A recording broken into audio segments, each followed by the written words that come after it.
全球冰封末日降临，重生后我贷款1000万打造一个超级庇护所，在庇护所四周安装了坚不可摧的护栏，还囤积了大量的武器弹药，以及未来几十年可用的所有药物，把500桌用餐和打包食物全部储存到了自己的异空间世界。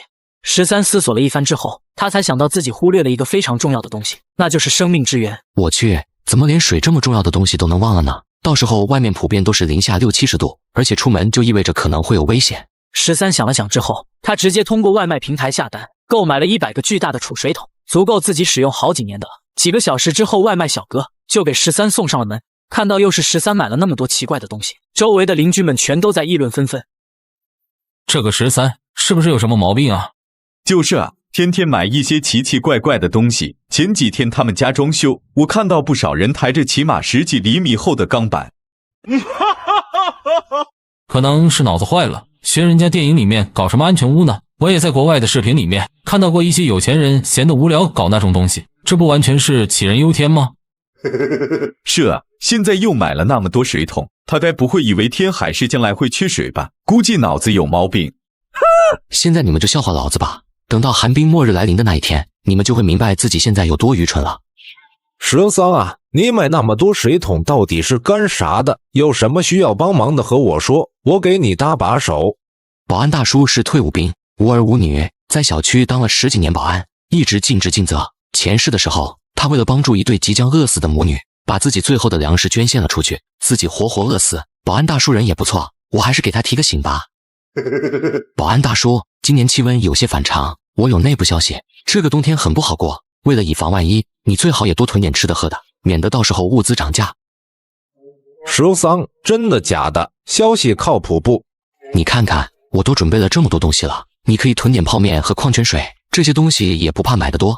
不过一旁的汤大爷闻言，却走过来对13说道：13啊，你可千万别到处说这种话，现在我们的社会安定祥和，怎么会缺少物资呢？说这种话，小心被人举报你造谣，到时候可是会被请喝茶的。我能提醒的已经提醒完了，信不信就是你们的事情了。回家之后，13把100桶水桶装满，全部储存到了异空间。就这样，时间一天一天过去，很快就过去了20多天，距离末日来临不远了。他决定对沃尔玛的那座巨型仓库下手，只要拿下这座仓库，他就可以获得自己10辈子都使用不完的海量物资。13决定采用最为简单粗暴的方法，那就是在值班人员喝的茶水当中加入安眠药。由于这些人都是13的老熟人，所以13很轻易的就得手了。等到药效发作之后，他们沉沉睡去。做完这一切之后，13来到了沃尔玛超市仓库，这里存放着上1吨的矿泉水、饮料、酒水，各种各样的东西，一股脑的全都装进了自己的仓库之中。就这样，很快把整个沃尔玛超市仓库搬空了。主管，大事不好了，出大事了，快醒醒！怎么了？什么事慌慌张张的？见鬼了，我们的仓库竟然被人给搬空了。13他装作作样的来到仓库，理所当然的看到了空空如也的场面。我靠，牛逼！这到底发生了什么？怎么仓库里那么多物资全都不见了？是啊，这仓库里面的物资起码价值上百亿，就算是用大卡车来了，也得好几天才能拉完，怎么一眨眼的功夫全都没了？对于刚刚睡觉的事情，他们却是闭口不提，毕竟大家值夜班，晚上偷个懒睡会儿觉是常有的事情。这件事情太离奇了，咱们解决不了，还是打电话通知上面的人吧。大家伙虽然心里面很紧张，却也没有太过害怕，因为事情闹得大了，他们反而没有多大的责任。大家伙纷纷点头同意下来。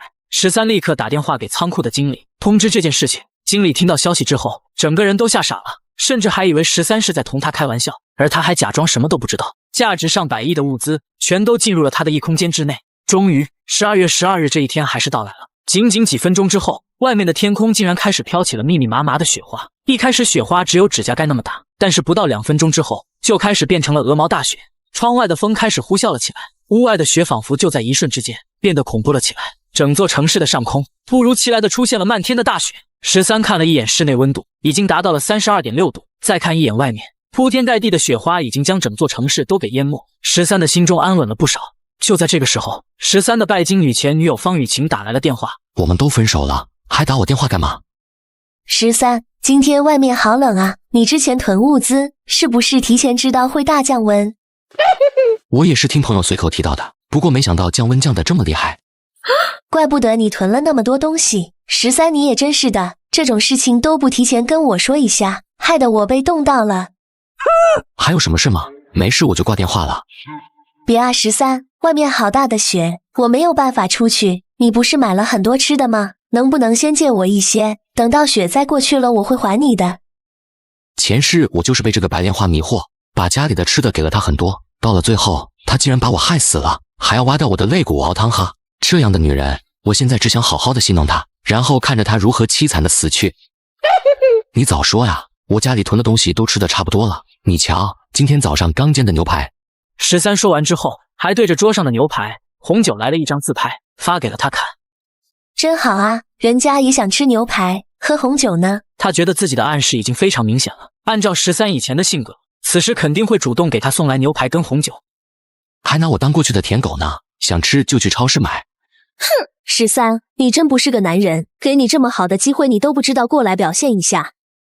全球冰封末日降临，重生后我贷款1000万打造一个超级庇护所，还把100亿物资的沃尔玛超市仓库搬空了。此时菜市场的菜价疯狂涨价，一颗白菜买到了100块的价格。此时的小区居委会林大妈已经把业主召集了起来，严肃地说道：大家不要着急，不过是突然的降温而已，最多2-3天就过去了，千万不要去哄抢物资，要相信我们的官方，我们居委会也会帮大家想办法度过这场雪灾，请大家服从命令，听指挥，不要给官方惹麻烦。这么大的雪，不知道什么时候才能停，我们现在出门都麻烦，家里面不囤点物资能行吗？就是啊，要不然出门去买点菜回来吧，这几天菜价又要涨疯了，你看现在白菜都100块钱一颗了。你们这是在干嘛？这不是在给我们添乱吗？现在的白菜都100块一颗了，哄抢物资只会导致物价变贵，到时候大家都要吃高价菜，谁要是敢去囤积物资被我发现的话，别怪我向上面举报他扰乱民心。我操！这居委会林大妈也真是的，不让我们去囤物资，要我们在这里白白等死吗？13啊，之前你就在家里面囤了不少东西，现在雪灾严重，你更不能当这个反面教材，这几天老老实实待在家里，要是再让我发现你出去买东西，可别怪林大妈不讲情面。哟呵，林大妈，这场雪灾会持续多久谁也不知道，万一时间很长，到时候大家没有吃的，你可以负这个责任吗？是啊，你不让我们囤物资，到时候缺吃少喝算谁的？你能负担得起这个责任吗？林大妈见到众人都站出来反驳她，此时内心慌的一批，同时她心里面更加痛恨13了，竟然在业主面前公然反驳她，这不是不给她面子吗？你们放心，这件事情我们居委会可以很负责的告诉大家，物资是不会缺少的，雪灾也会很快的过去。还有你13，不要在这种时候煽动人心，你这样可是违法乱纪的行为。哎呦喂，这么大一顶高帽子我可是戴不起。放心好了，外面那么冷，叫我出去我都不出去，你们随意。这个13真是不知天高地厚，回头想个办法，找个机会搞他一下。林大妈是一个记仇的人，一大早就召集了一批人，一定没有什么好事。13啊，现在外面的道路都被大雪给封住了，你等下带一些人出去帮忙扫雪。一看这林大妈就没安好心，绝对是在针对我。3米深的大雪，靠人力想要扫除几乎是天方夜谭。这么冷的天气，出去一会儿就冻成冰棍了，就算扫雪也是等到雪停了再说。对啊，外面零下70多度，出去一会儿估计就得冻伤。我们这里又不是东北，压根就没有什么像样的御寒设备，怎么出得去？你们这是什么态度？那扫雪又不是为了我，还不是为了大家吗？你们都是年轻力壮的小伙子，遇到灾难不主动出手为人民服务，都想着逃避怎么行？13，我以居委会的名义命令你，必须要出去扫雪。现在是危难时刻，我们一定要团结起来，听从组织的指挥。谁要是敢带头反对我，那就是反对居委会的领导。等到雪灾结束之后，一定会被组织清算。哟呵，林大妈说的对啊，既然是为了大家，你们居委会的人应该带头出去扫雪才对。而且要说年轻力壮，咱们小区里面那么多人，你为什么只喊了我们几个？是不是觉得我们好欺负啊？那些社会人和富二代也不见你艾特一句，怎么遇到他们你就屁都不会放了？就是找的全都是老实人，怎么不去找陈正浩和徐浩那几个土豪啊？扫雪是公共服务，为了大家着想，某些人就斤斤计较那么点小事，一点都没有奉献精神。这样的人简直就是我们小区的害群之马。你不想干就不干呗，有的是人干，大家的觉悟可比你高多了。还有，我不是对某些人搞特殊，只是没必要一个个艾特罢了。希望你们弄清楚，不要自误。哟呵，林大妈这么重啊，你那么有本事，去叫陈正豪和许浩过来扫雪呀？林大妈拿他们也没办法，她只好打了电话过去，而且还客客气气。你好，我是居委会的林大妈，希望你可以带上工具，一起出去扫雪。扫雪？扫你个头啊！是不是瞎？没看到外面还下着那么大的雪吗？脑子是不是有病？有病去医院看看去，别在这里狗叫！再打电话艾特老子，老子弄死你，信不信？那边挂断电话后，林大妈又找另一个土豪打去了电话。你好，我是居委会的林大妈，希望你可以带上工具，一起出去扫雪。老子每个月都交物业费是白交的，没有老子的钱，你们这些居委会的人都得饿死！天天拿着业主的钱作威作福，还把自己当主人了，搞笑！我能有今天，靠的是父母和家族的能量，跟你们这些穷逼能一样吗？要扫雪的赶快啊！你们还得出去挣饭钱的，扫完了雪，我才好离开这个鬼地方。林大妈的话也成了狗屁，没有人搭理了。林大妈简直气死了。不过她心里面却没有生陈正豪和许浩的气，而是生13的气，都是13这个搅屎棍坏了她的好事。非常愤怒地对13说道：13，你是不是存心跟我过不去？你说说，你到底想干什么？我让大家出去扫雪，是不是每个人都需要出门？这下子好了，大家都不干了，难道我们就要一直封在家里头？哟呵！你少给我装蒜，自己欺软怕硬不是个东西，还在这里狗叫什么？被人家骂的屁都不敢放一个，到我这来找存在感了是吗？告诉你，你爷爷不是好欺负的，再给我狗叫，小心我弄死你！13把林大妈的性格拿捏得死死的，欺软怕硬的东西罢了。果然，13说出了这一番狠话之后，也让林大妈吓得胆战心惊。林大妈脑海里想到以后自己靠着居委会的身份刁难13，比如说发生活物资的时候故意拖着13，又或者有什么好的社区活动不告诉13，她脑补着13那时候悔恨的模样，甚至觉得13会过来求她。现在还是别激怒她了，等着，以后我有的是办法让你过不好。早晚有你来求我的那一天，现在我就不跟你一般见识了。全球冰封末日降临，城市停水停电，陷入一片黑暗当中，食物和水都在不断的变少，甚至一包方便面买到了100万的天价。而13早就提前打开了2台静音发电机，开始发电为房间功能。做完这些之后，13打开手机，已经看到小区业主群炸开了锅。你们家有电吗？我们家没电啊，而且自来水也停了，这到底是怎么回事？我们家也是没水没电啊，那么冷的天气，空调彻底不能用了，也没办法用取暖器，这日子可怎么过？官方这个时候怎么不出来管一管啊？再继续这样子下去，恐怕是要冻死人的。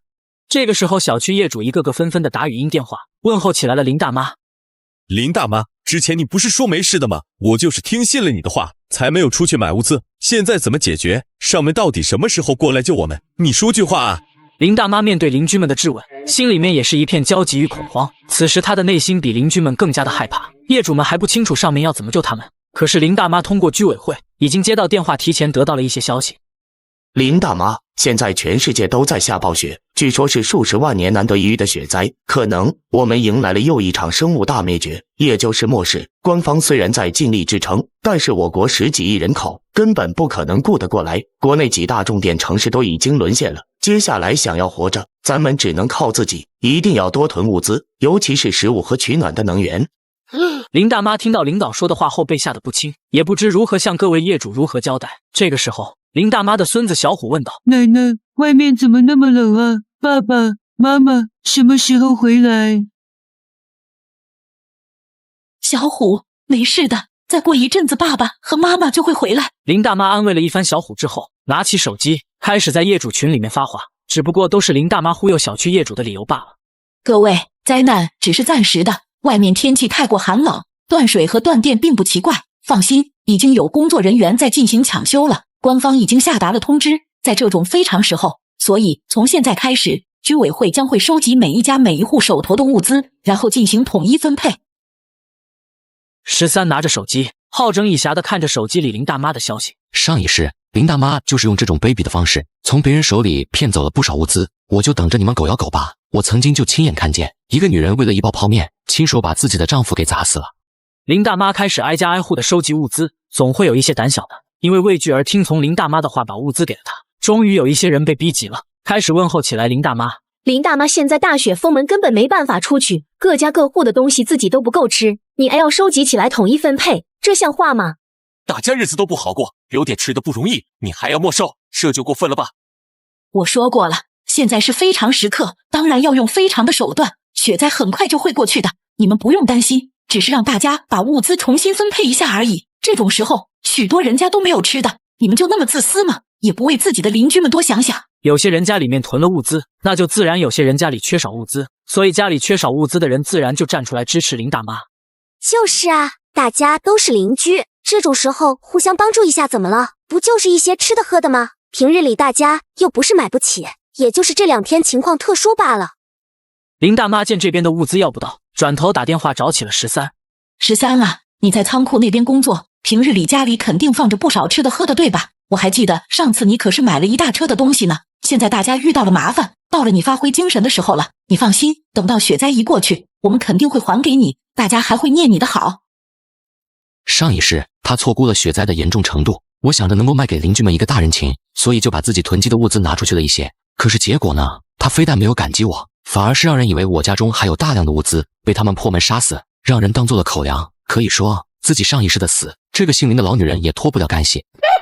那可太好了，我们家东西也吃完了。林大妈，你到时候收集到了物资，麻烦也分我一点。我靠，牛逼！你骗谁呢？你们家里肯定囤了不少东西，在仓库干了那么多年，我就不信你手脚干净听话。这是上面的意思，把家里的东西都给大妈送过来，起个带头作用。真没骗你，我家里啥都吃完了，这年头地主家也没有余粮啊。林大妈，你送我几包泡面吧。作为居委会的成员，你得起带头作用，发挥下精神啊。13，跟你好好说话，不行了是吧？你以为我是以个人的名义在和你说话吗？我是在代表组织，你拒不交出手里的物资，就是和组织对抗，回头我一定会处理你。还代表组织，你真拿着鸡毛当令箭啊！不过就是一个居委会的干事，别说公务员了，你连个事业编都不是，平日里哄哄那些老头老太太也就得了，还在这里跟我装大半蒜，你有本事随便试，我在家里等着你。全球冰封末日降临，食物和水在一天天不断变少，甚至有一些人为了一口吃的出卖自己的身体，更是有人花1000万买一块面包。食物变得非常稀缺，开始大打出手，抢起了物资。老东西，让你哄骗邻居们的物资，老子今天要替天行道！林大妈被打得倒在地上，脑袋发晕，半天说不出话来。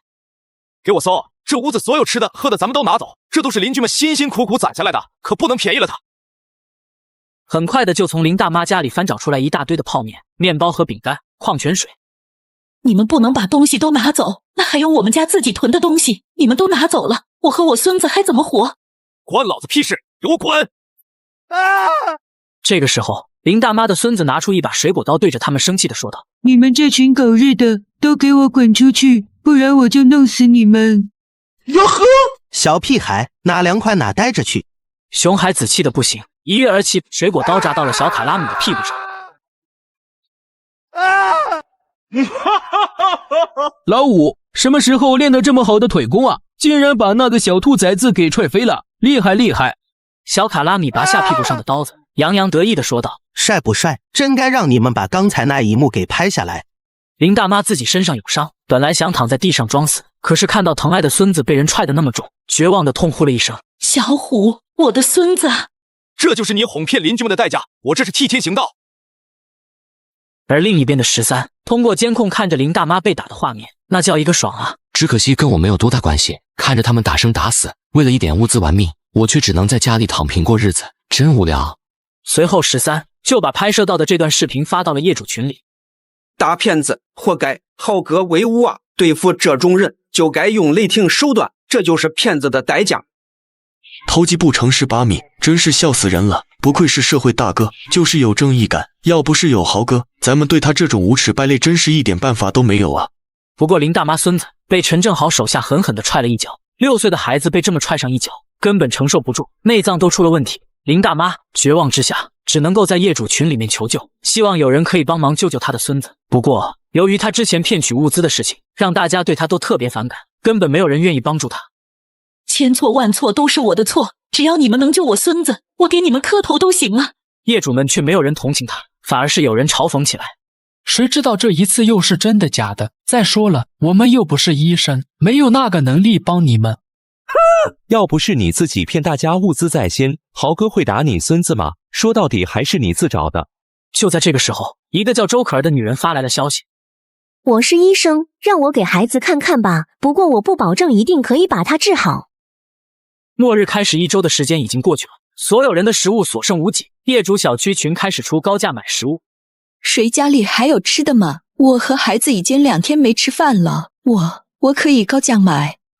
我家里还有几块面包，需要的话可以卖给你，不过1块面包我要100万。就在这个时候，富二代许浩拿着手机对群里说道：“我出1000万买1块面包，你们家有多少，我全都要了。”富二代林浩的一番话，直接让整个聊天群里炸开了锅。什么1块面包1000万？我没听错吧？你们不要这个样子哄抬物价啊，我有点害怕了。雪灾一定会过去的，对吧？真没有必要这样子，1块面包1000万，真以为世界末日了？又不是丧尸围城，至于吗？你们别管那么多，反正老子我就是有钱，花钱买个安心行不？你们愿意卖就私信我，不愿意的就拉倒。宝妈伤心的拿着手机对着群里说道：“你怎么能这样啊？我们家一口吃的没有了，买食物是救命的。”我可没有跟你抢，只不过我开价高一些，大家愿意卖给谁是他们的自由，你管得着吗？求大家帮帮我们吧，我儿子才9个月，我没有吃的，就没有奶水给他，我们娘俩都要饿死啊！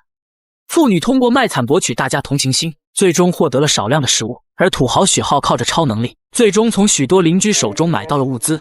13通过监控看到这一幕，不由得说道：“这是金钱在末日当中所能发挥的最后余热了。大概不需要多久，就会随着物资的耗尽，发现金钱变成了废纸，物资才是绝对的王道。到时候，不知道多少人会对自己收买物资的行为悔青了肠子。”全球冰封末日求生第10天，这场雪下了整整10天，一刻都没有停止过。整个城市已经被大雪彻底淹没，想要出门根本没有可能，也没有官方救援的消息。所有人食物基本上没有了，1块面包由原来的1000万涨到了5000万。此时13的前女友方雨晴伤心地对她闺蜜说道：“宁宁，我们的食物快没有了，该怎么办啊？再这么下去，我们会饿死的。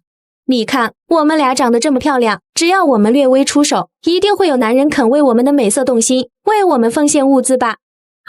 你是不是傻呀？现在大家伙都把物资当命一样看待，就算他们会对我们心动，也不可能那么容易把物资给我们的。再加上天气那么冷，就算我们送上门给他们白嫖，他们怕是都有心无力。对了，雨晴，你是不是忘了自己还有13这样的一个舔狗？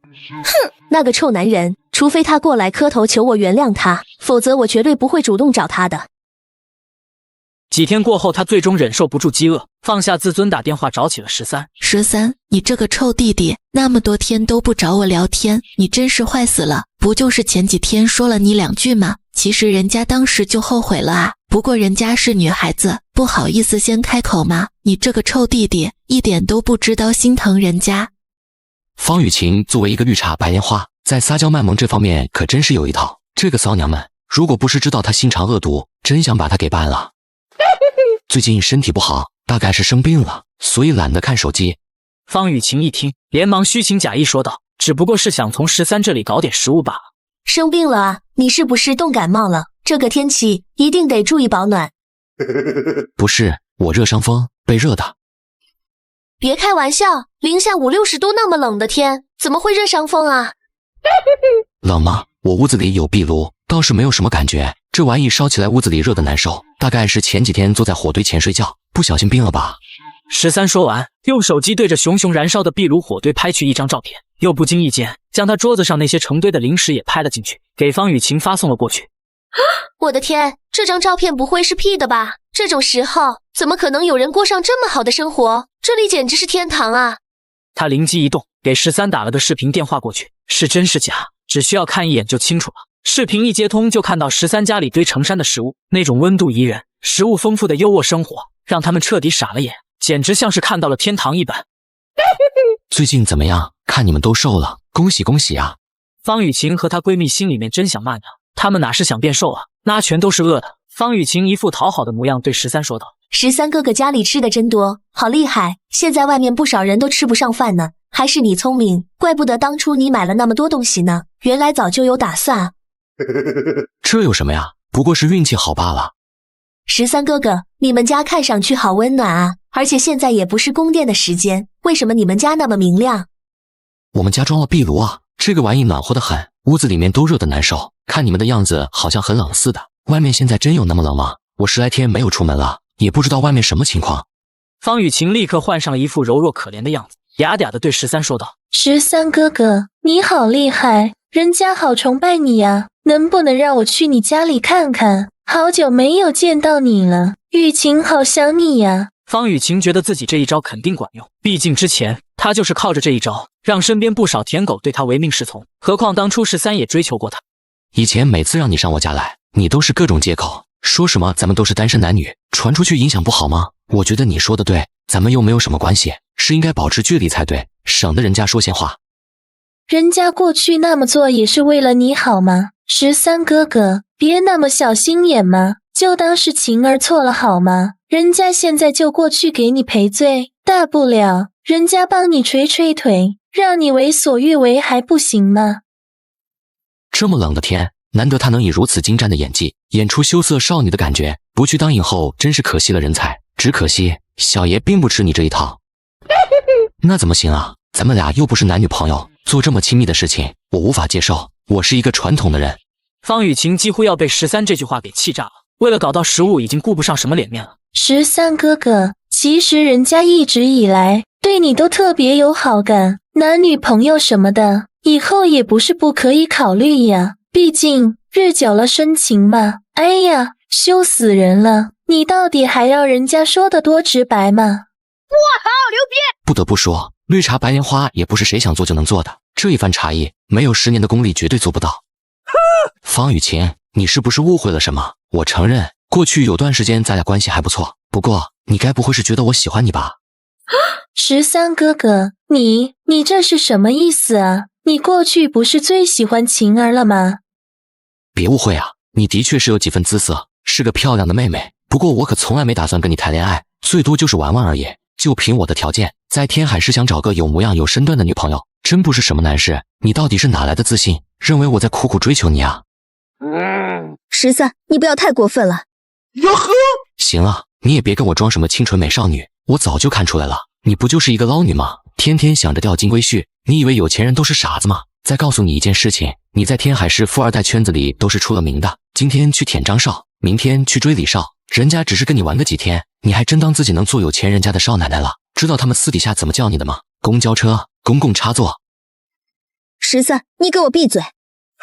我不就是说点实话吗？你激动什么？这些事情不都是你自己做的吗？说完之后，13不给方雨晴骂街的机会，直接就把通话给掐断了。13，该死的家伙，你算什么东西，也敢骂我？如果不是现在的雪灾，老娘连正眼都不会看你一眼。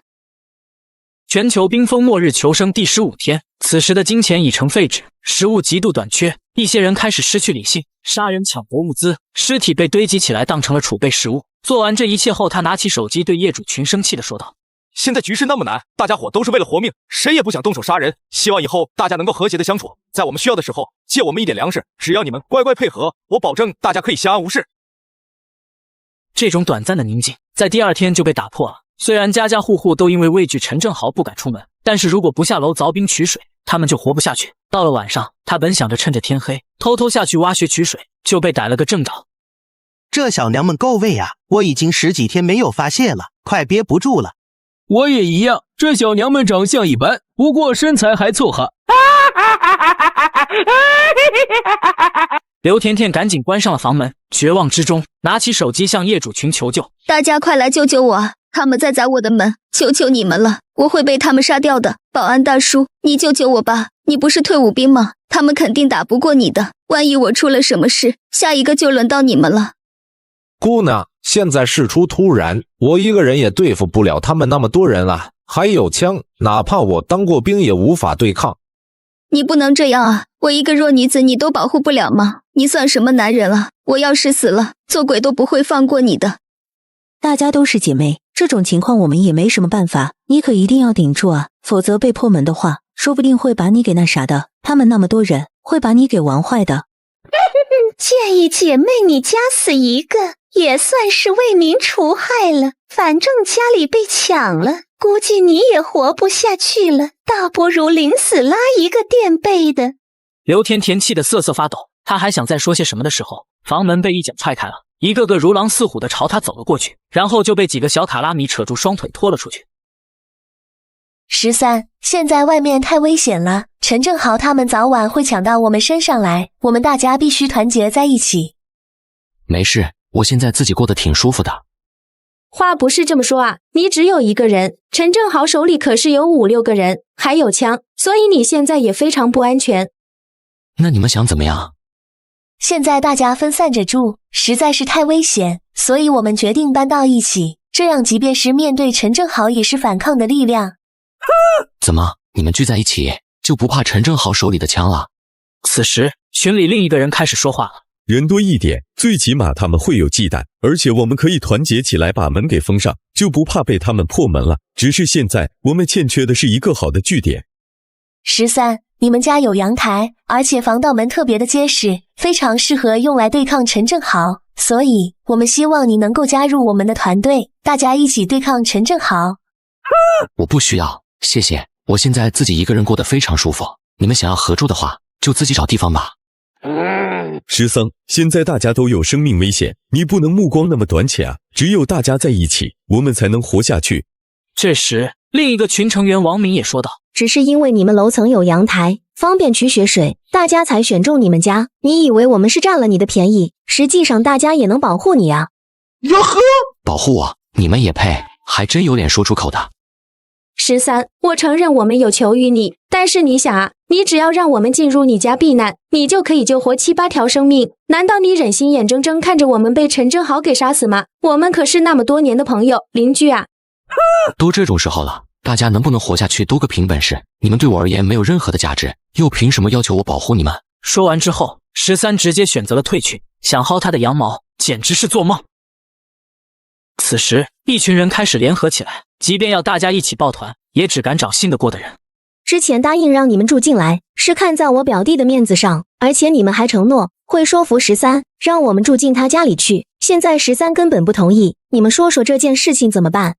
王姐，你听我说，13家里的物资真的非常充足，还安装了壁炉，只要我们能够住进他的家里，以后的日子就会非常好过。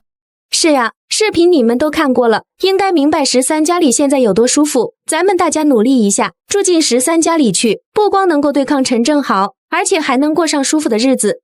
王明等人闻言，忍不住又把手机拿出来，看方雨晴转发给他们的视频。视频当中都是13家里的画面，极为惹眼，看得他们眼睛冒光。可是他的态度已经摆出来了，根本不愿意让咱们住进去。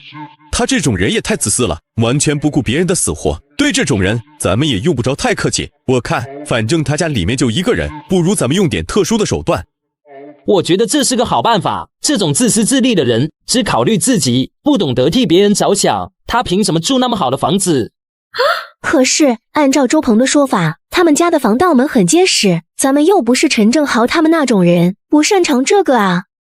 是啊，而且13还特别卑鄙，上次我去他家敲门找他，他竟然用尿泼我。这件事情其实好办，戴上口罩，打着伞过去，就不怕他有手段。我以前在开锁公司工作过，这种事情我熟悉得很，市面上常用的各种锁我都能打开。太好了，只要能够打开他们家的防盗门，咱们那么多人一拥而入，我看13还怎么反抗。等老娘进门之后，我一定要把他的脑袋按在马桶里面，让他大口吃。到时候我负责去了。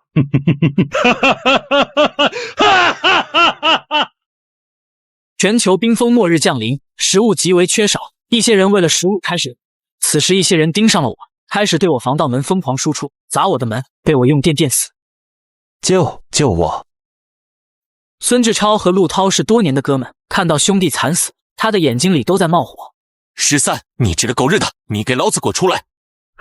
想来砸老子的门，你们这不是找死吗？活着不好吗？13，我们本来想好声好气的过来跟你商量合住的事，你怎么能动手嘎人？你简直比陈正豪还要坏，你就是个嘎人魔鬼！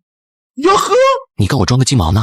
明明是你们来我家砸门，想要抢夺我的房子，死了也是活该，还有脸在这里狗叫，实在是笑死爹了。孙志超假装镇静，等他出来一定把他弄死。13，我们没有恶意，只是想要跟你聊聊，但是你也不跟我们说一声，就动手嘎了我们的好兄弟陆涛，这也太过分了吧！我操，牛逼！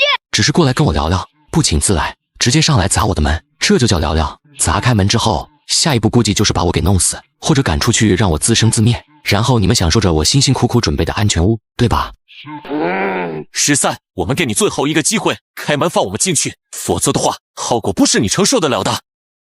13，我们不会伤害你的，大家只是想跟你合住，一起面对灾难而已，你可不要不识好人心啊。是呀，大不了到时候让你住在主卧，物资也先供着你用嘛。你们脑子坏掉了，这个家本来就是我的，你们反倒是一副主人的样子进行分配，有本事的话尽管用出来，我看看你们能不能闯进来。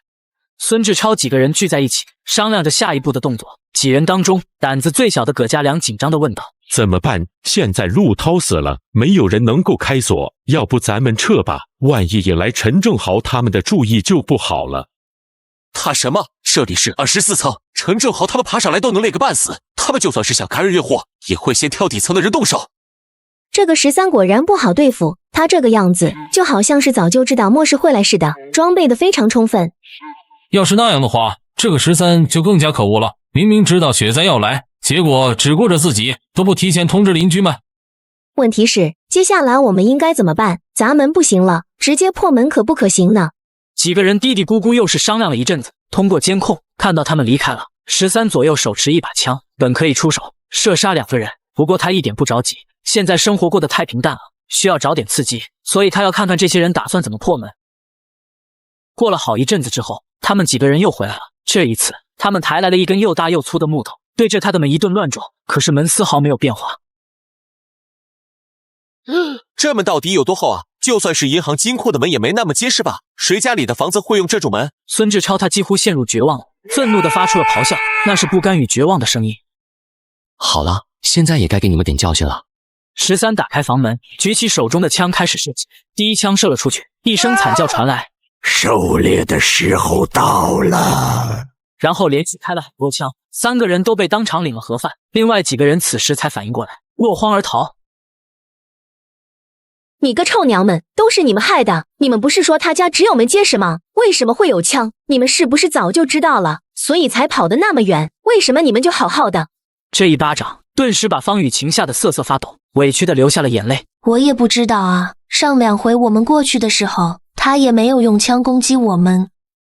表姐，别这样，我可以作证，雨晴她真的不知道啊。那为什么他们俩一点事都没有？刚刚我可是看到了，他们躲得远远的。你不是也没受伤吗？还好意思说我们？我那是运气好，没被射到而已。现在我们这些人都是被你们害的，你们给我滚出去！我们现在都受伤了，总得有人来照顾。王敏思索了片刻，说道：“只能找周医生过来帮忙了。周大夫，我们大家的命就全靠你了，请你赶快给他们看看吧。他们的伤势太深了，除非有专业的设备，否则我没有完全的把握动手术。周医生，都已经这个时候了，你就动手去做吧，我们相信你。子弹上面都是锈迹，这样是会造成感染的。我最多把子弹取出来，但是没有抗生素治疗也会感染，到时候恐怕会死。那个13好狠的心啊，他一定是故意的，他怎么能这么狠毒？即便我们占了他的房子，也不会要他的命啊。总之，如果没有药物的话，只是取出子弹还是会有很大的生命危险，希望你们能够明白。突然，方雨晴似乎想到了什么，连忙说道：“呀，我记得13家里面有。”这是真的吗？他真的有药？方雨晴，你也不要撒谎啊！因为你的缘故，我们好几个人都受了重伤。我记得就在1个月前吧，从那个时候起，13整个人好像都变了。他开始往家里疯狂的囤东西，我几乎每天都可以看到货车给他送东西。有一回，我就见到医药公司的车开到小区来，13去接的，然后人家抬了2个大箱子去他家，里面肯定是药物。抗生素并不是什么稀有的药物，如果他真的是提前知道灾难降临而囤货的话，一定有大量的抗生素和消炎药在手里。孙志超像是看到了活命的希望，眼睛里的光芒都有些疯狂了。那快去找13了，让他把药拿来救我的命，我的伤就是他导致的，所以他必须得救我。可是刚刚发生了这种事情，他对我们也很厌恶吧？怎么会拿药来给我们呢？我们又没有伤害他，而且还打算破门之后留一些物资给他，反而是他不识好人心，对我们下死手。我们才是正义的那一方，怕什么？这件事情就交给你去办了。我知道13之前追求过你，所以你去办最合适。全球冰封末日求生，一群人为了抢我的房子物资，疯狂砸我的门，被我当场打了3个人。我打伤的人却来求我要药物。13，陆涛死了，周鹏他们被你射中了，也快死了。死了就死了呗，早死晚死都得死，你们该不会觉得自己能在这场雪灾中幸存下来吧？13，我知道是我错了，都怪我不好，没有答应你的追求。但是现在我想改了，你可以原谅我吗？你觉得呢？我会把药给你们吗？13，周鹏他们被你射伤了，现在伤得很重，家里面没有药，他们会感染死的。你之前不是买了很多药吗？求求你借我们一些药物，我保证以后绝对不去打扰你了。哟呵，方雨晴，你猜我为什么要用生锈的子弹射他们，要他们感染之后痛苦的死去？这正是我的目的啊！你竟然跑过来找我借药，你的脑子是不是有病啊？13，我们错了，求求你放过他们这一回，我们保证以后绝对不去找你的麻烦。而且现在世道这么艰难，我们彼此应该互相帮助才对，你不要这么冷血好不好？难道他们死了，你的心里面就会愉快吗？对，我现在很愉悦。13，我是王敏，你还记不记得我之前还请你吃过饭呢？你觉得说这个有意思吗？13，现在大家都朝不保夕的，拥有陈正豪这个恶霸害人性命，做人蝼蚁线，说不定以后有用得到我们的时候，你这一次把药给我们，我王敏日后会记住你的恩情，一定会还给你的。恩情？你当我是傻吗？你们有好几个人死在我手里，不管我怎么做，这个仇都是不死不休了。帮你们，等着以后你们报复我，笑死我了。13，我们不是那种人。别说了，真没意思。你们是不是那种人，对我来说不重要，重要的是我不相信你们是那种人，所以我不会救你们。13，你千万不要把我们给逼急了，你非要让我们死的话，我们也不知道能做出来什么事。你们能做的事情不是都做了一遍吗？要是有这个本事，你们早就闯进我家里，弄死我，然后抢走我的一切了。爷爷，我不是吓大的，这一套对我没用。13，我们非要走到这一步吗？过去咱们俩多好啊，为什么我们不能放弃对彼此的成见，重新开始呢？其实晴儿心里面一直都有你的啊。忽然13的心里面产生了一个邪恶的想法，他知道其他人就在不远，方雨晴的舔狗周鹏也能听到他们的对话，所以13故意说道：哎，雨晴，其实我的心里面对你还是有感情的，只不过当初你伤我太深了，让我不能释怀。这句话就仿佛是一颗火柴，点燃了方雨晴希望的曙光。他不顾旁边人愤怒的眼神，激动地说道：13哥哥，我就知道你不会不爱晴儿的，你真傻，晴儿最喜欢的人就是你了，之前那些事情只是试探你而已。哎呀，你这个木头，怎么就不懂人家的心思呢？不过大家觉得方雨晴真要是勾搭上了13，才有机会搞到他的房子和物资，所以没出声。13哥哥，让晴儿住进你家里吧，以后晴儿就是你的女人了。你想让晴儿干什么，想怎么干，晴儿都听你的，好吗？好啊，你快过来吧。林采宁急不可耐地对方雨晴说道：雨晴，带上我，带上我啊！不过雨晴，我爱的人只是你一个，所以我只能接受你一个人过来。至于那些不三不四的人嘛，你最好和他们保持距离。现在环境如此艰难，咱们不要让一群人过来拖咱们的后腿，你说对不对？方雨晴此时兴奋极了，压根顾不得边上这些人，满口答应地说道：好的好的，一切都由哥哥你说了算，晴儿全都听你的。那你现在就过来吧，不要管其他人了。我马上就过来，哥哥你等我一下啊。看到方雨晴真要抛下他们，自己去13那里，王敏连忙把他拦住了。给我滚开，不要拦着我去13家，我受够了这样的日子了。你这个不要脸的臭娘们，害得我们那么惨，现在想一走了之，门都没有。正在隔壁做手术的周鹏听到方雨晴要去找13，更是伤心欲绝。雨晴，你怎么能这样对我？你不是说你最讨厌13了吗？还记得你说过要当我的女人的话吗？我追求自己的幸福有问题吗？跟你们在一块儿也只是暂时的，以后大家耗光了物资还不是等死？13家里那么舒服，有吃的有喝的，还不用受冻，我过去跟他怎么了？周鹏，你是个好人，过去对我一直都不错，不过爱一个人就是应该希望他幸福，不是吗？方雨晴，你要走我们不拦着你，但是除非13拿药物过来换。13哥哥，你也听到了，他们不肯放我走啊，要不然你就给他们一些药物吧。药物可是非常珍贵的，我怎么相信他们不是在骗我？也有可能是骗你的哦，说不定他们会挟持你，利用你来威胁我，一直跟我要东西呢。晴儿，咱们可不能上当啊。对，13哥哥你说的有道理。处女人，你给我滚开，不要拦着我。两个女人顿时厮打在了一起。为了能够去13家，方雨晴彻底疯了，打得红了眼。你想走，做梦去吧。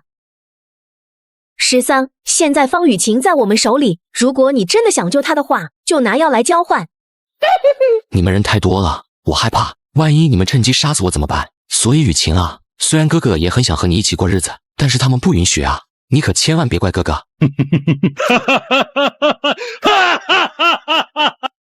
不愧是你的好闺蜜，大难临头互相出卖。你也看到了，这个女人只想着自己，根本没有考虑过其他人。如果你想继续留在我们团队里的话，就好好看着她，别把她放跑了。王姐，我一定听你的话。方雨晴，我绝对不会让你一个人跑的，要吃苦大家一起吃，凭什么你一个人去享福？全球冰封末日求生，物资缺乏，王敏为了报复我，把我有海量物资的视频发到了业主群里。各位邻居们，现在我才知道，原来还有人家里过着那么幸福的生活。这种自私的行为简直是无耻之极。视频是这几天13家拍的，想一想我们最近过的什么日子，他过的什么日子，你们说这公平吗？大家商量一下，我们到底应该如何处理这件事情？此时有人提出了质疑，他们家晚上都亮着灯啊，他哪来的电？这真的是最近拍的视频吗？难道不是过去的？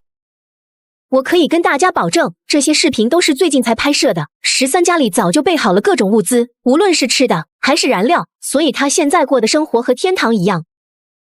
13他简直不是人，怎么可以干出这么不道德的事情？我们都是邻居，一起生活了好些年，他太自私了。13必须为这件事情负责，凭什么我们过得那么惨，就他一个人过好日子？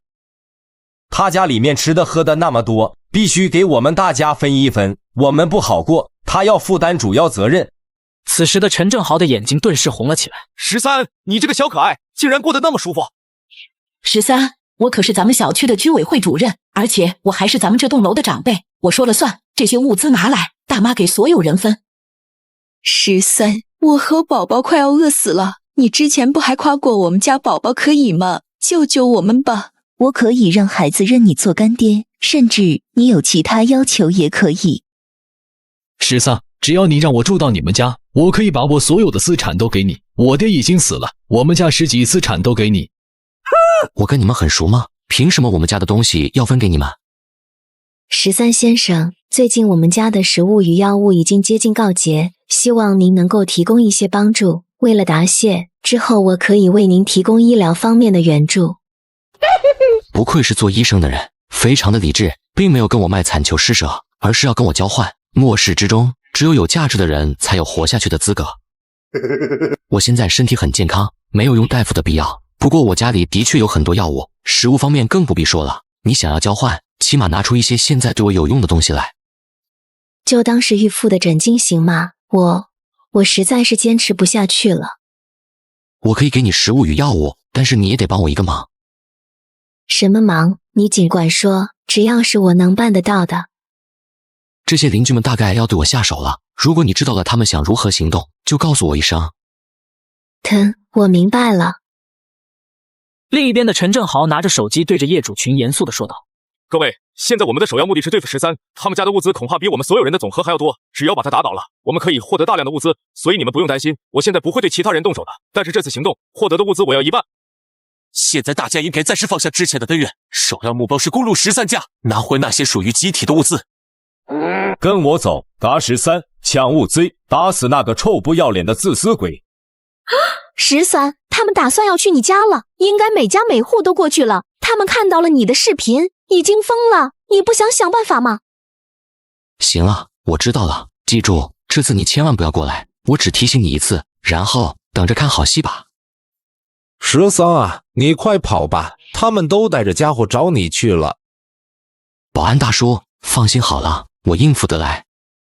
13，希望你能够活下来。对不起，我这回可能帮不上你的忙了。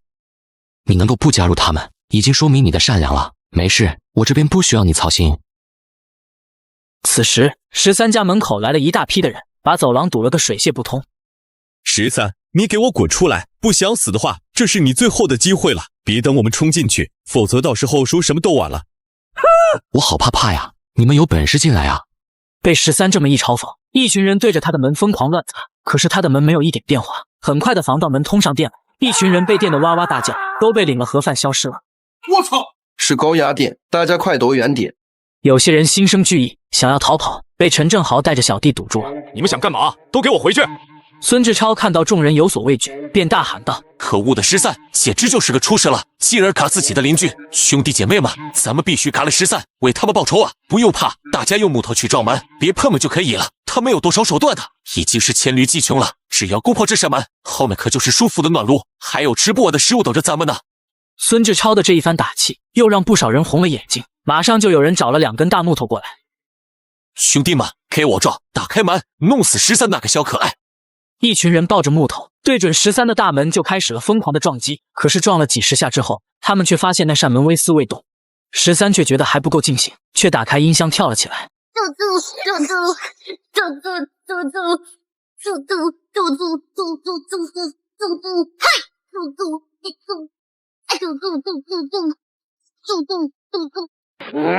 13，你嚣张个坤巴，马上就弄死你！你今天必死，要为我哥偿命！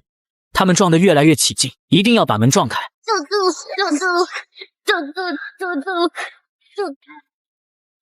这是什么门？怎么那么结实啊？照这个速度，得什么时候才能把门撞破？这个时候，一人走了过来，盯着门扉看了半晌，才惊叫道：这是银行金库的防盗门啊！那这个东西就撞不破吗？别说用木头撞了，这种最顶级的防盗门，即便你没用炸弹都炸不开啊！如果没有钥匙的话，除非是世界最顶级的开锁专家，才有一丝打开的可能。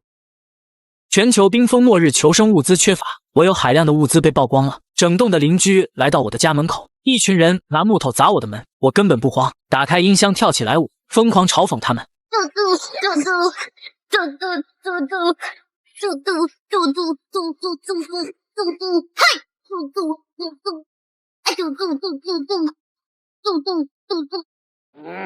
13，你嚣张个坤巴，等我们进去你必死！哟呵，是时候给他们点教训了。13打开防盗门的窗口，扔了一个手榴弹出去，瞬间爆炸，一群人立马领了盒饭。我操！13，你这个该死的狗贼，你卑鄙无耻！出来，有本事你出来，我和你单挑！你这个嘎人魔头，我要跟你拼了！13，我必嘎你！而回应他们的，依旧只有房间里那劲爆的嗨歌，屋外叫骂声连连，屋内则是嗨歌不断，这像极了13对所有人的挑衅。这可怎么办啊？就在这个时候，孙志超喊道：大家不要着急，我有办法。他们家的门是合金打造的，咱们撞不开。不过这墙还不是砖头水泥，我就不信砸不烂。众人一听这话，顿时眼睛里冒出了睿智的光芒。对呀，我怎么没想到门砸不开，咱们可以砸墙。我们那么多人，用不了多久就可以把这墙给砸烂了。13，你这个狗贼，绝对想不到我们还有这个办法吧？这些人都是带着工具来的，所以他们很快就排着队来到13家的外墙跟前，抡起手中的铁锤就开始猛砸。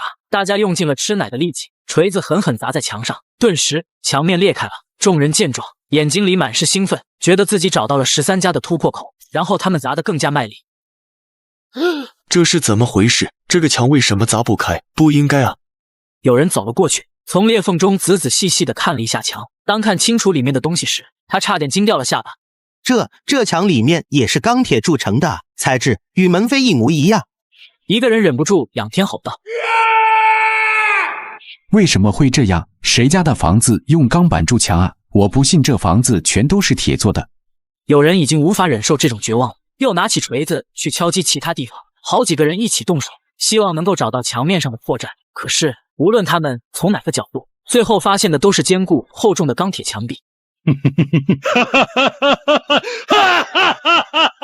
你们都能想到的问题，我当初还能想不到吗？真不好意思啊，我家的房子哪怕墙壁都是用20厘米的金刚材料铸成的，炮弹都轰不破，我会怕你们这些破铁锤吗？怎么会这样？为什么会有人打造一套这样的房子啊？有人捂着脸跪在地上崩溃地喊道：当初我知道他们家装修，但是也没有想到会修成这样啊！这个世界上大概没有几个正常人家会打造这样的房子吧。孙志超和周鹏眼睛里满是血丝。如果今天全楼的人都攻不破13家，他们就只能等死了。孙志超咬紧了嘴唇，愤怒地说道：“13他早就知道会有血灾啊！他所做的一切都是为了防我们。卑鄙小人13，只顾自己活着，不考虑我们大家。我们如果都死了，你一个人活着有什么意义？全世界就你一个人的话，你就不会孤独吗？总有一天，你会因为没有提醒我们，没有帮助我们，而陷入无尽的悔恨与自责的。你晚上能睡得着吗？你就不会内疚吗？早晚有一天，老天爷会让你遭报应的。13，我们要是因为你死了，你肯定一辈子良心不安，活得很痛苦。”现在陈正豪对其他人都不感兴趣了，只想抢到13的房子。你们着急什么？现在只是开始。就算他们家的墙都是铁铸成的，但是天花板呢？地板吗？我就不信他搞了一个铁皮箱子出来。哟呵，这个货色的脑子挺好用的，不过可惜我又不傻，我的天花板也是铁铸成的。邻居们听了陈正豪的话，纷纷跑到13家的楼上，用锤子砸，用斧头砍，用木棍敲，总之一切能使用的手段他们都给用上了。但是很快他们就陷入了更深层次的绝望之中。他们发现13家还真的就是一个铁箱子，上下左右前没有一个角度不是被厚厚的铁板封死，好多人都累得瘫倒在地上，此时眼睛都出现了幻觉，把眼前的邻居看成了食物。不过他们很快的把想法收了回去。该死的13，你为什么要这么狠毒啊？你一个人活着怎么比得上我们那么多人活着？牺牲一下你自己怎么了？孙志超仰天怒吼，绝望让他的心灵彻底扭曲。就在这个时候，一个邻居走过来对他说道：“也许你们可以尝试一下走阳台，他们家装修的时候，阳台改成了落地窗，很大一面都是玻璃，或许有机会闯进去。”对啊，我怎么没想到，他家既然有窗户，就一定留有出口，不可能全部封死，只要有窗户就可以冲进去。很快的一群人来到了13对面的阳台，两家的阳台间隔了一段距离，中间更是安装了栅栏。13自然也察觉到了这样的一幕，双方对视了不足1秒钟，邻居们便挥舞着手里面的工具，疯狂地朝着巨大的落地窗砸了过来。谁说玻璃就一定比金属脆弱？我的窗户可是防弹玻璃做的。这群人砸着砸着就发现了不对劲，本来以为是有机玻璃，用力砸几下就能给它砸碎，可是一群人砸了半天，怎么连个裂痕都没出来啊？这到底是什么玻璃？难道是防弹玻璃吗？我操，牛逼！什么防弹玻璃？我不信，我命由我不由天，就不信我打不破它。只要打破它，屋子里的壁炉和吃的喝的就都是我的了。我一定要打破它。而此时的13就静静地躺在椅子上，享受这里的一切，对外面的人一点都不理会。这种鲜明的对比，让外面那些邻居嫉妒的快要发狂。13，你给我等着，马上我就弄死你！等我砸破了这块玻璃，你就完蛋了！你这个该死的家伙，自私的败类！你没有多少时间可以猖狂了，今天就是你的死期！加油，你们继续啊，看看你们能不能弄死我！13觉得差不多到时候了，于是他就扔了一个手榴弹过去，一瞬间爆炸，所有人领了盒饭。饿死总比炸死强吧，所以你们都应该感谢我才对。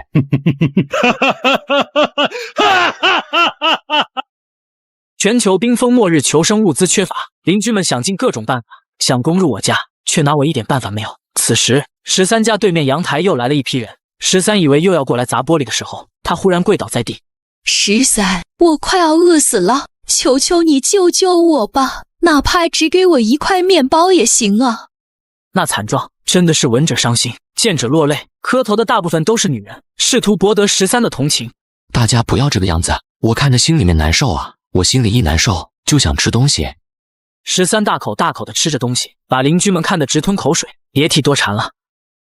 13，是我们错了，我们只想活着啊！你就试试给我们一些食物，让我们像狗一样的活下去就行。以后你想让我们干什么，我们都听你的好吗？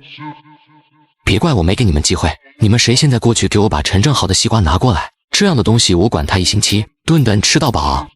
邻居听到这番话，脸上露出了犹豫的表情。陈正豪的手里面有枪，想要他的西瓜，也许自己的西瓜就没了。很快的，他们就找上了陈正豪。陈正豪忽然感觉后背如同针扎一般，让他汗毛都立了起来。他猛地回头，举起手中的枪，却发现所有人看他的眼神都带着古怪。你们想干什么？都给我滚开！大家伙看他的眼神依旧古怪，甚至可以说有些诡异，不像是在看一个人，而像是在看食物。陈正豪毛骨悚然，准备赶紧带着手下几个人离开了这里。忽然，孙志超在一旁连忙问道：“等等，13家怎么办？”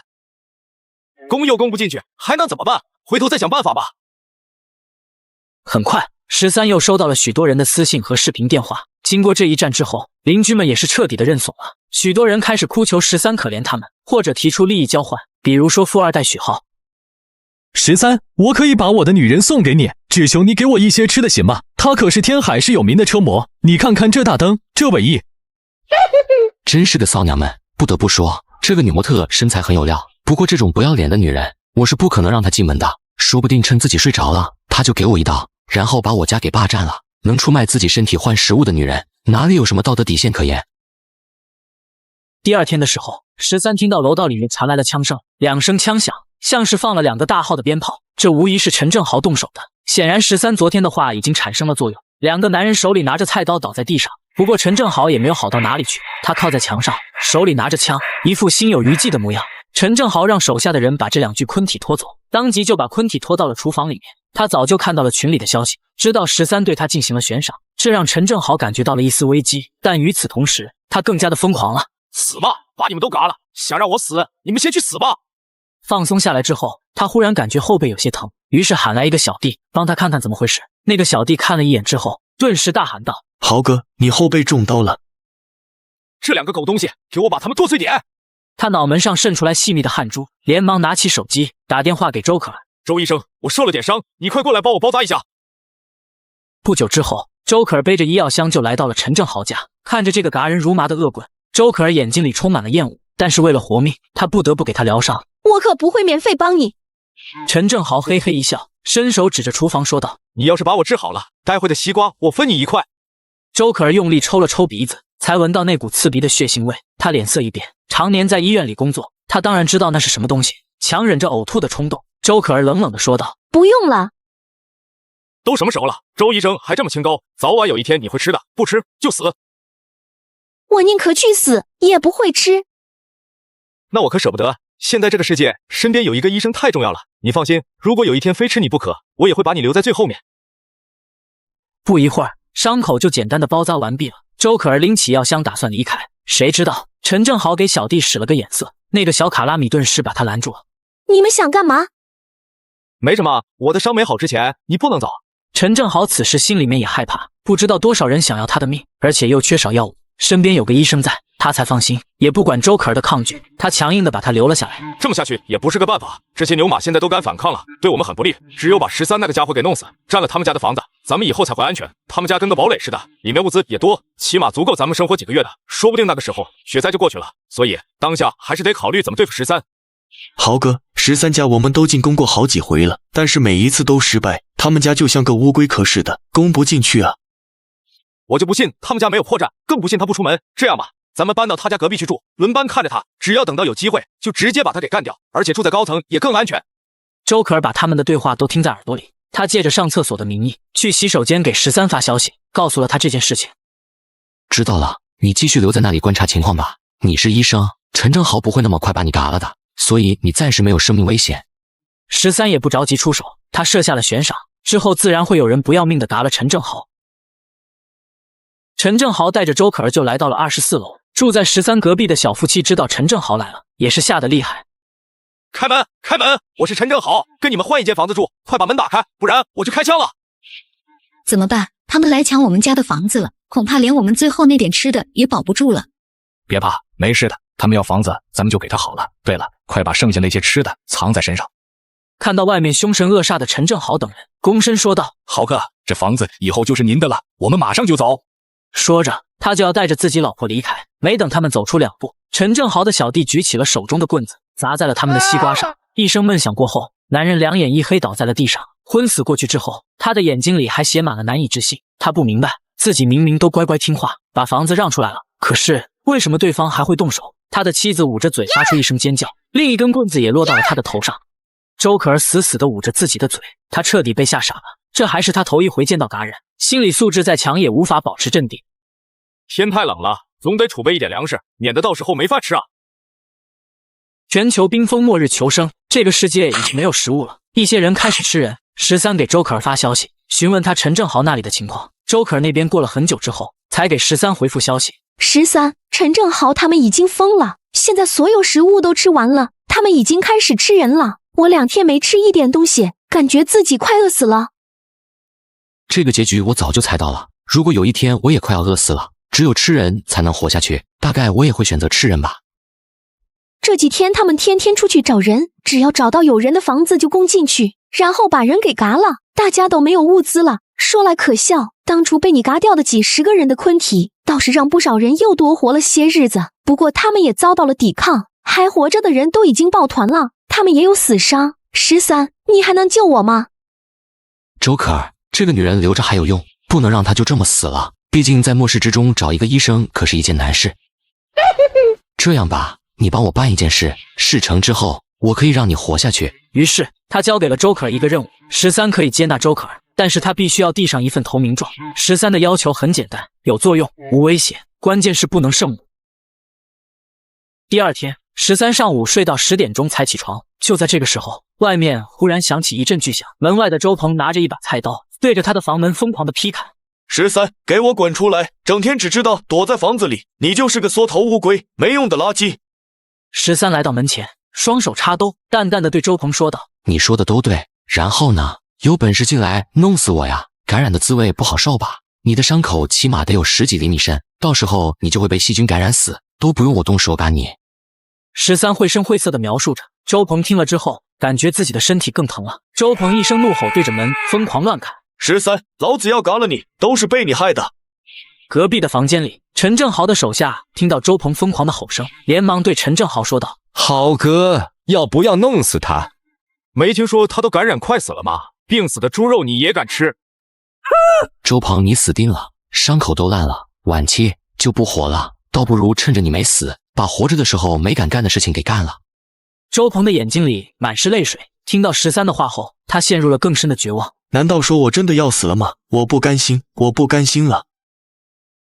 回到住的地方之后，他的眼神涣散。周鹏来到方雨晴跟前，眼睛死死地盯着她。雨晴，你愿意嫁给我吗？这个可怜的舔狗，即便生命快要走到终点，最大的愿望竟然只是和方雨晴结婚。方雨晴皱着眉头，眼睛深处满是嫌弃，对他冷冷地说道：不，我不愿意。周鹏的心碎了。他为方雨晴付出了那么多，甚至连自己的命都要没了。可是方雨晴对他从始至终都没有过一丝心动。不，你是爱我的，你爱我，我要得到你，我死之前要让你做我的女人。周鹏怒吼一声，然后开始撕扯方雨晴的衣服。周可儿在经过一夜的深思之后，最终给了13肯定的答复。他知道这是13对他的考验。这天晚上，陈正豪在客厅里面，然后让一个小弟去厨房做饭。周可儿在角落里盯着他们，忽然说道：我去帮他吧。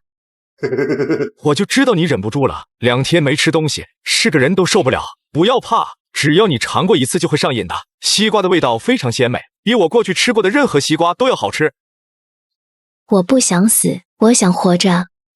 陈正豪以为周可儿想通了，点了点头说道：那样最好，你现在对我还是有些用处的。原本我还打算，你要是实在不肯吃西瓜，就拿你做食材呢。周可儿来到了厨房，一脸正经地对陈正豪的小弟说道：这里就交给我吧，你去休息吧。等那个小弟离开后，他拿出一瓶安眠药，倒在了他们的食物里。周可儿把一大碗西瓜端上桌，他们都急不可耐地过来吃。没过多久，他们就都倒下睡着了。他憋着一口气，给13发过去消息：13，我给他们下了大量的安眠药，他们都昏睡过去了。你接下来打算怎么办？把他们都拖到阳台上面来。他按照13的要求，把陈正豪等人一个个拖了出去，丢在阳台上。接下来还要我做什么？接下来把他们都嘎了，把他们扔下去。陈正豪身上有枪。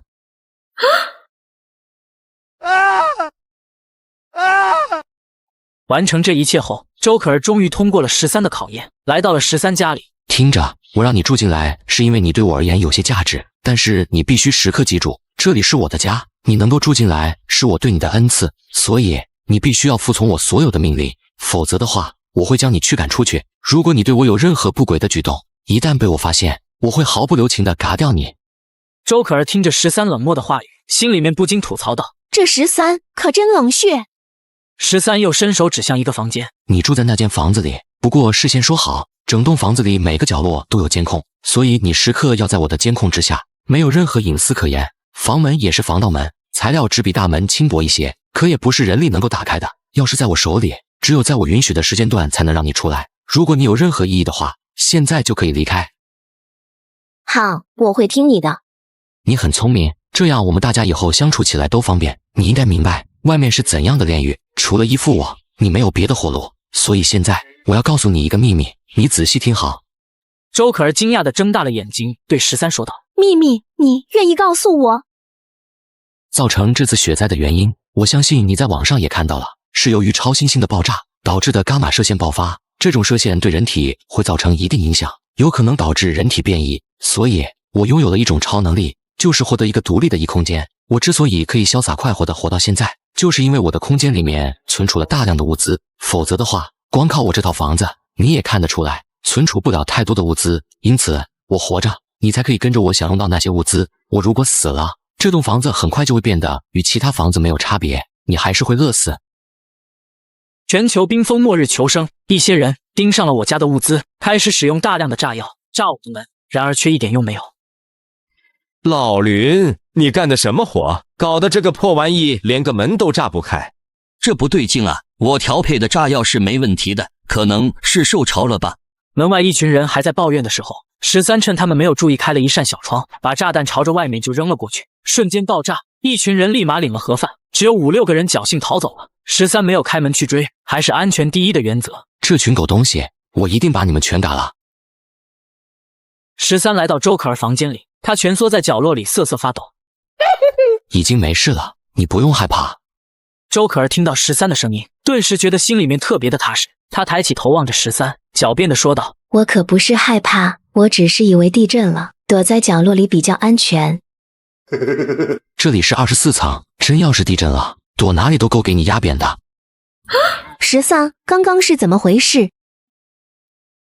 是隔壁26栋那些工人干的。附近有一个新开发的小区，所以不少工人都在周围租房子。我们小区也算是中高档，他们舍得花那么多钱吗？一间屋子里住10个人，你觉得能有多贵？这么说来的话，他们其实比陈正豪更加危险。陈正豪只不过是个社会混混，过去和平年代，普通人不敢惹事，所以怕他。但现在大家都朝不保夕，他如果不是手里有枪，早就被人打死了。可是这些工人不同，他们天天干体力活，体力比普通人强太多了，战斗力也更加彪悍，而且他们都是熟人，又人多势众，无论想干什么都方便。那之后咱们怎么做？要不要向他们报仇？当然要报仇，不过我是不可能过去的，到人家的地盘太不明智了。你瞅瞅他们，不就被我搞死了一大半人吗？可是你手里有枪啊，怕他们干什么？有枪也不行，哪怕嘎光了他们，但是让我中一铁锹，我都觉得自己亏大了。你实在是太狗，太稳健了。但是你不出去找他们，怎么报仇啊？他们看上去可不像是怕死的人，感觉都跟亡命徒似的。13摸了摸下巴，心里面已经有了主意。看来以后日子想要过得安稳，必须得找一些人来当炮灰才行。13想了想，把手机拿了出来，打开了业主群。此时由于刚刚的爆破，邻居们全都被吓醒了，疯狂往群里发消息。刚刚那响声是怎么回事？地震了，还是有炮弹袭击？声音是从楼上传来的，会不会是陨石掉下来啊？很有可能，如果不是天上掉陨石了，怎么会有这么异常的气温？说不定人类会和恐龙一样灭绝。刚刚26栋那批工人闯入我们单元楼，想要嘎人抢夺物资，被我及时发现，把他们给赶走了。26栋的人是怎么过来的？他们从下面挖了一条雪中隧道，沿着1楼嘎人上来的。快把那隧道给弄塌，然后把门锁起来。没用的，那种门一砸就破，就算你堵上，他们也可以从4楼的窗户爬进来。这可怎么办啊？我们怎么打得过那些苦力？咱们楼里的人死了一半了，剩下来的大多是老弱妇孺。这个时候反倒是保安大叔给13发来了私信，关切地询问13需不需要帮助。13 26栋的那些狗崽子我认识，之前我还和他们喝过酒呢。狗日的，他们竟然过来打你的主意，我不会放过他们。13，你要是有什么想法告诉我，我帮你收拾他们。保安大叔，他们的人挺多的吧？他们本来有30多个人，但是最近死了10来个，差不多剩下20几个人吧。我跟他们老大黄天放认识，之前一阵子还在聊天来着。但是这群狗日子的太不是东西，在26洞害死了不少人。蛇桑，你对他们有什么打算吗？需要我帮忙的话，你招呼一声就好。保安大叔，还是安全起见吧，我暂时没有报仇的计划，主要是我一个人，哪怕加上你也没有必胜的把握，除非能把楼里面的邻居都给调动起来。你的意思是说，咱们大家也跟黄天放那帮人一样，联合起来一致对外？保安大叔，就是这个意思。那我就在群里把这个说法提出来，看看他们有几个人愿意的。保安大叔，用不着这样，你上赶着让他们加入团体，他们反而觉得你心怀不轨，甚至是蹬鼻子上脸。蛇桑，那怎么办啊？我们又不着急，家里面物资足够，就等着呗。天河帮那群人能来第1回，之后肯定还会有第2回。别的不说，他们被我嘎了那么多人，一定会回来报复的。到时候，这楼里的邻居自然会来求咱们。蛇桑，你真是太高明了。2人一拍即合，达成了协议，决定暂时对天河帮的人置之不理。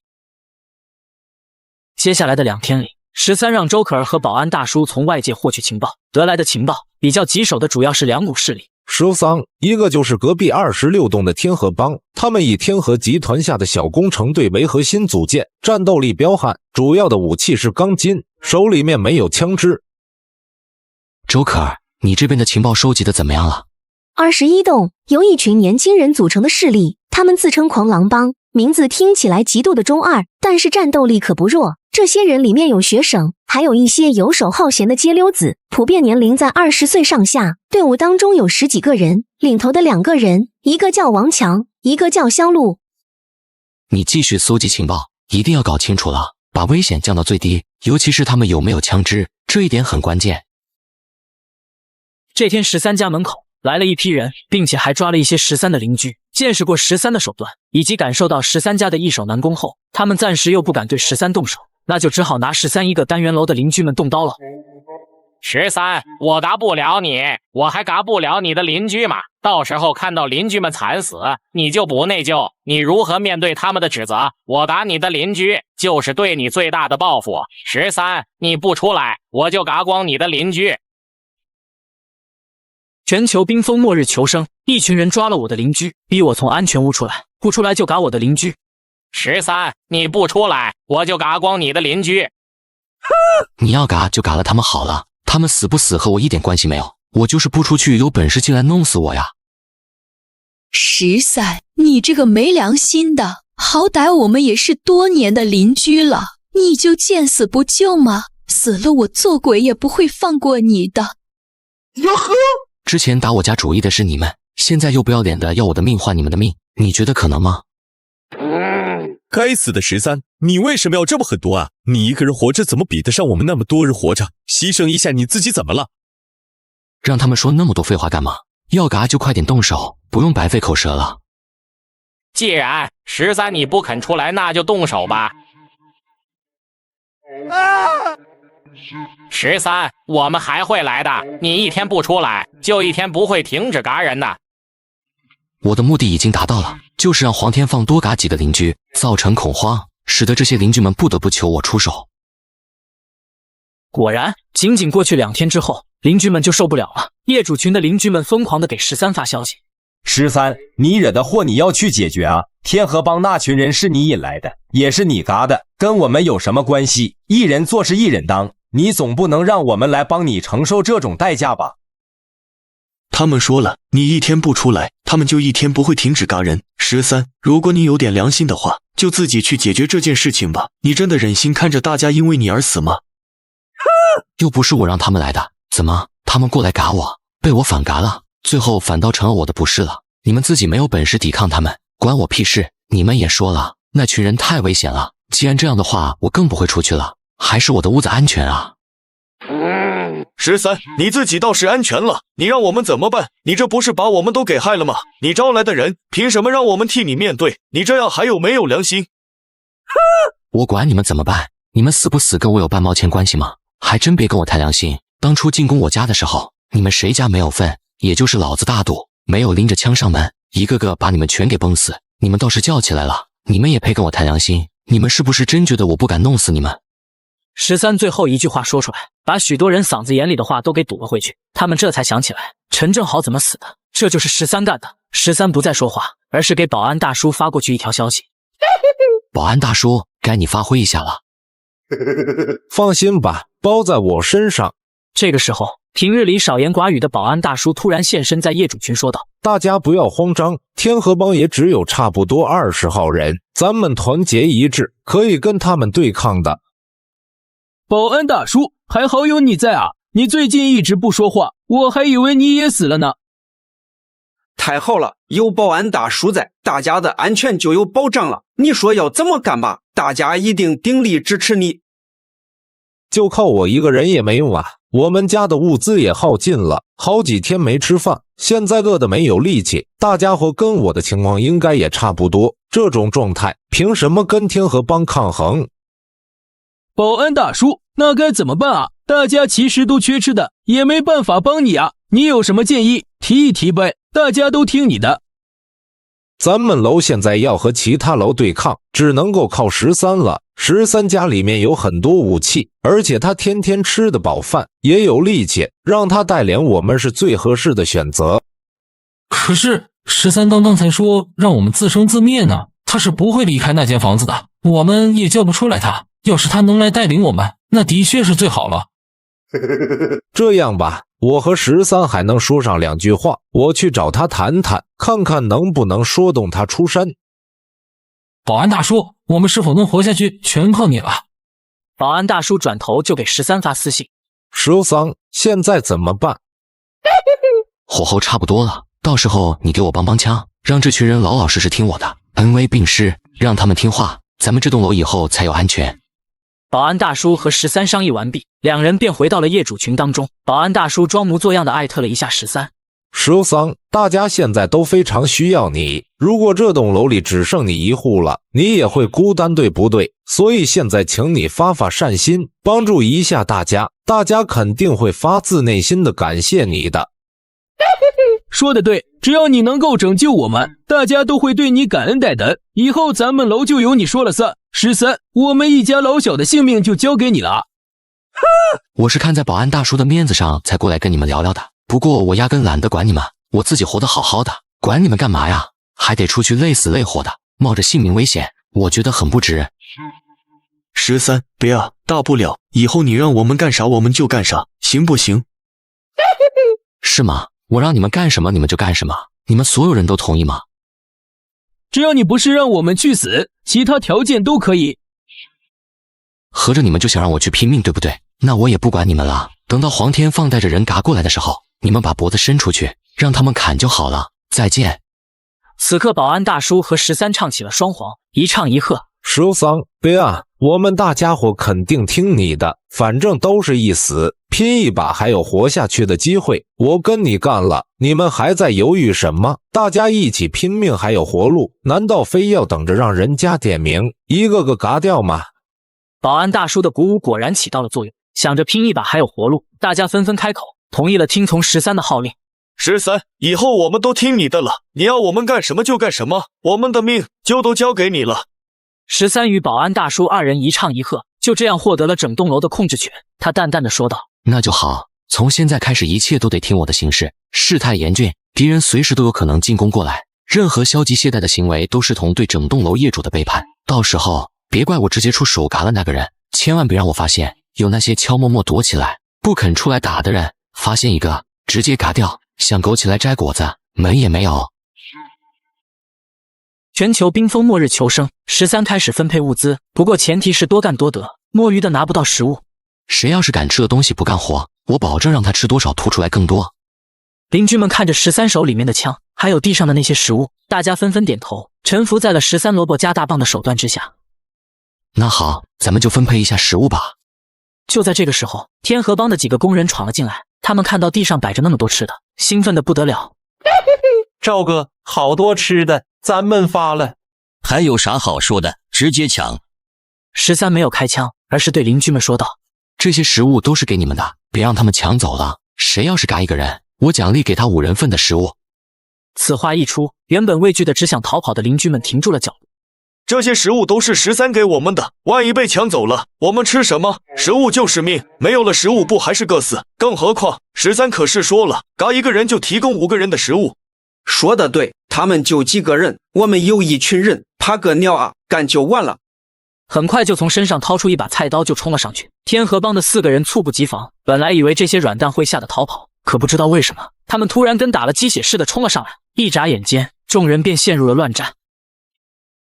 战斗结束之后，地上留下了6具昆体，除了天河帮的4个人之外，还有2个楼里面邻居的。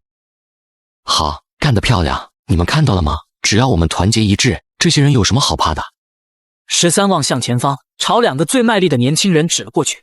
你们俩过来。那2个年轻人一脸喜色，很快的就来到13跟前。好好干，这箱方便面是奖励你们的，只要以后保持这种劲头，我不会亏待你们的。那2个年轻人激动的眼泪都流了下来，这些东西足够他们吃上1个礼拜。13大哥，以后我们肯定跟着你好好干，我们全听你的，你就是我亲哥。奖励完了2个出力最多的小伙子，13对其他人说道：下面该分配食物了，一个个来。刚刚众人的表现13都看在眼里，表现的卖力的他就多给一点，表现差的他就少给。不过大部分人得到的只是1块面包或者2袋没有小孩巴掌大的饼干。13指着富2代许浩，许浩赶紧走了过来，伸出手说道：我的食物呢？13有些嫌弃的看着他，随手拿了1块水果糖放在他的手里。这就是你的食物？许浩瞪大了眼睛，一股浓烈的屈辱感笼罩住了他的心头，他生气的吼道：你不是在开玩笑吧？凭什么我就只有1粒糖果？你还有脸叫？刚刚别人都在动手的时候，你从头到尾就在后面晃悠，你连那几个人碰都没碰一下，给你这粒糖果都是我发善心了。许浩非常狡猾，上的时候他喊的声音很大，手里也拿着个棍子，嚷嚷着嘎掉他们，可是声音很大，不肯上前打架，当着13的面摸鱼，他是真的拿别人都当傻子了。那能怪我吗？他们就4个人，我根本没有上的机会。那不是我的问题，我不关心过程，我要的只是结果。许浩气急败坏，不甘心地说道：不公平，你这样太不公平了，你就是摆明了在针对我。哟呵，公平？你是不是搞错了什么事情？你算个什么东西，也配和我谈公平？你真的以为我是在和你讲道理吗？我是在命令你服从我的要求，懂吗？垃圾！13看了一眼旁边的李成斌和姜磊，使出了一个眼色说道：这种不服从命令、无组织无纪律的人要怎么处置？你们2个懂了吧？他们2个然后走过去，拽住许浩就狠揍。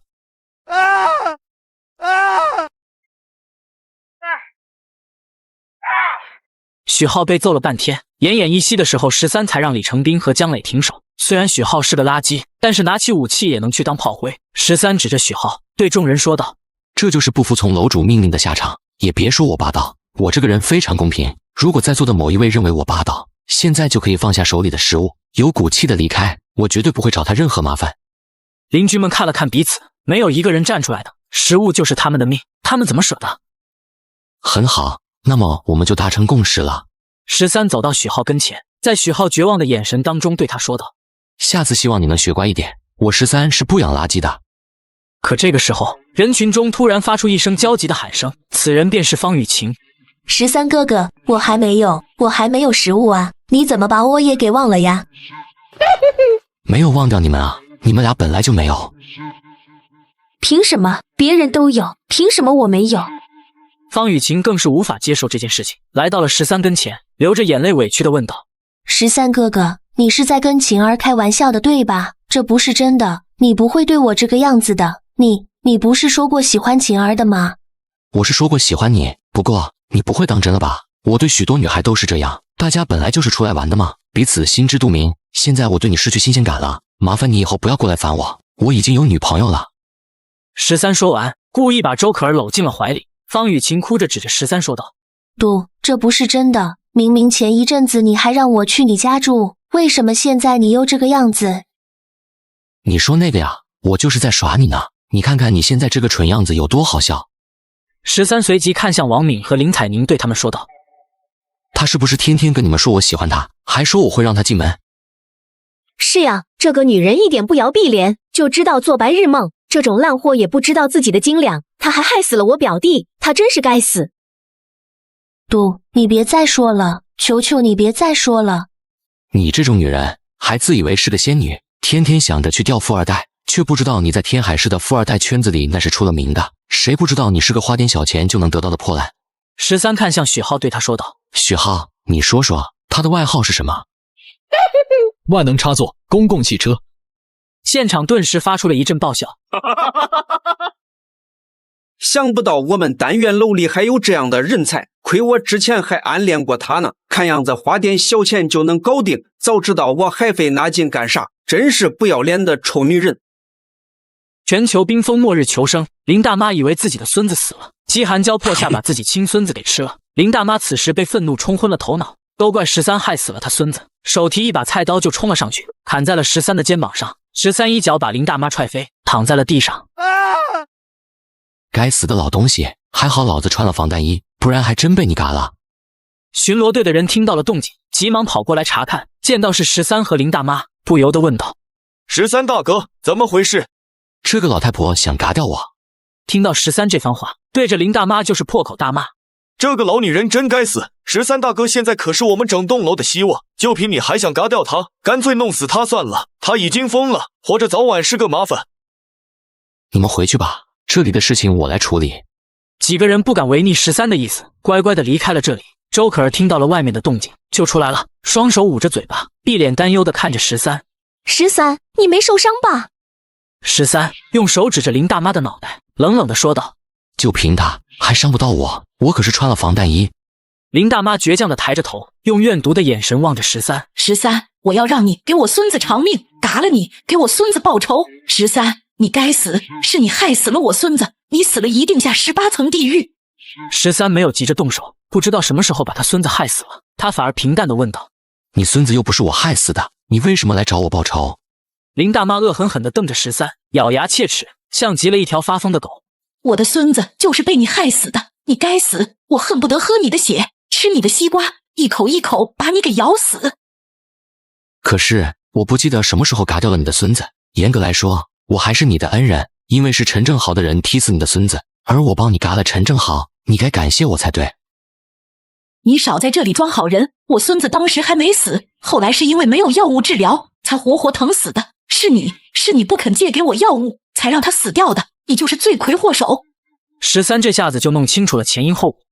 哦，原来是这样啊，你是这么理解的。不过这件事情是不是有什么误会？其实我这个人啊，最是嘴硬心软了，我怎么可能忍心看着一个孩子活活疼死呢？所以后来我去你们家送过药的。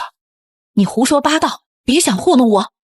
我真的没有胡说八道，我去过你们家，你仔细想想。哦，对了，当时你太专注了，有可能是忘记了，因为我当时过去的时候，你正在忙着吃东西呢，确切的说是在啃东西。你的孙子林小虎那个时候其实还没死，只要吃了我的药，他就可以活得好好的。但是不知道为什么，那天我过去的时候，却发现你把他给活活砍死了。听到13说的这番话，脑子里更加凌乱，他的眼睛里掠过一抹惊慌失措，因为他记得在林小虎死后，他为了活下去，的确不得已把他给撂了。不可能，小虎当时已经死了，是被你给害死的。你如果不信的话，可以问一问周医生，林小虎是不是还有救？不错，林小虎其实是有机会救活的。当时是我联系的13，他同意送药过去，可是你没有等到他过去，就错误的以为林小虎已经死了，把还活着的他给……周可儿最后几个字没有说出口，他也觉得挺恶心的。毕竟林大妈天天标榜着自己多么爱自己的孙子，可是最后怎么样呢？为了活着，他连林小虎都能下得去口，这已经超出了做人的底线，连猪狗都不如。林大妈绝望的捂着脸，痛苦的哀嚎起来。不可能，不是这样的，我不知道他还活着，我以为他已经死了呀。我等了好久好久，直到自己实在受不了了才下的刀。一开始我告诉自己就只吃一点点，一点点就好，可是后面越来越饿，才没忍住把它吃掉的呀。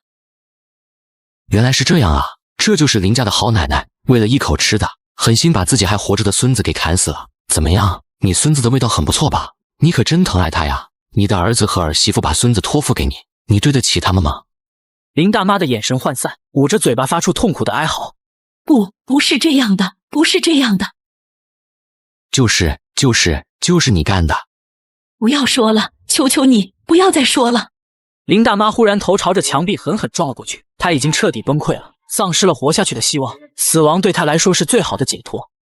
林大妈，做人要往前看，你可千万别想不开啊！毕竟你可是牺牲掉你的孙子才活下去的，你死了下去怎么面对你们一大家子啊？此时，附近的邻居听到动静，都赶过来看热闹。13指着林大妈，大声地说道：“大家快来看啊！林大妈想不开要撞墙，她为了活命，把自己孙子林小虎给嘎了，还吃了个精光。这是一个求生欲望多么强烈的女人啊！”邻居们听到这句话后，眼睛里露出极度恶心的表情。即便有些人为了活下去，对昆体下了手，但是没有一个人能对自己的至亲做出这种事来，那是他们最后的道德底线了。林大妈被这些目光注视着，精神崩溃的更厉害了，嘴里大口大口的吐出鲜血，眼睛里全都是挣扎与痛苦的神色。13，他活不了多久了，最多半个小时就会被冻死。怎么可以这么残忍？现在这么冷的天气，还让他冻死，这种事情我看不下去。13，你想怎么办啊？哎，老人家一辈子也不容易，临死前让他死得痛快吧。13拿出一把枪，对着林大妈的西瓜就是一枪，当即就领了盒饭。全球冰封末日求生，整个小区都畏惧我，出了5个代表人跟我谈判，谈不成一言不合就开干。都来了，就你们几个吗？对，我们是代表整个小区来和你谈判的。那咱们就谈谈吧。13，你也知道现在情况艰难，大家都缺衣少食，许多人甚至活活冻死、饿死。我还听说有一些单元楼都开始吃人了。再这么下去，我们大家都活不下去。所以我希望你能够理解，大家并不是针对你，大家只是想活着，所以才不得不通过这种方式跟你谈。不要跟我打感情牌，你觉得现在说这些还有用吗？直接谈谈你们的条件。从气势上，对面5个人被13压制的死死的。几个楼长看了看彼此，王强对李健说道：“老李，还是你说吧。我们想要的东西就是一些必备的生活物资，首先是食物，其次是取暖所用的物资，比如说衣服和棉被。13先生，你觉得怎么样？”那不行，我们的食物和物资不够用。13不多废话，掏出枪来，拍在了桌子上。5个人也是脸色大变，下意识的想要逃走。13，你这是什么意思？我告诉你，就算是嘎了我们也没用，到时候整个小区的人都不会放过你的。13先生，你别激动，有话我们可以慢慢谈。你们紧张什么？我只是觉得这手枪有点碍事，拿出来亮亮，别紧张嘛。来，坐下，我们继续。5个人的脸色不太好看，可还是坐了下来。首先，我告诉你们，你们提出的条件我根本不可能答应。我现在说出我的合作条件，你们看看可不可行？不过你们不接受，我也不改，咱们就打。5个人脸色各异，平心而论，他们现在很畏惧13的实力。若是单打独斗，13可以平推他们任何一方，甚至好几方联手。第一，我可以为你们提供物资，主要是食物，但是数量有限，每栋楼我只提供10个人的分量。具体这些食物分给谁，谁来分，我不管，你们自己单元楼内部决定。这样我每天都要负担300多人的物资，已经是我的极限了。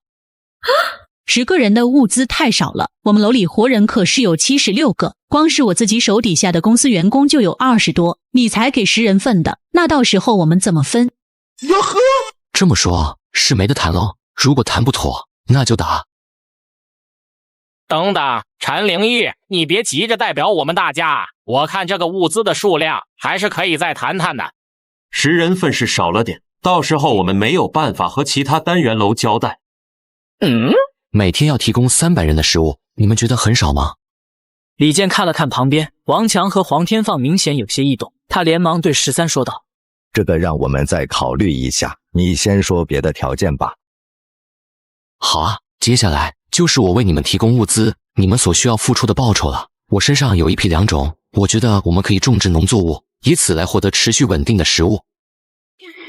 你种过地吗？那么冷的天气，粮食全都会被冻死。话不能这么说，你们要是觉得大米不行，我这里还有其他种子，土豆、小麦，总有一款合适的。13，真别开玩笑，外面多少度啊？再说了，冰天雪地的，你种在哪？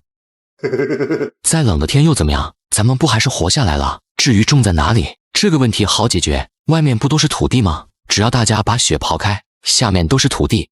我操，牛逼！如果要开展种植业的话，就必须提供足够的食物，这样一来，300份的食物未免太少了。可是我需要的人300个都多了，那就是每一栋楼都需要派人出来整理出农田，我需要每天看到你们的劳动进度，毕竟我也不养闲人。这就是我的2个条件，只要你们同意，我就答应为你们提供物资，而且300人份的话，食物的质量也会得到保证，甚至将来我还会提供香烟、酒水和衣物，乃至医疗用品。这句话一出，顿时有人坐不住了。王强一下子站了起来，大声问道：“13，你能搞到香烟？你手里有烟吗？快给我来一根尝尝！我都半个月没抽烟了，人都要疯掉了。”这2个人都是老烟民，让他们半个多月不抽烟，简直比嘎了他们还要难受。13从口袋里掏出一包华子，然后一人丢给他们1根。2个人贪婪地望着手里的香烟，赶忙往嘴里面塞。他们可以不吃饭，但是不抽烟真的会疯掉。现在我的条件摆在这里了，你们答不答应？只要你以后能保证我有烟抽，这些条件我都可以答应你。但是说好了，一天最起码得给我2包。我也是一样的条件。一天最多只能给你们1包，多了我也没有。王强和黄天放赶紧答应。那成，说好了1天1包啊，你可一定得给我们带来。那这么说，我们今天的谈判就达成共识了，对吧？王强与黄天放都不是什么太聪明的人物，只要可以得到烟抽，他们其他的都可以不在乎。13，这件事情我们还得商量商量。说的对，我们还得从长计议。那随你们的便，反正我的条件摆在这里了，这也是我最大的诚意和底线。你们要是再不同意的话，那咱们就只要刀枪相见了。13，我是没什么问题的，你先给我来条烟抽。开什么玩笑？你们不是统一战线的吗？在你们没有给我一个明确的答复之前，这些条件就没有正式生效。所以想要烟抽的话，就等你们确定了以后吧。王强大口抽着烟，眼神都有些迷离了。他不耐烦地冲李健几个人生气地说道：“还等什么？我们要的东西不是都有了吗？就按他说的办好了。”可是这也太儿戏了吧？什么这也那的？我说了，就这么办，别耽误时间。最讨厌你们这些啰啰嗦嗦的人了。我看啊，差不多得了。13给咱们面子，咱们也得体谅他的难处，不是吗？这个条件的确有些苛刻了，我们也不能擅自做决定，否则其他单元楼也不能同意。对啊，这件事情可不能轻易的决定，我看我们还是得再商量商量。我操！再商量商量？你们是在耍我吗？如果你们5个人无法替整个小区做决定，你们为什么要自称代表跟我来谈判？别急，谁说我们做不了主的？这事情不是说好了吗？咱们5个人来做决定，其他楼的人还敢不听不成？要我说，13提的这个条件还是可以接受的。我看大家也得互相理解一下，13也有他的难处，大家差不多就得了，别逼人太甚。13，我先表个态，我同意你的提议。我也一样。全球冰封末日求生，13在楼上被谈判拖住，上千人准备偷袭强攻，然后一举拿下25栋。不过13已经察觉到了一切。你们是不是安排了人，趁我们谈判的时候过来偷袭？你说什么呢？我们都在这里，然后还让人过来偷袭，那不是拿我们自己的命闹着玩吗？我觉得也是，不过那样的话，你们回去之后就得好好查查了。这群该死的东西，谁让他们这么做的？全都给我坐下！13，真不是我们干的，你别开枪，千万别！13来到了阳台，掏出一把 98K， 对准下面的人就是一枪爆头。第2枪继续响起，又是一颗西瓜被贯穿。这个时候，惊呆的众人才反应过来，连忙拼了命的逃跑。我说的条件，你们考虑清楚了吗？我同意你提出的这2个条件，我也没有意见。随即是张玉年和陈玲玉2人什么都没有说，估计是不知道怎么发生了，只能举起手表示同意。李健看到其他4人都已经妥协，苦涩的举起了手。我也同意。那好，从今天开始就开始劳动，然后明天下午我会通知你们过来领取物资。另外，一定要好好干哦，我会盯着你们的，别跟我耍心眼。几个人纷纷点了点头，表示同意，不同意就会被当场嘎掉。你们回去吧。5名楼长离开之后，25栋的人心里面都松了一口气，然后赶紧过来询问13会议的结果。在我的武力威慑下，他们妥协了，以后需要为他们提供300人份的食物，来换取和平，而且所有人都需要参与到劳动当中去，将来开发土地，进行农业种植，坚持可持续发展套路。300人份的食物，这能做到吗？而且把食物都给了他们，我们可怎么办啊？所有人都不理解13为什么要提出这样的条件，毕竟13在做决定的时候，也压根就没有和他们商量过。13不急不缓地解释道：“不达成这个协议，你们想怎么办？真的要和整个小区上千号人打，我是无所谓，他们人数再多我也不怕。可是你们顶得住吗？”一群邻居面面相觑，都没有脸再说话了。整个25栋的武力只有 99% 都在13一个人的身上，人家要是一走了之，不管他们的话，照样能够活得很好。可是他们怎么办？还不是要被盛怒的小区业主们给嘎掉？你们也不用太担心，我手里有大量的食物和物资，无论如何，我都不会让你们饿死。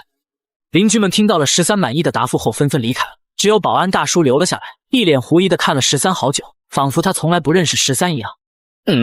保安大叔，你这么看我，我脸上有东西吗？不是，我只是觉得你今天有些奇怪，有些不像是过去的你了。你是不是搞不懂为什么我会跟他们达成那样的合作协议？的确，总觉得妥协不像是你过去的风格。跟他们合作只是权宜之计，我今天本来是打算把那些楼长都喊过来，然后全都嘎掉的，到时候各个单元楼群龙无首，就会重新陷入混乱的状态，那样的话我就有机会逐个击破。可是今天他们只派了5个人过来，虽然是势力最大的5个楼长，但嘎了他们也无济于事，毕竟其他人已经形成了同盟，那么我就必须忍耐，先示敌以弱，让他们认为我不敢同时跟29栋单元楼的人作对，所以向他们妥协了。原来是这个样子啊，这就对了嘛，我就说之前的做法不像你的性格。保安大叔，你听懂了吗？虽然听不懂，但是感觉很有道理的样子。我给他们挖的坑，第一就是物资的数量有限，每栋楼只有10份，这样一来，以后的物资肯定是不够吃的。俗话说得好，不患寡而患不均。当我给他们分配食物的时候，所有人都看得到，可是各楼的楼长把食物领回去之后，却并没有发给所有人。你猜这个时候各个单元楼会发生什么事情？这样他们就会内乱。对，就是内乱。得不到食物的居民会从刚刚得到希望，然后重重陷入更深的绝望之中，那种痛苦比死都要难受，他们就会狗咬狗干起来。13，你实在是太聪明，太可怕了。可是你为什么要让他们种地呢？这么冷的天气，想要种植农作物根本不可能吧？保安大叔，有些事情其实很简单，你不要想得太复杂。我让他们种地，只是单纯的激化他们的矛盾，同时消耗他们的体力罢了。毕竟现在他们能付出的东西，也只有不值钱的体力了。我明白了，13，现在我们一家子活下去的希望都寄托在你身上了，你让我怎么做，我就怎么做。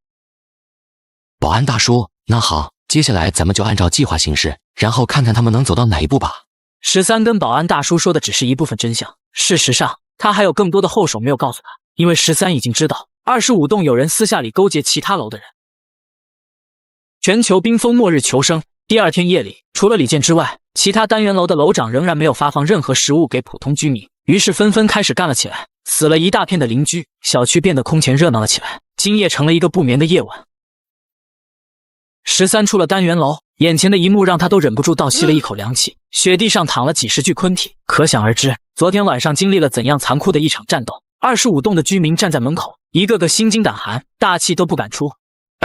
13，今天还用干活吗？13看了一眼保安大叔，又看了一眼旁边的那些邻居们，他淡淡的说道：“如果你们以后想要有饭吃，就得干活，除非你们想跟雪地上的昆体一样的下场。”众人心中一凛，比起这些死去的人，他们简直太幸福了，最起码不需要去争抢那稀缺的食物，也不用去拼命，不就是干活吗？能活着就行。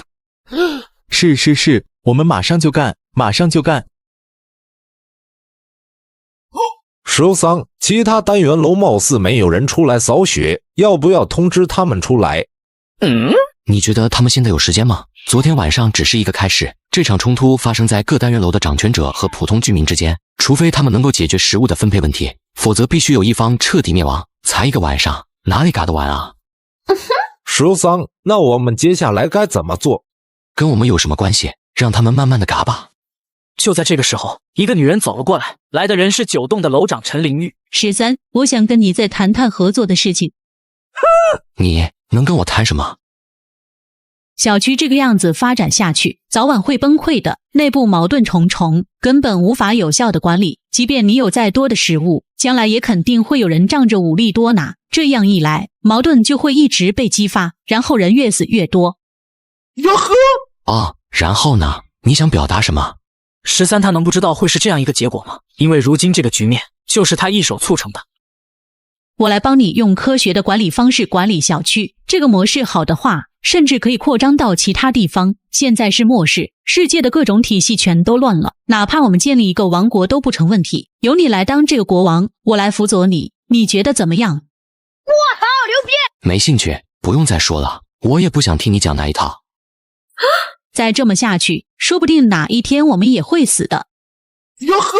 你把那个门字去掉，你们会死，可是我13不会。你一个女人，在末世之中，一个人很难撑下去。怎么，你没有老公吗？早就分了。哦，孤家寡人啊？也不是，我还有一个女儿，她10岁开始就在大米国留学，念贵族学校。我的生活不需要依靠男人。离婚之后，我自己带着孩子，从一开始给人家刷盘子、做美容店的学徒，一步步走到今天，成了一家准上市公司的总裁。我不比任何一个男人差。13，如果你因为这个原因不跟我合作，那一定是你的损失。通常来说呢，只有集团性质企业的一把手才能叫总裁，你这样的小公司老板只能叫总经理。这也不是那么说的，没有谁规定总裁只能是集团的老板吧？那没事了，你继续去忙吧，我就先走了。13回到房间，就拿起手机给李健打去了语音电话，想知道他们那栋的邻居为什么没有干起来。李健，其他单元楼因为食物的分配问题已经干起来了，但是看你们单元楼里面却没有发生这种状况，我很好奇，你是用什么方法隐瞒了消息吗？我根本就没有隐瞒任何消息，从一开始我就把谈判的结果告诉了我们楼的所有人。这个结果出乎了13的预料，他很惊讶，李健敢这么做，就不害怕单元楼内部动乱吗？那么明明只有10人份的食物，根本不可能让你们所有人都活下去，可他们为什么不造反？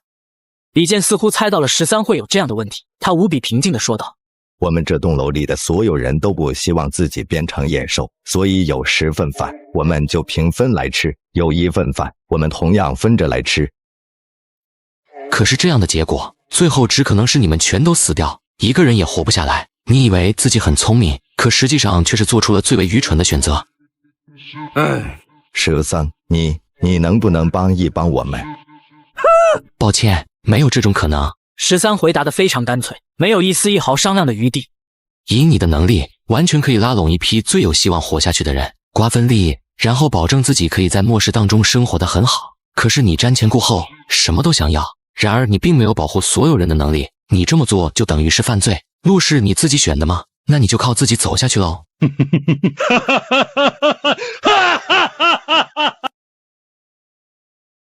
全球冰封末日求生，13和往常一样发放物资。王强掏出了一把手枪，对准13就开枪。13瞳孔猛地一缩，下意识的想要闪避。就在这个时候，在他侧前方的保安大叔猛地把他推开，连续给13挡了3枪，跪倒在地。在场的30多个人都是为了嘎13过来的，手中的武器散着冰冷的光泽。为了这一刻，他们也等待了许久。此时，就连13身边的姜磊和李成斌都被他们收买了。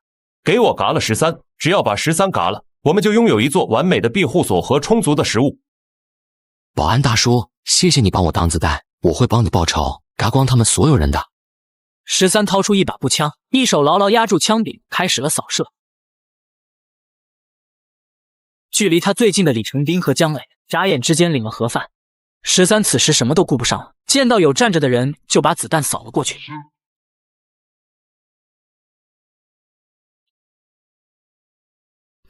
他有步枪，他怎么会有步枪？快跑啊！王强和黄天放等人刚想跑，13掏出一把 98K 对准他的西瓜就是一枪，当场领了盒饭。黄天放吓得腿软跪在了地上，第二枪响起也领了盒饭。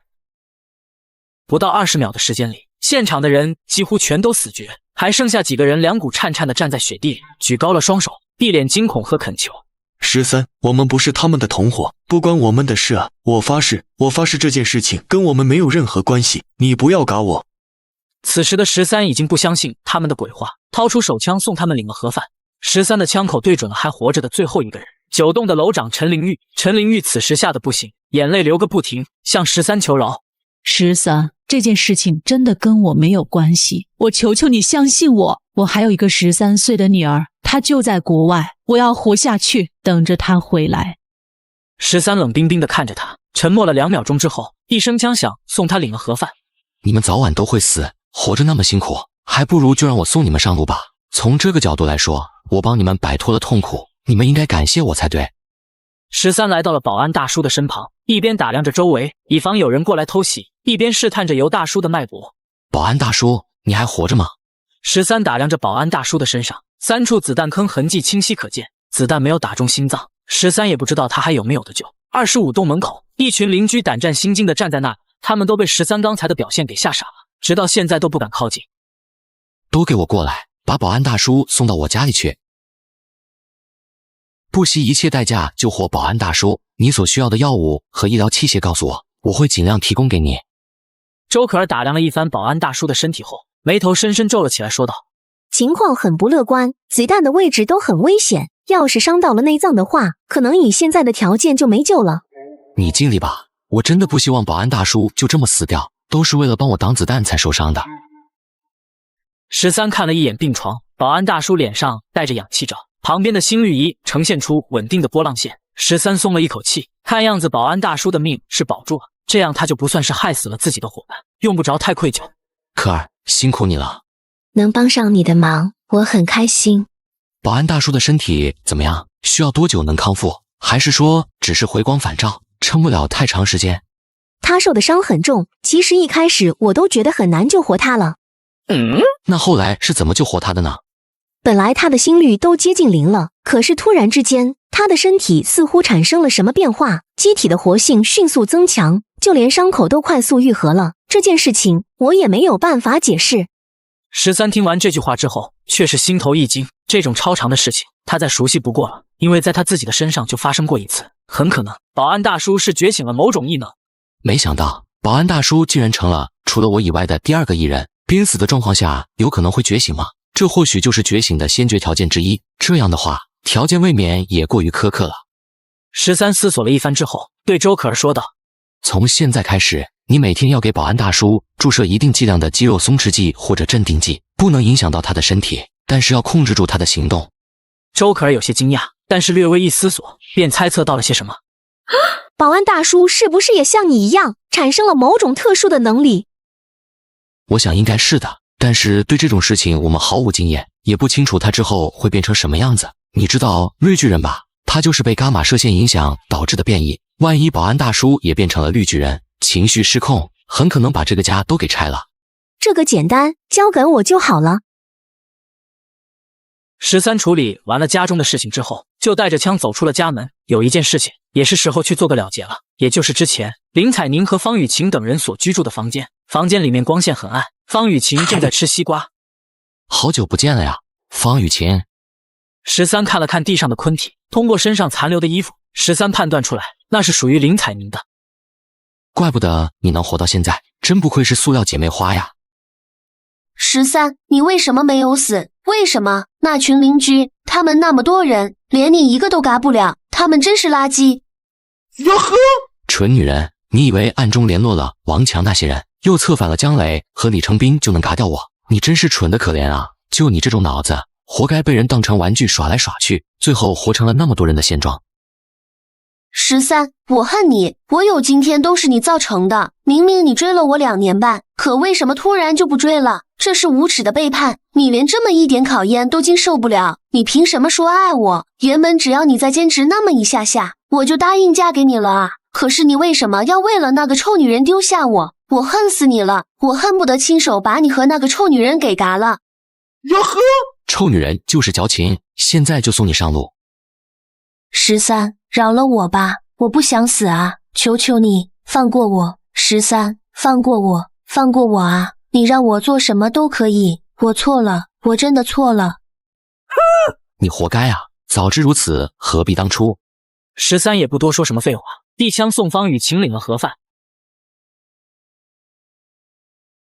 全球冰封末日求生，许浩跪在地上求13饶命，还说要告诉13一个秘密。13大哥，你别嘎我，我告诉你一个秘密。哟呵，你要是敢骗我，我就嘎了你。13大哥，你有没有听说过江南首富罗毅花10亿美金打造的末日庇护所？你知道那个避难所在哪？这个消息你为什么要告诉我？我把这个消息告诉你，就是希望能够追随你。只要你让我做你的跟班小弟，我就帮你把这个庇护所给拿下来。你把我当白痴？真有那么好的地方你会告诉我？13大哥，我怎么敢骗你呢？虽然我知道那个地方在哪，可是现如今罗毅是那里的主人，靠我一个人的力量根本夺不下来，因此我才来向你求助。只要你愿意让我追随你，以后让我能够吃饱穿暖，我就会竭尽全力的帮助你。既然是顶级的庇护所，哪有那么容易攻打下来？13大哥，只要有我的帮助就能攻打进去。我不光知道那个庇护所的位置，而且我还曾经进去过，那里面的布置我基本上都了解。你要是敢骗我，我现在就开枪打死你！13大哥，别赶我，别赶我，我说的都是真的，你信我，你信我啊！13，你现在就给老子嚣张吧，等老子把你骗过去，就和罗毅联合起来弄死你！说一说你的想法，假如我同意了跟你合作，你要怎么帮我？我跟罗毅之间还有联系，当初我把你的情况说过之后，他对你手里的物资和武器也很感兴趣，所以我们可以演一场戏，假装我把你骗过去，然后让罗毅开门，到时候凭老哥你的本事干掉他，不是分分钟的事情吗？我可以答应让你跟着我混，想要我相信你，那就给我把这毒药吃了。放心，只要我们拿下罗毅的那栋庇护所之后，我就会给你解药。我操！什么？真的是毒药？不要，你不要过来啊！这可就由不得你了。事已至此，你吃也得吃，不吃也得吃。你不要过来啊！说完，13就把许浩按在了地上，把毒药塞进了许浩的嘴里。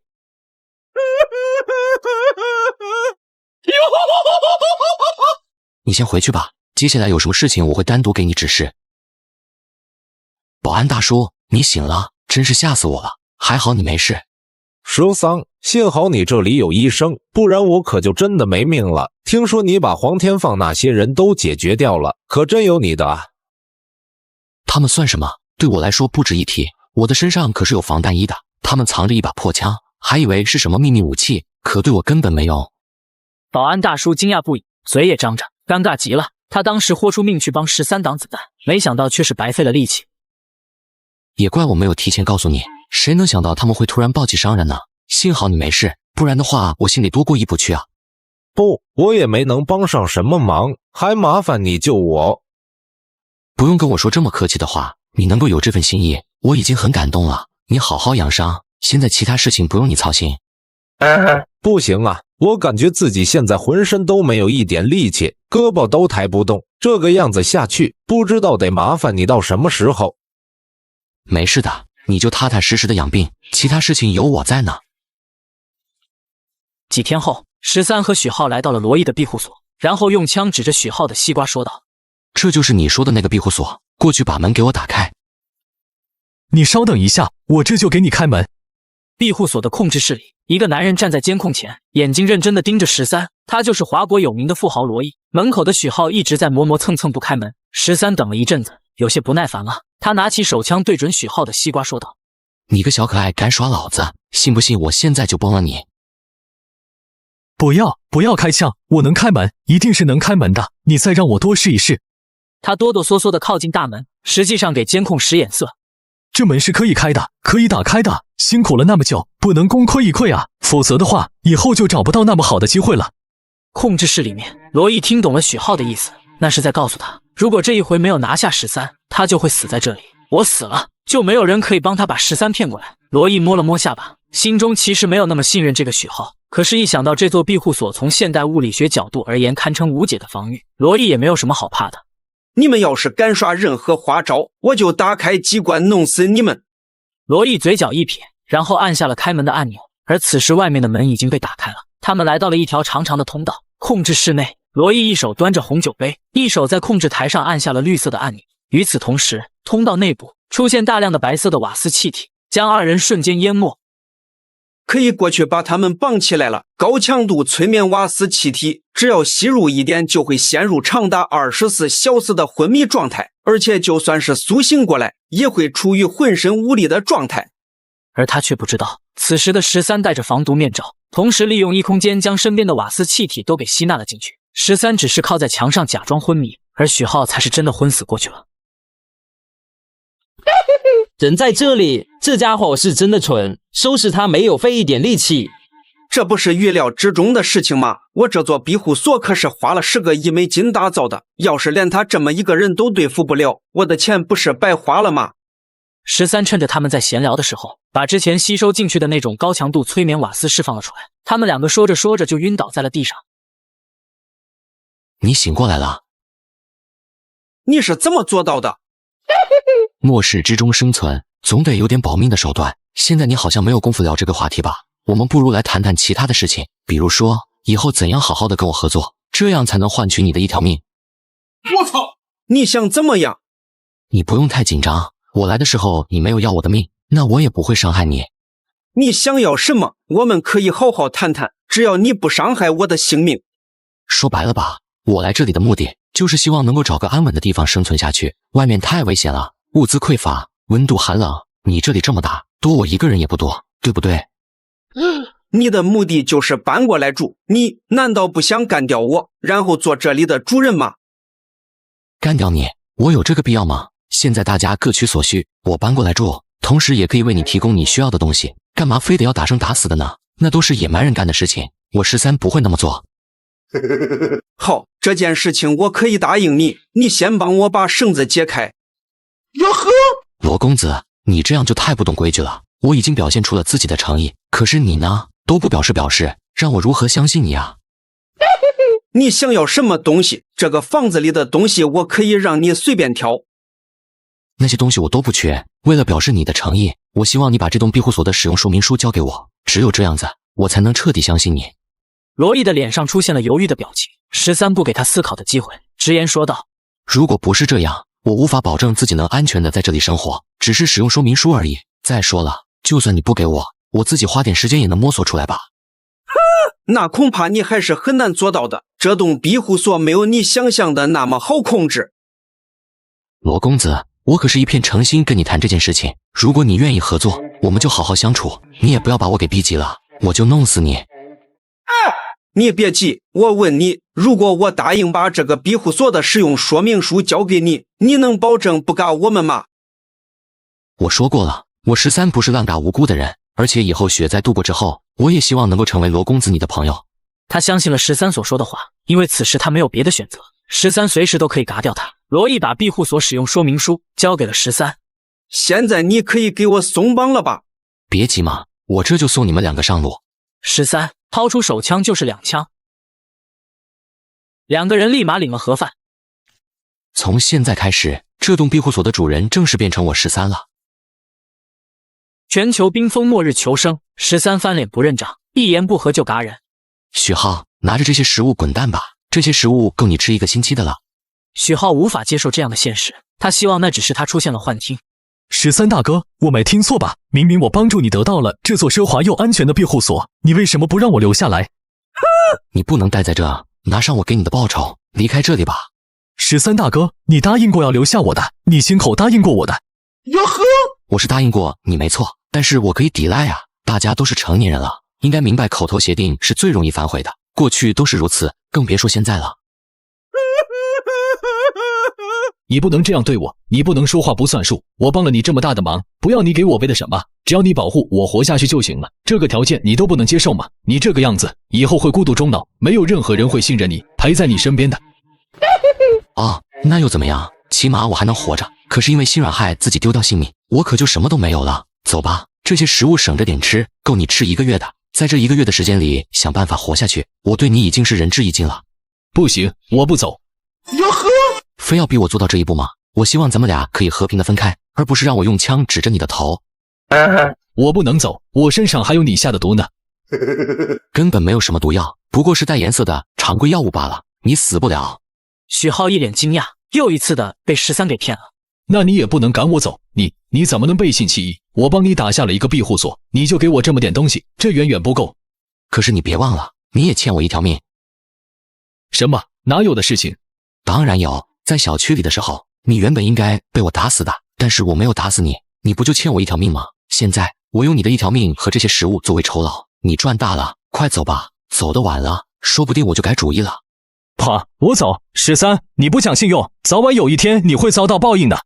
许浩咬了咬牙，一脸不甘地朝着通道走去。13犹豫了片刻之后，举起 98K， 对准了许浩的西瓜，就是一枪，当场领了盒饭。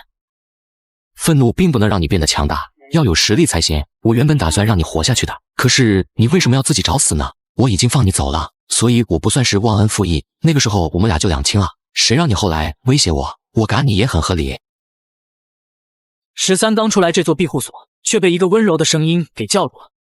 请您务必等一下，我有些话想要对您说。听到那个奶声奶气的夹子音时，13彻底确认眼前的那人是谁了。他的眼睛里露出意外而惊喜的神色。你是杨幂？是我已经3天没有吃过饭了，你能不能带我走？我不想死在这里。现在这种环境下，大家的日子都不太好过，你想让我带你走，你需要给我一个饱满而充分的理由。我只想要一口吃的，只要你愿意给我，我可以答应你任何条件。行吧，那你跟我来吧。13打消了回岳麓小区接回周可儿的念头，又回到了庇护所内。这里不是罗伊的家吗？现在这里是我家了。总之你记住，这个地方现在的主人是我。我能不能借用一下这里的浴室？可以，你随意。你一定累坏了吧？来，我帮你按摩，你躺好。我本以为你是个好人才跟你过来的，你怎么能对我做这种事？13也不和他说什么废话，直接把他扑倒。我要出去一趟，你先在房间里面好好待着。那你什么时候回来？我一个人害怕。你不用担心，我只是出去接个人过来，很快就回来。那好，你快去快回。13转身正欲离开，忽然之间脑海中浮现出一个念头。秘密，我想拜托你一件事。我在老家有一个朋友，人对我挺够意思的，但是他被坏女人给骗了感情，如今身心都需要异性的安慰，我想给他找个伴，这才问问你，毕竟你在贵妇圈的人脉还是比较广的。年纪稍微大一点的，你那个朋友不会介意吧？年纪稍微大一点的，这个好啊，我那个朋友40来岁，他个人更喜欢成熟一些的女人。如果是这个要求的话，那就好办了。事情你都清楚了吧？我知道你是给我找了一个家对吧？我没什么意见，只要他对我好就行。那行，你跟我走吧。13在回岳麓小区的路上被4人4狗打劫了。大姐，把车和女人留下来，你可以滚了。13冷冷地看着他们，将每个人和每条狗的位置收入眼底，然后他迅速地掏出手枪，对准了那些人。几位兄弟，借个路，我不想惹事，你们也别过来找死。哟呵，这里是我们徐东村的地盘，你想过可以，我们得收个过路费。车子跟女人，你得留下一个。13没想到这群人这么野，难道当他手里面的枪是摆设？我操！你们看不到我手里有枪吗？多少给我点面子吧。你在吓唬谁呢？我们4个人，4条狗，你的枪里面有几颗子弹？把女人跟车子留下，可以放你一条活路，不然你试试看。那就是没得谈喽，这可是你们逼我的，可怪不得我了。13突然之间出手，枪对准4个人的西瓜，连发4枪。这4个人连挣扎一下都没有做到，瞬间立马领了盒饭。那4条狗朝着13与周海美就吼叫着冲了过来，开枪已经是来不及了。13在自己的面前打开了异空间之门，狗叫声迅速的消失在了原地。13，我们还是快点离开这里吧，动静太大，很快就有人找过来的。13离开之后，很快来了一批人，一群徐东村的人看到4具昆体，眼睛里露出了无比悲痛的神色。我早就说过了，遇到不明来路的人不能急着出手，这下子可好，把自己给搭进去了。旁边的徐满金看了看周边，却发现了不对劲的地方。狗呢？狗都哪去了？不对劲啊，这也太奇怪了。那个人很有问题，他有雪地摩托车，身上还带着枪，肯定不是一般人。徐大海阴沉着脸，这一次是他带队出来的，现在人死了，宝贵的狗也丢掉了4条，回去之后他很难跟村子里的人交代。不管怎么样，赶我们徐东村的人，这件事情不能这么了了。事情有些诡异，那个人说不定和春雷一样有超凡的本领，我们还是回去请村长拿主意吧。全球冰封末日求生，因为保安大叔为13挡过子弹，13想要给保安大叔送一个老婆。保安大叔，你要老婆不要，只要你开口，我就把老婆给你带过来，保证让你满意。保安大叔是40多岁的老光棍，没钱娶老婆，找一个女人暖被窝可不容易。此时听说13特地帮他找了个老婆，保安大叔简直乐开了花。要，当然要了，人在哪呢？快让我看看。就在外面呢，我带你过去看看。保安大叔闻言，反倒是有些不好意思了。13啊，我们家啥情况？你跟他说了没有啊？此时13心里面也无语的很。保安大叔，你不愧是40多年的老光棍，这种时候还不好意思？你不光棍谁光棍啊？没事，情况他都了解了，人家愿意跟着你过日子。很快二人来到了客厅，保安大叔看清楚周海美的样子，一时间有些疑惑，不过马上就想到她是谁，惊讶的张大了嘴巴。你难道是周海美？你好，你是保安大叔吧？保安大叔飞快的点头，像是个无情的打桩机器。二位今天就算是认识了，以后在一起过日子，彼此之间互相关照，帮对方解决各种方面的烦恼，事急从权。客套的话我就不多说了，这栋房子就作为你们的婚房，你们踏踏实实的住在这里，我和周可儿暂时搬出去，不打扰你们的二人世界。而且从保安大叔那兴奋的眼神当中，13看得出来他很希望与周海美二人单独交流。而保安大叔听说13要把房子留给他住，还有些不好意思了。13，这我怎么说才好呢？这房子是你的心血啊。我找到了新的住处，这里空着岂不是浪费吗？你住在这里，就算是帮我看的家了，我也放心。走之前，13又把厨房塞满了，这些食物起码够保安大叔二人吃上2个月。保安大叔和周海美二人把他们送到了楼下。临走的时候，13看了一眼那辆雪地摩托车，13微笑着对保安大叔说道：“以后自己出去找食物，没有个交通工具可不行，这辆车送你了，以后有空也可以去我那里玩。”不行，这绝对不行。13，你给我的东西已经太多了，我不能再要了。你得为将来着想。可是你把这个给了我，你怎么办啊？我随便一点就可以了。13打开异空间之门，顿时在雪地上出现了一辆4轮的雪地车，是雪地车，而不是雪地摩托。好家伙，你管这玩意叫随便？保安大叔，我忍痛割爱，把心爱的摩托给你了，也只能勉强开一开这个。我是真不爱这玩意，耗油量太大了。不过没办法，谁让咱们是好朋友呢？我好牛逼！阿贝，对，这就是空间系能力者的优势嘛，真让人羡慕。13在开车回新庇护所的路上，却被一人操控的一道龙卷风拦住了去路。13打开异空间之门，把那道龙卷风收入其中。怎么回事？我操控的那道龙卷风不见了。本来势在必得的一击，怎么就突然之间消失了？他无法理解，因为操控那道龙卷风对于他而言消耗也不小，身体被掏空了一样。春雷，你还好吗？我没事，只是这个家伙果然不好对付，他肯定也是能力者，而且我搞不清楚他的能力。我们快撤！13下车后，举枪对准那3个人就射击。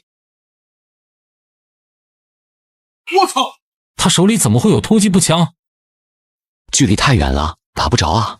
于是他把自己那把心爱的大狙掏了出来，对准了3人当中中间的那个人的身上，红外反应格外的明显。徐春雷似乎提前察觉到了危险，他右手在面前狠狠一挥，一道龙卷风再次出现，遮挡住了13的视线。而13打开了次元之门，徐春雷使用在他身上的龙卷风被13还了回去。他怎么会用我的技能？难道他是复制忍者卡卡西吗？2道龙卷风迅速碰撞到了一起，瞬间爆炸，2道龙卷风消失在了原地。有本事的话，你们就追过来找我报仇，不过下一次可就是在我的主场了。13没有恋战，而是驾驶着雪地车迅速的离开这里，朝着新的庇护所开去。带着周可儿来到了新的庇护所，很快2个女人碰面了。怎么是你？你们俩是什么关系？你们2个认识吗？她是我表姐。13他没想到竟然会这么巧，自己救下来的2个女人还是表姐妹。可是看你们俩的关系，似乎有点僵硬啊。是有些矛盾，因为她的事情，圣经上层的圈子里很多人都在嘲笑我们周家，甚至我自己也没少因为有个戏子表姐而被人拿来开玩笑。你说我能不生气吗？可是我喜欢演戏，喜欢被人众星捧月的感觉，有错吗？你要是成名成家也就罢了，偏偏又是靠着身材出名，自己为什么能火？你心里面没数吗？关键时刻还是13站出来打圆场。过去的事情以后就不要再提了，这里以后没有什么书香门第的小姐，也没有什么顶流花旦，你们只是共患难的邻居。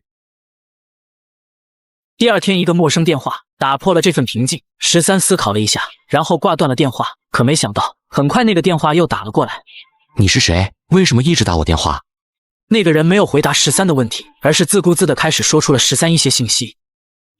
13，天海市金湾区人，家住岳麓小区25号楼2401房间，出生于2025年，今年25岁。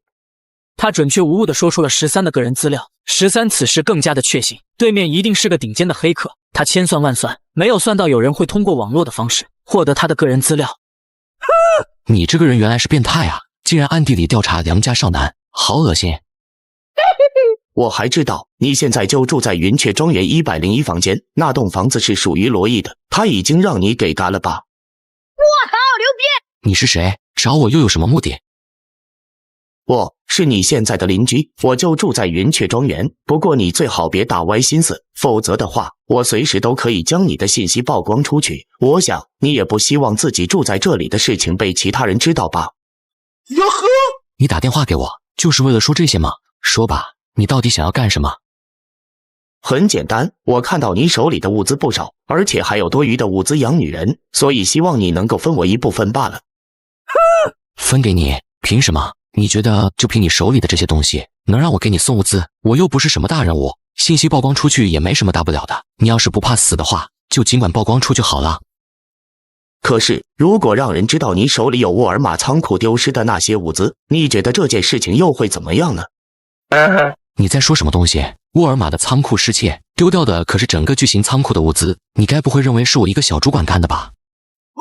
跟我你就不用玩这种鬼心眼了。那次仓库失窃跟你肯定有重大的关系，哪怕你不是主谋，但现在你的手里也一定有大量的物资。那么大的一座仓库，即便你只贪没了一个货架，都够你用上1年了。我也不怕告诉你我的名字，智云集团，陆丰达，这个名字你应该听说过吧？13何止是听说过，简直是如雷贯耳。他没有想到自己竟然是被这样一个人物给盯上了。不过如果是他的话，那这一切都变得合理了。陆丰达，智云集团董事长，国内信息领域首屈一指的大佬，这样一个人物想要破解自己的手机，简直是轻而易举。原来是陆先生，久仰久仰，怪不得可以黑进我的手机。为了生存，我也是不得已而为之。13，你手头的物资不少，既然能够养活2个女人，那多养一个我也不是问题。只要你提供给我维持生活的物资，我就帮你保守这个秘密，而且我还可以帮你维护网络安全，让你不再被人黑。你看怎么样？陆先生，你不要开这种玩笑。你以为我一个小主管有那么大的能力吗？13，我活了那么大岁数，见过的事情比你想象中都要多。你以为我没有凭据就会这么说吗？告诉你，通过你的手机网络，我可以得到很多有关于你的情报。你的手里一定有沃尔玛仓库失窃的那批物资。该死的老东西，我一定要把你给宰了！13知道事情藏不住了，只能冷冷地说道：“我手里的确有一些物资，但是大部分都被我卖了换钱。毕竟家里空间不大，不可能存放太多东西。”那不重要，只要我将消息散布出去，你的日子肯定就没那么好过了。所以我的要求你答不答应？好，我可以提供给你一些物资，但是这件事情你绝对不可以有半点泄露，否则的话，我先嘎了你。你放心，我也不蠢，这件事情天知地知，你知我知，大家合作愉快。全球冰封末日求生，世界顶级黑客威胁13给他送物资，不送物资就向全世界曝光他搬空沃尔玛仓库100亿物资的消息。13，你的东西准备好了吗？13有些不耐烦，语气很差的说道：“你急什么急？真以为我手里物资很多呀？该死的！要不是你手里有我的把柄，我真想弄死你！”愚蠢的小子，你弄死我，你也活不了几天。我告诉你，最好不要打我的主意。一旦我死了，不出24个小时，你的情报就会自动发送到全世界每个人的手机上。算你狠，你等我一阵子，我会给你送过去的。13按照陆丰达的要求，把需要准备的物资放进一个帆布包里面送到了他门口，而13躲在了附近的树上，等他出来随时拿起 98K 干掉他。做好了一切准备以后，13掏出手机给陆丰达发了条消息：东西已经放到你的门口了，你出来取吧。我这就出来，你最好别打什么歪心思。13等陆丰达出来的一瞬间，就拿起 98K 对准了他的西瓜，就是一枪当场领了盒饭。打掉陆丰达后，13来到了他的房间，找到了那台可以定时发送信息的电脑，第一时间把它摧毁了。不过消息还是被发送了出去。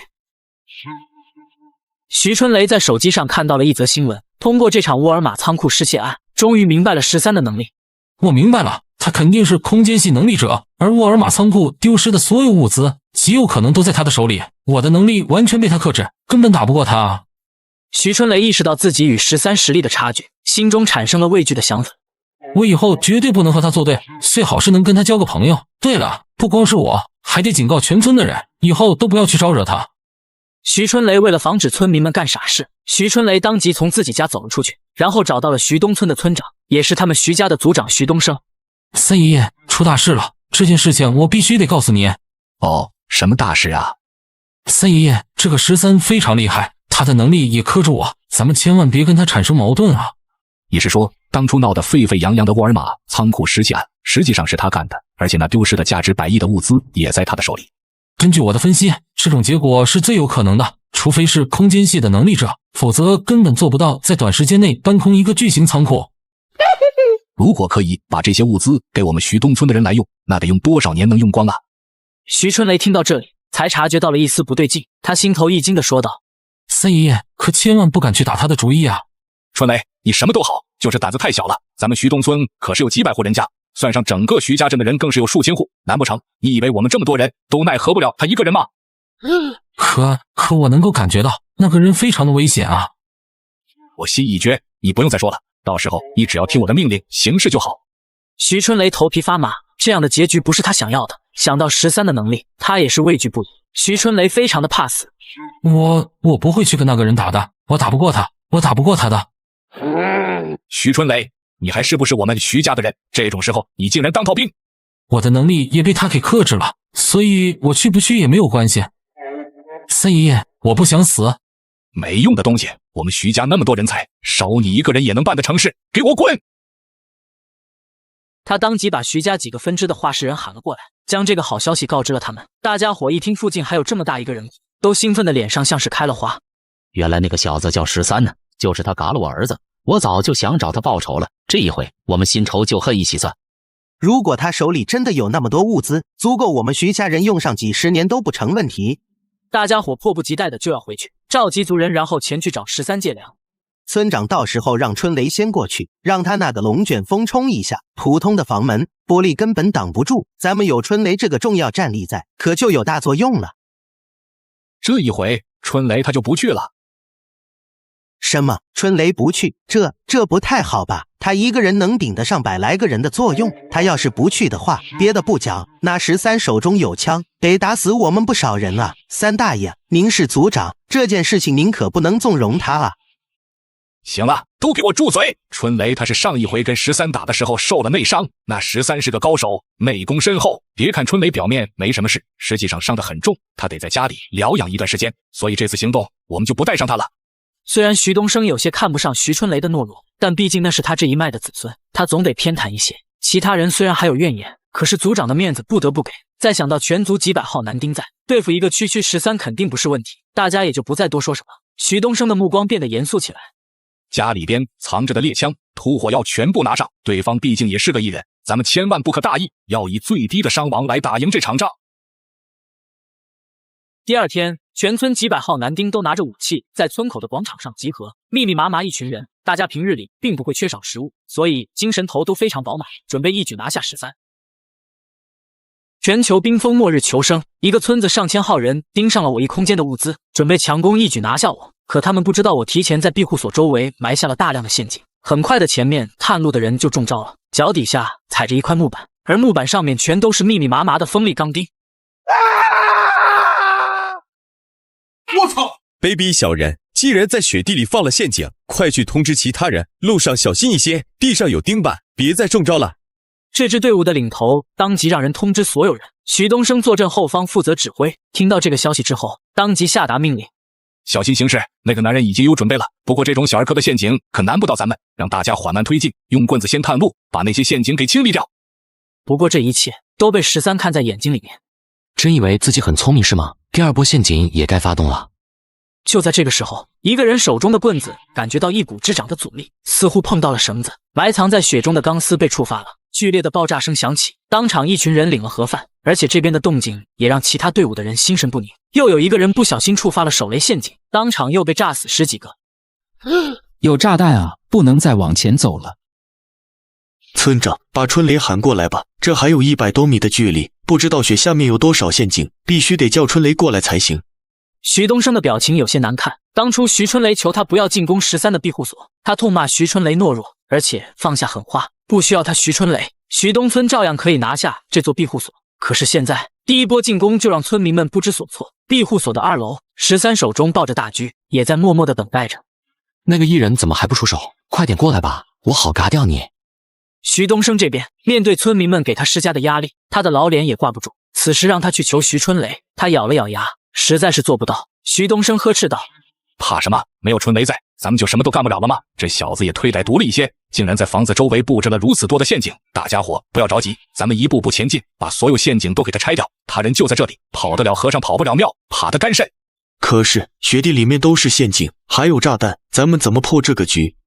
这时候有人还是提出了谨慎的质疑：还是喊春雷过来吧，靠他的本领，只需要稍微出手，就可以把这片雪地清理得干干净净，什么陷阱都能暴露出来。周围的村民对他的想法十分赞同。徐东升的脸色慢慢变得很难看。作为徐家的大辈，一村之长和一族之长，他非常顾及自己的颜面，让他低头去请徐春雷过来，绝无可能。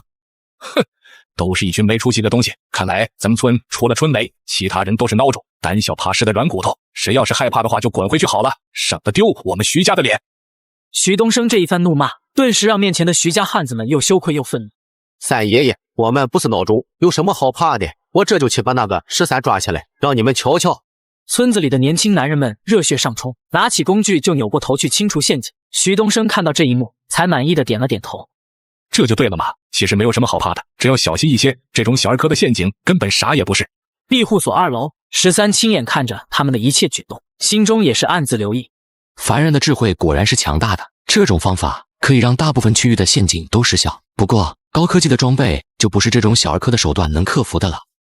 徐东村的村民们陆续前进，通过扔石头铺路的土方法，让他们又清除了一部分的陷阱，甚至连手雷陷阱都被引爆了4、5处，这让他们信心倍增。徐东升的脸上露出得意的笑容。好，就这么继续往前进，猎枪队的人跟上，13是肯定已经发现咱们了，如果他敢开枪，马上就还击。放心好了，只要他敢露头，我一准把他的西瓜打一个窟窿。2楼庇护所暗中的13如同一个老猎人，在等待着猎物进入他的陷阱当中。人群靠近庇护所不到50米，然后他果断地按下了手中的电子按钮，引爆了定时炸弹。这一炸，几十号人当场领了盒饭。这种地雷要是更多一些就好了，这样就能把这些人全都给炸死，省得让他们受罪。而还活着的人也被这一声剧烈的爆炸吓傻了。一个精神失常的年轻人跑过来，对徐东升说道：三爷爷，他们全都死了，都死了。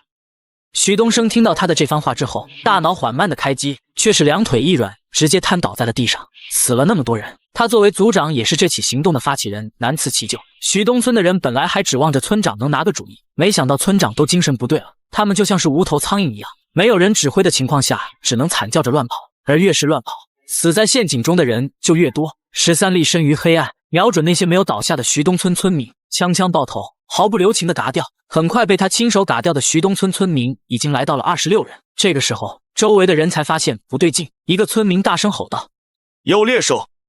手持猎枪的村民急急忙忙的举枪瞄准，可是他们没有8倍镜，完全找不到13在哪里。13看到有人举枪，毫不留情的优先嘎掉那些枪手。徐东升眼见着村民们一个个倒下，许多都是自己的老弟兄和子侄，徐东升肠子都悔青了。他又回想起了徐春雷当初劝他的话，当时的他压根没有拿13当一回事，可是现在他才明白自己是有多么的傲慢与自负。徐东升抬起手，狠狠抽自己的嘴巴。他不是人，他是鬼呀！我们不过是想要他的物资，他却嘎了我们几10口子人，我该死啊！我就是徐家的罪人，我不该不听徐春雷的话，再不济把徐春雷带过来也好。为了这张老脸，我害死了徐东村上百口子。全球冰封末日求生，13打算嘎光今天过来的所有人，一个不留。而就在这个时候，出现了一道血龙卷，遮挡住了13的视线，如同洪流一般横亘在庇护所与徐东村的村民。怎么现在才来啊？徐东村的那名艺人果然忍不住出手了。大家快走，我坚持不了多久。村民们如梦初醒，这一次进攻彻底失败了，他们死伤无数，继续打下去，谁知道对方还有没有别的手段等着他们？村民们纷纷逃命。我倒要看看你能坚持到什么时候。等那道血龙卷消失后，13驾驶着雪地车追了出去，然后手中拿着突击步枪，开始朝撤退的人群扫射。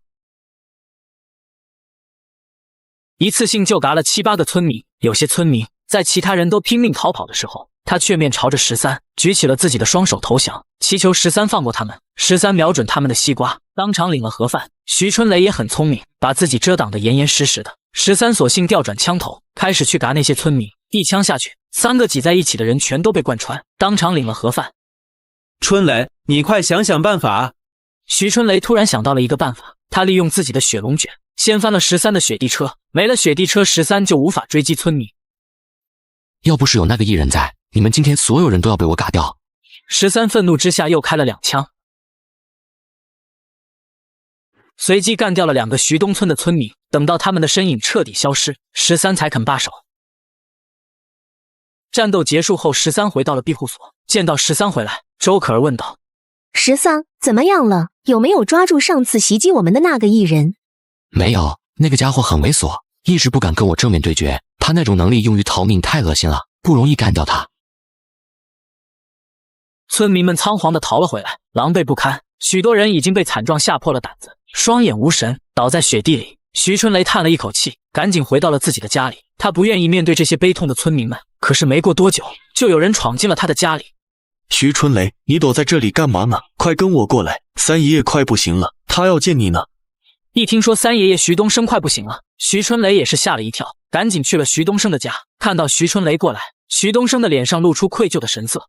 春雷，你来了，都怪我没有听你的话呀，要不然咱们徐家的族人也不会死那么多。可现在我才明白，之所以我们村子厉害，是因为有你。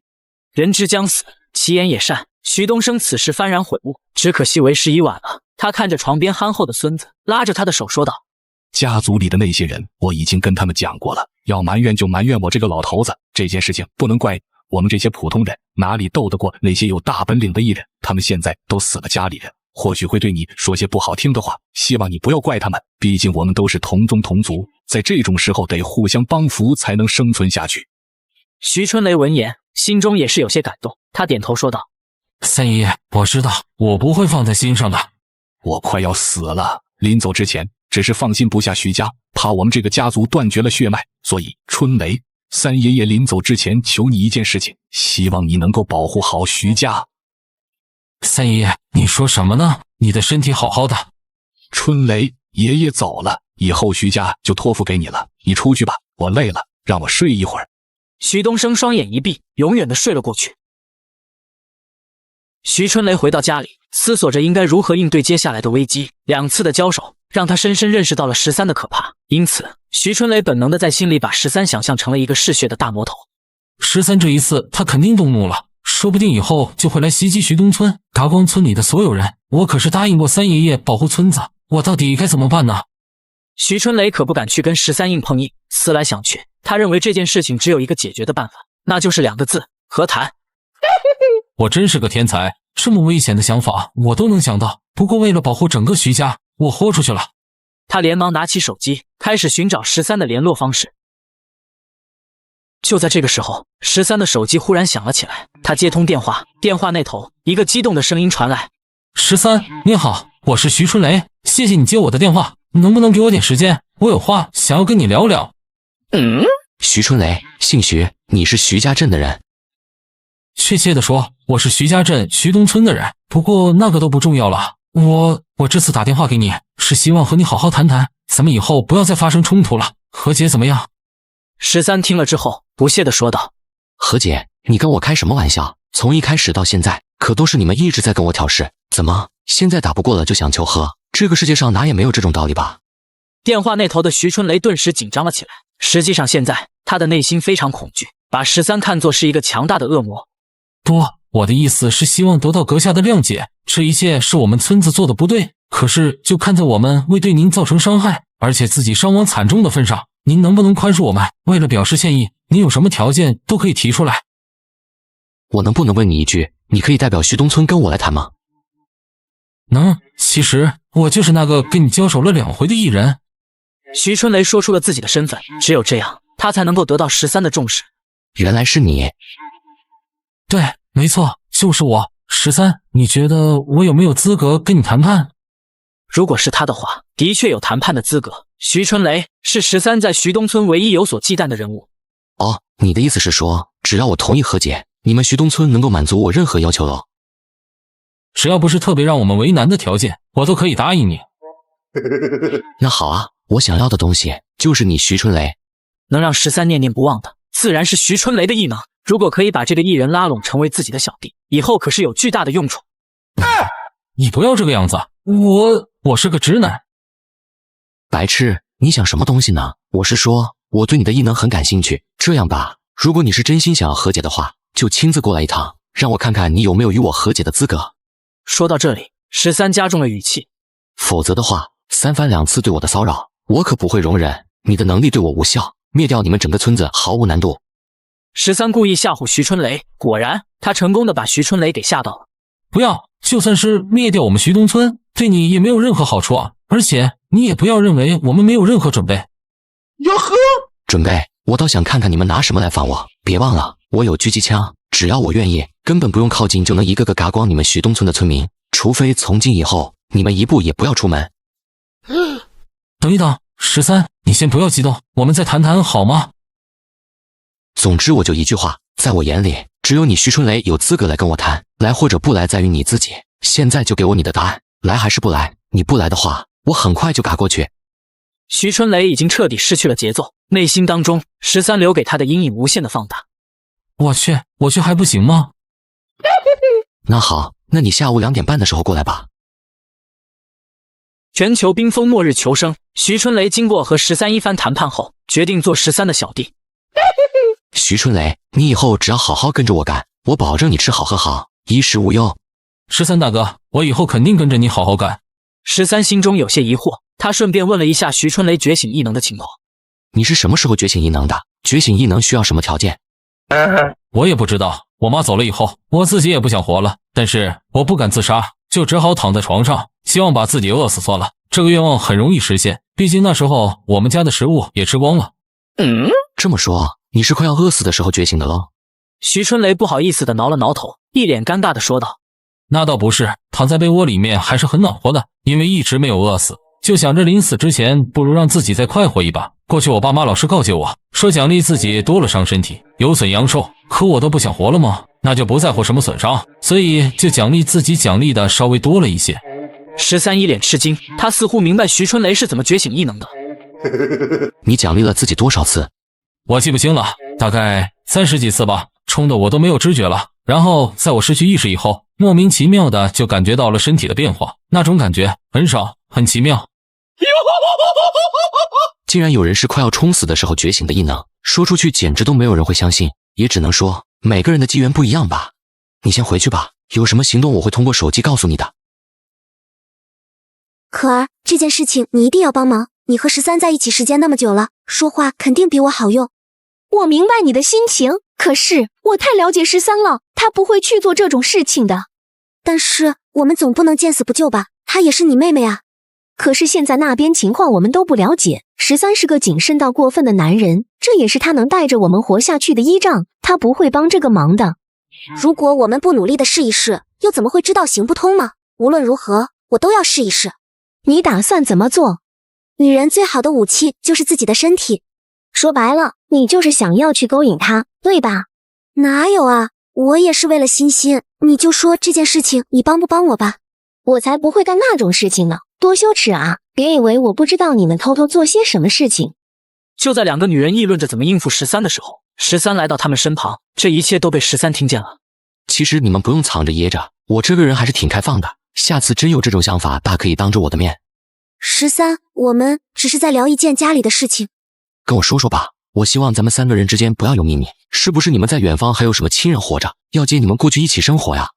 不是，而是他遇到了危险，希望我能够去救他。13，求求你帮帮我这一次吧，我现在就找到这么一个家人，我不想失去他。13，我知道这件事情跟你没有什么关系，但他是我们的亲人啊，如果让我们眼睁睁看着他去死，我们会内疚一辈子的。你们让我去救人，现在外面是什么情况你们不知道吗？我的信息已经暴露了，不知道多少人觊觎我手里的物资，还有这座超级庇护所。离开这里就意味着去外面冒险，我会为了一个陌生人做这种事情吗？13，我不能眼睁睁看着他死啊，只要你答应救他，那我以后随便你提出什么要求，我都会满足你。此话当真？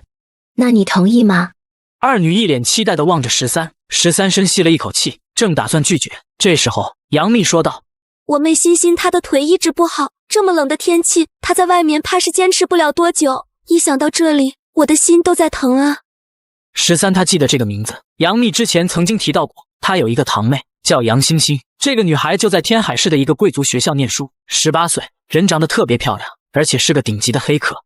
好了，你们不要再说了，她既然是你们的妹妹，那就等于是我13的妹妹，如果她遇到了危险，我怎么能够袖手旁观？13，太谢谢你了。怎么？难道在你们的眼里，我13就是一个唯利是图、不讲一点人情味的人吗？你们想错了，我的冷漠只是对其他人的表象，而对身边的人，我格外的珍惜。两个女人一脸的感动，心中对于13的看法也发生了很大的变化。周可儿连忙说道：我从来没有怀疑过你，我知道你是个面冷心热的男人。13，这一次我一定要好好的报答你。哦，就一次，你是在小看我？能几次，那就看你的本事了。折腾了一晚上之后，第二天13就把杨幂和周可儿叫过来，一起讨论营救计划。跟我好好说说，他那边目前是什么情况？欣欣被困在天青学院里了。天青学院是天海市首屈一指的贵族学校，不对外开放，普通人也没有什么了解。这所学校是从幼稚园到大学一体化的，只培育权贵的子女，也会招收极少数的天才。里面的人毕业之后，无一不是政商两界的种子选手。如果是在学校里的话，她一个双腿残疾的女孩，又是如何活到现在的呢？天青学院都是有自己的特供食物渠道，仓库里面储存的食物也非常的丰富。欣欣他们躲到了学校的食堂，因此才没有被饿死。这一点也能说得过去，可是我有一点不明白，如果她能够联系到外界的话，为什么之前不联系你，而是要等到现在？当时我光顾着担心了，没有来得及问他。我现在给他打一个电话吧。13点了点头，静静地看着他。杨幂当着13的面开通了外音，然后拨通号码。你是谁？欣欣，我是姐姐啊，你现在在什么地方？快告诉我，姐姐很快就过去找你。我在学校食堂这边，很危险，带我离开，有怪物。电话突然被挂断，只剩下忙音在焦急地回荡着。13，快去救救我妹妹吧，她现在一定很危险。放心好了，我说过会去救她，就一定会去的。不过在这之前，我要把我2个艺人帮手带上。全球冰封末日求生，13把保安大叔和徐春雷2名艺人召集在了一起，随后开车前往天青学院救杨欣欣。此时，学校里的一个体育馆中，还有一群学生在这里避难，大家3、5成群的聚成一团，脸上都是憔悴、惶恐不安的神色。刚刚照顾他们的老师去仓库找食物了，留下他们在这里休息，而只能坐在轮椅上的杨欣欣，哪怕什么都没做，都被当成累赘，甚至一些人把朋友的死算在了杨欣欣的头上。别人都死了，凭什么你一个残废还能活着？会不会就是因为你的存在，才害死了大家？每次逃跑都得带上他，真是麻烦死了。梁老师也真是的，干脆让他去喂怪物不就好了？就是啊，他活着还有什么意义？他这个样子，说不定哪天就病死了。我看他就是扫把星，自己不死，反而一直拖累着我们。我觉得他也是个累赘啊，要是他死掉的话，会不会大家不用那么辛苦？他死的话，怪物也不会放过我们啊。但是如果有下一次的话，我们把他丢下来引诱怪物好不好？那样的话，最起码他的牺牲也是有意义的。反正都这个样子了，他还在苦苦挣扎什么？哪怕活下去也是个废人吧。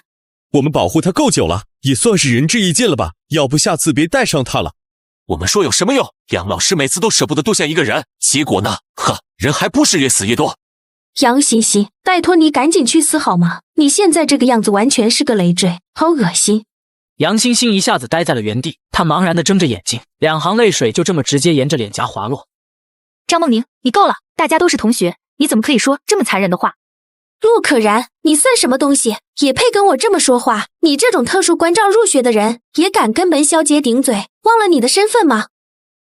你家里有钱又怎么样？现在这种时候了，你家里再有钱，能救得了你吗？住口！不管什么时候，你和我们之间的差距都是无法抹除的。只要离开这个鬼地方，重见天日，我和你仍旧不是一个世界的人。他眼神狠毒地望着杨欣欣，一边用手指着她。杨欣欣，就是因为你拖累了大家，所以我们现在才死了那么多的同学，你就该赶紧去死，不要再苟活着了。杨欣欣眼中泛着泪花，被张梦宁如此恶毒的咒骂，她没有一句反驳，只是低下头哭泣。张梦宁，欣欣她也是人，她也有活下去的权利，你凭什么这样说她？其他人的死怪不到欣欣的身上。一个只能坐在轮椅上的残疾，的确会拖累我们大家，所以张梦宁说的没有错，你的确是个累赘。过去大家看在同学的份上不丢下你，可你也不应该如此不识趣啊！仗着自己残疾就道德绑架我们吗？这么做实在是太下头了，真的。此时13来到了天青学院，在白茫茫的雪地上，一只黑色变异猫静静地站在雪地上，眼睛死死盯着他们，地上还有一些学生的昆体。这是变异生物猫妖。13的瞳孔猛地一缩，那黑色变异猫在雪地中快速移动，速度丝毫不慢，甚至可以说快若闪电。它朝着13就冲了过来，13拿出步枪疯狂扫射。那只变异猫速度太快，13根本就打不到。13毫不犹豫，直接收起步枪，换上了大狙。那头变异猫察觉到了危险的气息，瞬间消失不见了。13，那只变异猫它哪去了？难不成它也掌握着空间系的异能吗？不像是，如果它有这种能力的话，刚刚就应该使用出来了。有这玩意在附近，我们想要找到人，怕是会很麻烦。可是，如果这怪物一直在附近的话，学校里不应该有活人才对。13大哥，你得到的情报真的准确吗？有一件事情你们刚刚没有发现，这个家伙一开始没有想伤害我们。走吧，我们跟着那只猫妖，很快就能找到杨欣欣的。很快13就找到了这只猫妖，一名异人女子和那只猫妖正在激烈的打斗着。我从来没有见过他们，不是学校里其他的幸存者，一定是外界过来的。凯尔，过来帮我对付这头怪物。徐春雷闻言，当即就抬起手准备出手，可是他的手却被13给按住了。不用出手，看他的样子应付起来并不困难。走，我们先去救人。13很快就找到了那个坐轮椅的女孩，他看过杨欣欣的照片，认出了她来。还好你还活着，我叫13，是你姐姐杨幂和周可儿让我过来救你的，跟我离开好不好？好，我跟你们离开。那好，跟我走吧。请等一下。怎么了？还有什么事情吗？能不能请你阻止那只猫妖继续打下去？我怕梁老师他会有危险。只是阻止他们就可以了吗？杨欣欣点了点头，13笑了笑，对徐春雷说道：徐春雷动手。徐春雷得到命令走上前去，右手朝着梁月和黑色怪物发动了自己的异能，瞬间就被徐春雷的雪龙卷吹跑了。梁月气得浑身都在发抖，转过头怒视着13和徐春雷：你们不用谢，大家都是人类，互相帮助是应该的。你知道你做了什么吗？要不了多久我就和那只怪物分出胜负了，这是我最后的机会，错过了这一回，下次他就不会再中计。原来是这样啊，我只是想来帮帮你，怕你输给那只怪物而已。如果不是你的学生杨欣欣担心你受到伤害来求我，我也懒得出手。你这个混蛋！他怒不可遏，拎着刀就朝13冲了过来，那速度如同风驰电掣，绝对不在猫妖怪物之下。明明那么漂亮的女人，生气的样子可就不好看了。说话的同时，13举起手中的枪向他开枪，没想到他竟然徒手把子弹给劈开了。刹那之间，梁月已经持刀来到13的近前，他等的就是这一时刻。次元之门在身前打开，梁月察觉到了危险的气息，但是他的速度太快了，根本来不及躲闪。梁月直接消失在了次元之门内。13心中数了2秒，立刻打开次元之门，又把他给放了出来。可是仅仅在异空间待了2秒钟，出来之后的梁月就如同虚脱一般，直接瘫倒在地上。刚刚那是什么？我好心好意帮你，你却对我拔刀，哎，真是个难以理解的女人。13他说着，走到梁月的跟前，把他那把非常漂亮的唐刀一把夺过来，拿在手中。为了防止你随便生气，这么危险的东西还是我替你保管吧。这把刀既然能够劈开子弹，显然是极品武器，当然得自己留着。梁月气得死死瞪着他，仿佛要吃人。你把龙明还给我！你们到底是什么人？来这里的目的又是什么？我受他家人的托付，过来带杨欣欣离开。那你能不能也带我们走？这里太危险了。你看到那只怪物了吗？它已经吃了我们学校几百个人了。我只是来带他一个人离开的，其他人的话，你们应该找你们自己的家人想办法。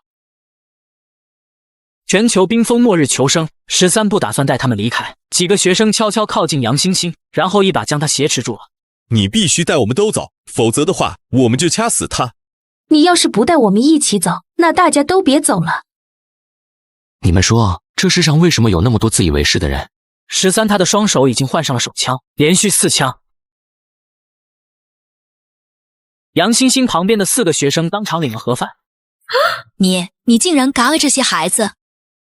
一个个看着也不小了，甚至知道拿同学的性命威胁别人，你管这叫孩子？13懒得理他，对杨欣欣说道：“走吧，我带你回家。”那个，你能不能带上我的朋友？13犹豫了一下，一个吃白饭的，他似乎不是很需要。你都会做些什么？我对于车辆的设计维修非常擅长，而且对于枪械也有所研究。如果您带我回去的话，我可以为您改造汽车和枪械，并且我出于兴趣学习过锻刀的技术。如果条件合适的话，为您打造冷兵器也是可以做到的。13承认，这个姑娘成功说服了他，如今他正需要这方面的天才啊。行，那你跟着一块走吧。13让陆可然推着杨欣欣的轮椅，准备离开这里。剩下的学生们都急哭了。如果你们就这么走掉的话，我们这些人都会死的。现在梁老师已经很虚弱了，那只怪物又被你们给放走了。一旦你们离开，他回头来嘎掉我们怎么办？如果不是你们出手干预的话，那只怪物说不定就被梁老师给干掉了。你们难道就打算这么一走了之？就算要走的话，至少也帮我们解决掉那个麻烦吧。学生们虽然忌惮13的枪，但也不愿意就这么等死。13却无动于衷。说的就好像我们不来的话，你们一定能活下去似的。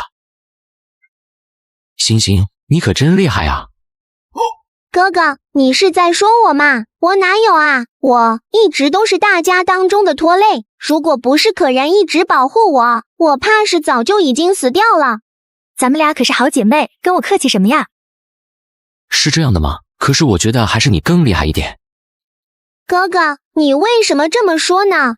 杨欣欣满脸的好奇，不明白13这么说的原因。13平静地解释道：“你自幼患有小儿麻痹症，双腿无法移动，只能坐在轮椅上。但是在那头怪物的威胁之下，你竟然能够活到现在，还不够厉害吗？你可能想说是运气比较好，或者有后面这位姑娘的保护。但是1个多月的时间，那只怪物的袭击少说的有10几次吧，1次是运气，2次是运气，3次5次就有些诡异了。而你能够活到现在，我觉得这绝对不是巧合。我说的对吧？”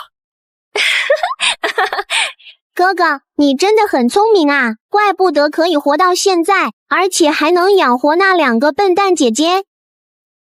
倒也不是我多么聪明，只是从一个外人的角度来看，有太多巧合的事情了。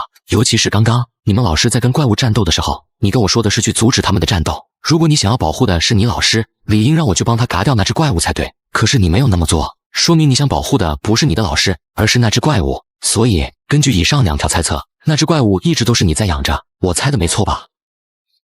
哥哥，你真的很聪明呢，事情让你猜到了6、7成。不过人家可没有你想象中的那么坏呀。我并不是花花的主人，也没有让他去嘎掉同学和老师，只不过他的确一直都在保护着我。陆可然听到杨欣欣称呼那怪物花花，顿时惊讶地瞪大了眼睛。花花，他是你之前一直在喂养的流浪猫？13静静地等待杨欣欣给自己一个解释。对于那只变异的怪猫，他其实也非常感兴趣。就是因为那段时间培养出来的感情，让我和花花的关系特别亲密，所以他才一直都没有攻击我。怪不得呀，虽然每次他来的时候都会吓我一跳，但是从来没有攻击过我们，我还以为是咱们运气好呢。13却并不接受杨欣欣的这番解释。事情恐怕没有你说的那么简单吧？他只是单纯出于感激不攻击你那么简单吗？那他去给我们带路，没有对我们发动攻击，也是出于本能哦。哥哥，你的观察力真够仔细的，果然什么都瞒不过你。不错，花花变异之后异常的聪明，能够听懂我的话。其实是我告诉了他会有人过来接我离开，让他不要伤害你们的。只是没想到，哥哥你们这么厉害呢。那也是你让他嘎掉那些同学的喽？这一点倒没有，虽然他们当中有很多讨厌的家伙，可是我还没有恨他们到要嘎掉他们的地步。最开始的时候，他们会死，仅仅是因为有些人过去曾经虐待过花花，以及花花需要填饱肚子。可是后来情况就变得不太一样了。哥哥，你不知道，有些人多少次觉得我是累赘，想要丢下我去阻止花花，他们甚至会故意推翻我的轮椅，或者把我推出去。杨欣欣开始大笑了起来，变得很诡异。真是笑死我了！他们怎么会知道花花是不会伤害我的呢？所以我一次次都活了下来，他们心中对我的恨意也就越深，因为他们意图嘎掉我，所以我只要活着，他们就会感到强烈的不安，就会意识到自己有多么邪恶。正因为如此，他们更迫不及待的要我死了。陆可然听到这里也陷入了沉默。那段时间，他和杨欣欣出了多少事故，他是最清楚的。所以啊，后来我就觉得这些人死了才好。所以哥哥啊，后来花花一次次戏弄他们，一点点嘎掉他们，的确跟我有关系呢。你会觉得欣欣残忍吗？13看了他几秒钟，嘴角忽然露出了微笑。残忍，的确是有一点，但是他非但不厌恶，反而觉得有些欣赏。这个女孩和自己是同道中人。他们跟我又不熟，怎么做都是你的自由，我不关心。我来救你，只是出于对你姐姐的承诺，以及需要用到你计算机高手的能力罢了。杨欣欣点了点头，对此一点也不意外。说的是呢，在这种世界上，如果没有价值的人，是不可能被拯救的。放心吧，以后加入了我的团队，只要你们好好听话，认真做事，就不会再面临寒冷、饥饿与死亡的危险。这一点我可以跟你们保证。那个欣欣啊，我想问一个问题，你和那只妖猫关系那么好，它会完全服从你的命令吗？哥哥，你没有养过猫吗？猫这种动物啊，只可以当朋友，谁对它好，它就会跟谁亲近。可是想要做它主人的话就太难了，尤其是流浪猫。这样啊，那可就有些难办了。在茫茫大雪之中，似乎有什么东西跟了过来。13没有看见，但是直觉告诉他，一定是那只强大的猫妖。他到底还是舍不得杨欣欣吗？如果可以驯服这只猫妖，倒是一个不错的战力，倒是可以试一试。仓库里面还有许多猫粮、小鱼干和猫条。全球冰封末日求生，13回到庇护所，开始给杨欣欣和陆可然分配任务。杨欣欣负责庇护所网络安全问题，陆可然则是制作枪械、武器、弹药以及炸弹。以后在这里好好工作，不会饿到你们的。就在这个时候，周可儿慌慌张张地走了过来。13，外面有一只好大的怪物，一直在外面对着屋子里喵喵叫。欣欣那只猫倒是挺喜欢你的，都追过来了。大概他信任的人类就只有我一个人了吧，因为放心不下我，所以才跟过来的。那只猫妖跟过来的事情13早就发现了，他自己也有打算把这只猫妖给收服，当成自己手中的一件武器。走吧，我们过去看看。13看着那只巨大的妖猫，他蹲在风雪中已经很久了，不过他没有任何敌意。坐在轮椅上的杨欣欣朝他招了招手。花花，别怕，姐姐在这里。13笑眯眯的一伸手打开异空间的门扉，哗啦啦的小鱼干如同小山一般掉落下来。花花乖，吃点东西吧，外面的环境实在是太恶劣了，只要你以后做我的宠物，就包吃包住哦。花花死死盯着地上那一大堆的小鱼干，13甚至注意到他在流口水。猫就是猫，只要有食物还是很好对付的嘛。可是下一刻，事实就有些打脸了。他虽然对13拿出来的食物很眼热，可还是没有靠近。就凭这点小恩小惠，想要收服我，你未免也太小瞧本猫了。哥哥，花花是流浪猫呀，警惕心很高的。我当初也是花了1个多月的时间才和他打好关系。1个多月的时间，我倒是不在意，可是我担心他去袭击徐春雷所在的村子啊。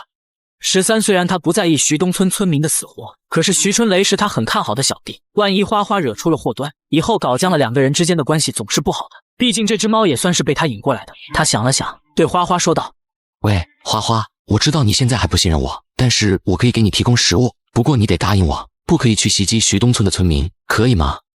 花花看了看13面前的一大堆食物，竟然缓缓点了点头。那好，我们就算是达成协议了。13是了解猫这种生物的，尤其是流浪猫，最难以建立对人的信任，所以得慢慢来。反正它在异空间中的宠物零食多的是，自己又不吃，就拿来喂养它好了。不过这么大一只猫，饭量可不小，以后得找些其他食物来喂养它才行啊。13刚刚吐槽完，那只巨大猫妖竟然变成了一只普通体型大小的花猫。我操！花花它可以变换自己的形体大小吗？这样一来的话，饲养它所需要的食物都能节约许多。这不是当然的喽，13大哥，你的生物学看样子学的不是很好吗？如果它一直都是这种体型的话，天青学院那些家伙根本填不饱它的肚子。此时徐东村来了2名上面调查的人员，一群村民警惕地把他们挡在村子外面。领头人端着猎枪，冷冷地问道：“你们是什么人？来我们徐东村是想干嘛？”我是天海军分区少尉，这次代表官方组织前来搜查和帮助雪灾中的幸存者，你们不要紧张。徐东堂的脸色说变就变，刚刚还是板着脸，此时就满脸堆笑地讨好起来。原来是领导来了，欢迎欢迎！村民们立刻把手中的武器给放了下来。快去准备好酒好菜，今天是上级的领导下来视察，咱们一定得招待好了。老伯，这么大的雪灾，你们村子好像没有受到什么影响，这是怎么做到的呀？实不相瞒，我平日里就教导他们多多储备粮食，以防不时之需。因此遇到雪灾，我们的村民没有因为粮食的问题而发愁。不是我自夸，整个徐东村就没饿死过一个人。一杯酒下肚之后，谢欢欢也开始跟村长打听消息。最近一段时间，你们村子里面有没有人发生了什么古怪的变化？徐东堂闻言微微皱眉，第一时间想到了徐春雷。什么叫做古怪的变化啊？我们村子里的人可都正常的很。谢欢欢他们出来，主要的任务就是调查周边的人口集中点、资源点，另外还有一个特殊的任务，就是寻找觉醒者，然后带回基地。但作为军人，他的观察力还是非常敏锐的。徐东堂脸上表情的变化被他给察觉到了。就是那些身体发生变异、拥有异于常人能力的人物，我相信你们朝夕相处，如果有谁发生了变异，大家都可以看得到。如果你们可以提供有用的情报，组织上会对你们进行非常丰厚的奖励。我斗胆问一句，组织上找这些人是做什么的？谢欢欢心中更加确定徐东村的人有关于异人的情报，他的脸上露出和善的笑容，对徐东堂说道：“这样的人物都是国家珍贵的人才，我们要将他们的能力利用起来，为重建家园做贡献。村长，如果你知道这种人的消息，一定要及时汇报，组织上会给你记一大功。”原来是这样啊，说的倒是好听，但是也没见到什么货真价实的好处。徐春雷可是我们徐东村最重要的宝贝，没有了他，以后村子不知道会变成什么样，我才不会把他交出去呢。以后我会好好留意的，真发现有这么个人的存在，一定及时向领导汇报。可是谢欢欢的脸色却突然变了，望着徐东堂，似笑非笑地说道：“村长，你是不是对我有所隐瞒了？对组织上面不诚实，可是非常不好的行为。”没有啊，领导，你这话是什么意思？我对组织上那是绝对忠诚的，半句假话都不可能说出口。那你身边真的没有什么异人吗？想好了再回答，这可是组织上高度重视的事情，一旦你隐瞒情报，后果可是很严重的。徐东堂的谎话被拆穿了，脸上的笑容一时间也有些尴尬。不过很快，他的脑海当中忽然出现了一道灵感。领导，您要是这么说的话，我倒是有一个怀疑的人，只不过那个人也不是我们徐东村的，我们不太了解，这才没敢随便说出口啊。那个人是谁？那个人叫13，他就住在我们对面的云雀庄园里面。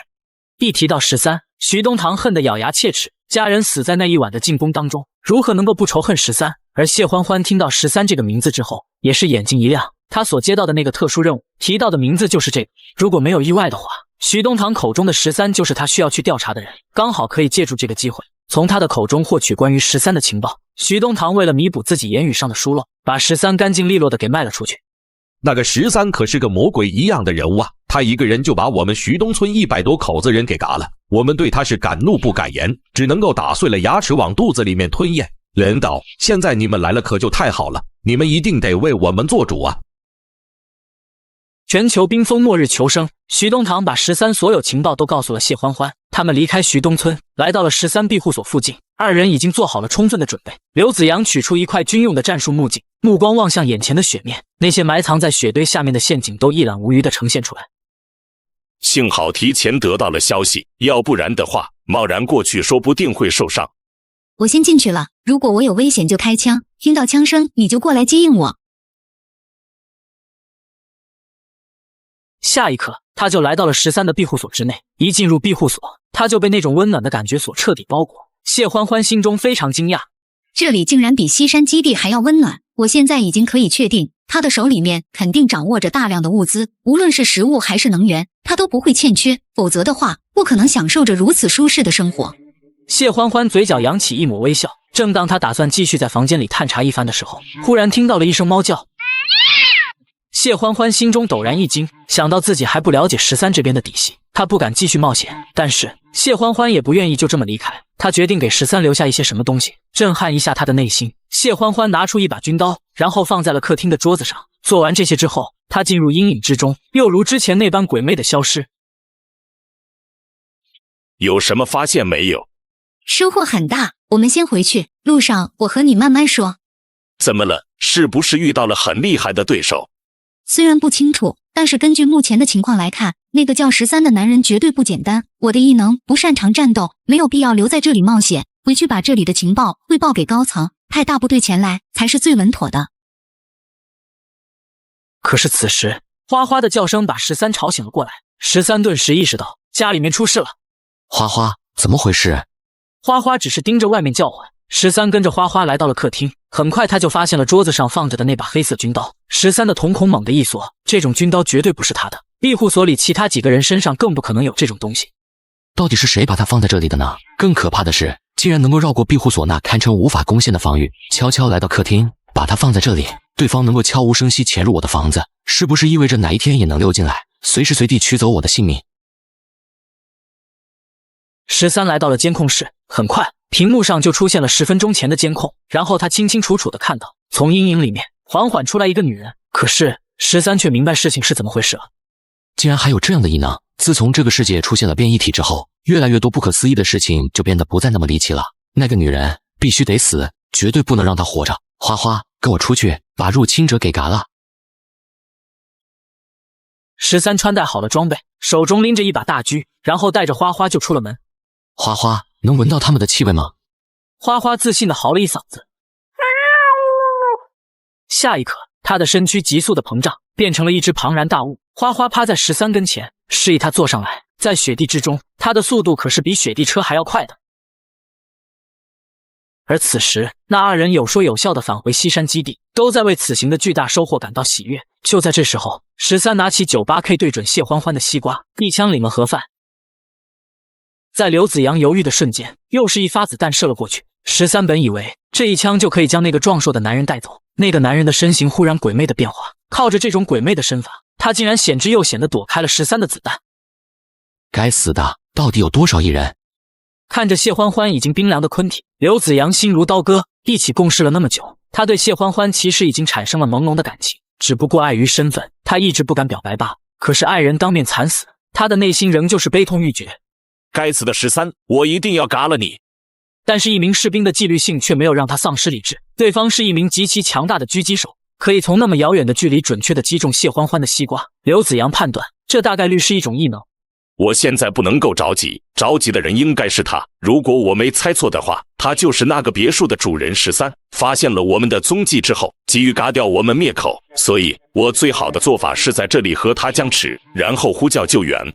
刘子阳从身上取出设备，向西山基地发送了求救信号。正如刘子阳所想的那样，13现在急切地想要把他给干掉，但是一次狙击失误，刘子阳就躲藏了起来，不可能给到他第2次狙击的机会。而通过刘子阳刚刚的身手来判断，这又是一个近战实力强悍的战士。如果2人近身，13可没有把握能够取胜。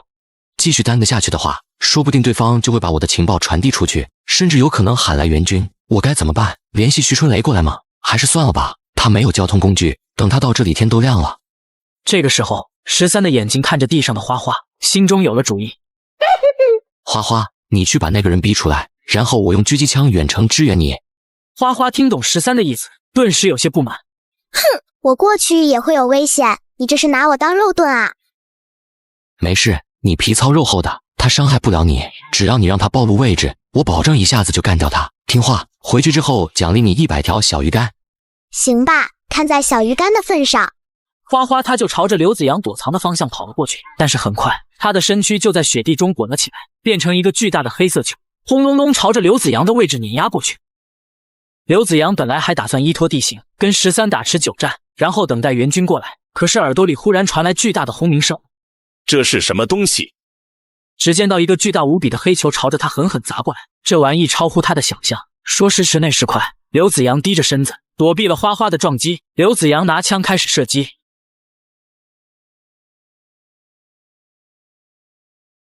然而普通的子弹对花花的伤害并不大。花花瞬移过来，一巴掌把他拍飞。远处的13架着狙一直都在等他，他一露头，13就开枪，一枪把他领了盒饭。来到现场的时候，花花已经变回了正常的大小，蹲在那个女人的身上，眼巴巴地望着13。花花张着嘴，毕竟对他而言，变身也是需要消耗巨大能量的。先吃点小鱼干吧，回去再奖励你。全球冰封末日求生，13干掉那2名艺人后，并且发现自己拥有了夺舍艺人的能力。13蹲下身体，右手刚刚接触他，并成功夺舍了谢欢欢的能力。原来艺人的能力还可以夺舍的吗？那我岂不是无敌了？13又来到了刘子阳的身旁，准备夺舍他的异能，触碰他的身体后并没有夺舍成功。他不也是艺人吗？为什么我接触他的时候没有那种感觉？13把2个人的坤体都收进了异空间。13和花花回到家中，周可儿他们4人也被花花的叫声给吵醒了。起床之后发现13不在，便来到大厅等他回来。你们没有睡着正好，刚好我有点事情要吩咐给你们去做。有什么事情要我们帮忙的？13把今天晚上发生的事情简单的给几个人说了一遍，听到有人竟然能够穿过坚固的庇护所墙壁，他们的脸上也露出了担忧的神色。好在后来13告诉他们，人已经被他给解决掉了。可是同时出现了2名艺人，说明他们一定是有组织的，解决掉他们之后很可能会引起对方的反扑。这一点你们用不着担心，这座庇护所非常坚固，即便是战争时期都可以挡得住炮火的齐射，更别说现在到处都是积雪，大型火器根本无法使用。我不计后果的干掉那个能够穿墙的女艺人，就是为了杜绝各种庇护所被攻破的可能性。4个女人这才松了一口气，她们4个人并没有战斗的能力，全是靠着13的保护，才让他们过上安定幸福的生活。谁都不希望这样的生活被打破，所以遇到危机的时候，他们对13的依赖性也愈发的重了。接下来我要给你们布置任务了，可然，这段时间需要你来制造大量的引爆式炸弹，布置在房屋的周围。大哥你放心，武器这方面的事情就交给我吧。星星，你负责帮我查询他们的资料，越多越好，我想知道关于对方组织的事情。13大哥，就交给我吧。13说完，又把谢欢欢和刘子阳的坤体取了出来。可儿，这2具坤体你拿去做个切片检查一下，难得可以找到2具艺人的坤体，看看能不能从他们的身上找到关于艺人的秘密。好的，13哥哥。几个人分工完毕，只有杨幂什么任务都没有领到，眼巴巴地望着13说道：13，那我呢？我也希望能够为大家做点事情。周围的人个个都是有一技之长的天才，只有他是个花架子。杨幂心中的自傲当然不允许这样。那你给可儿打打下手吧，还有家务的事情也交给你了。第2天13起床，就见到周可儿与杨欣欣在客厅里面等着他。看到13过来了，2人急忙向他汇报自己的所得。哥哥，欣欣发现了很重要的情报呢。13走过去，杨欣欣的手中拿着电脑，他便先问杨欣欣有什么收获。杨欣欣把电脑转向他。通过对这2个人的分析，我查到他们是来自一个叫西山避难所的组织，那个地方非常庞大，而且有着数千人存活。西山组织的等级结构十分森严，还有着数百人的武装力量，并且在这些人里面，还有着一支名为 S 特战队的强大队伍，似乎里面都是特种兵和艺人。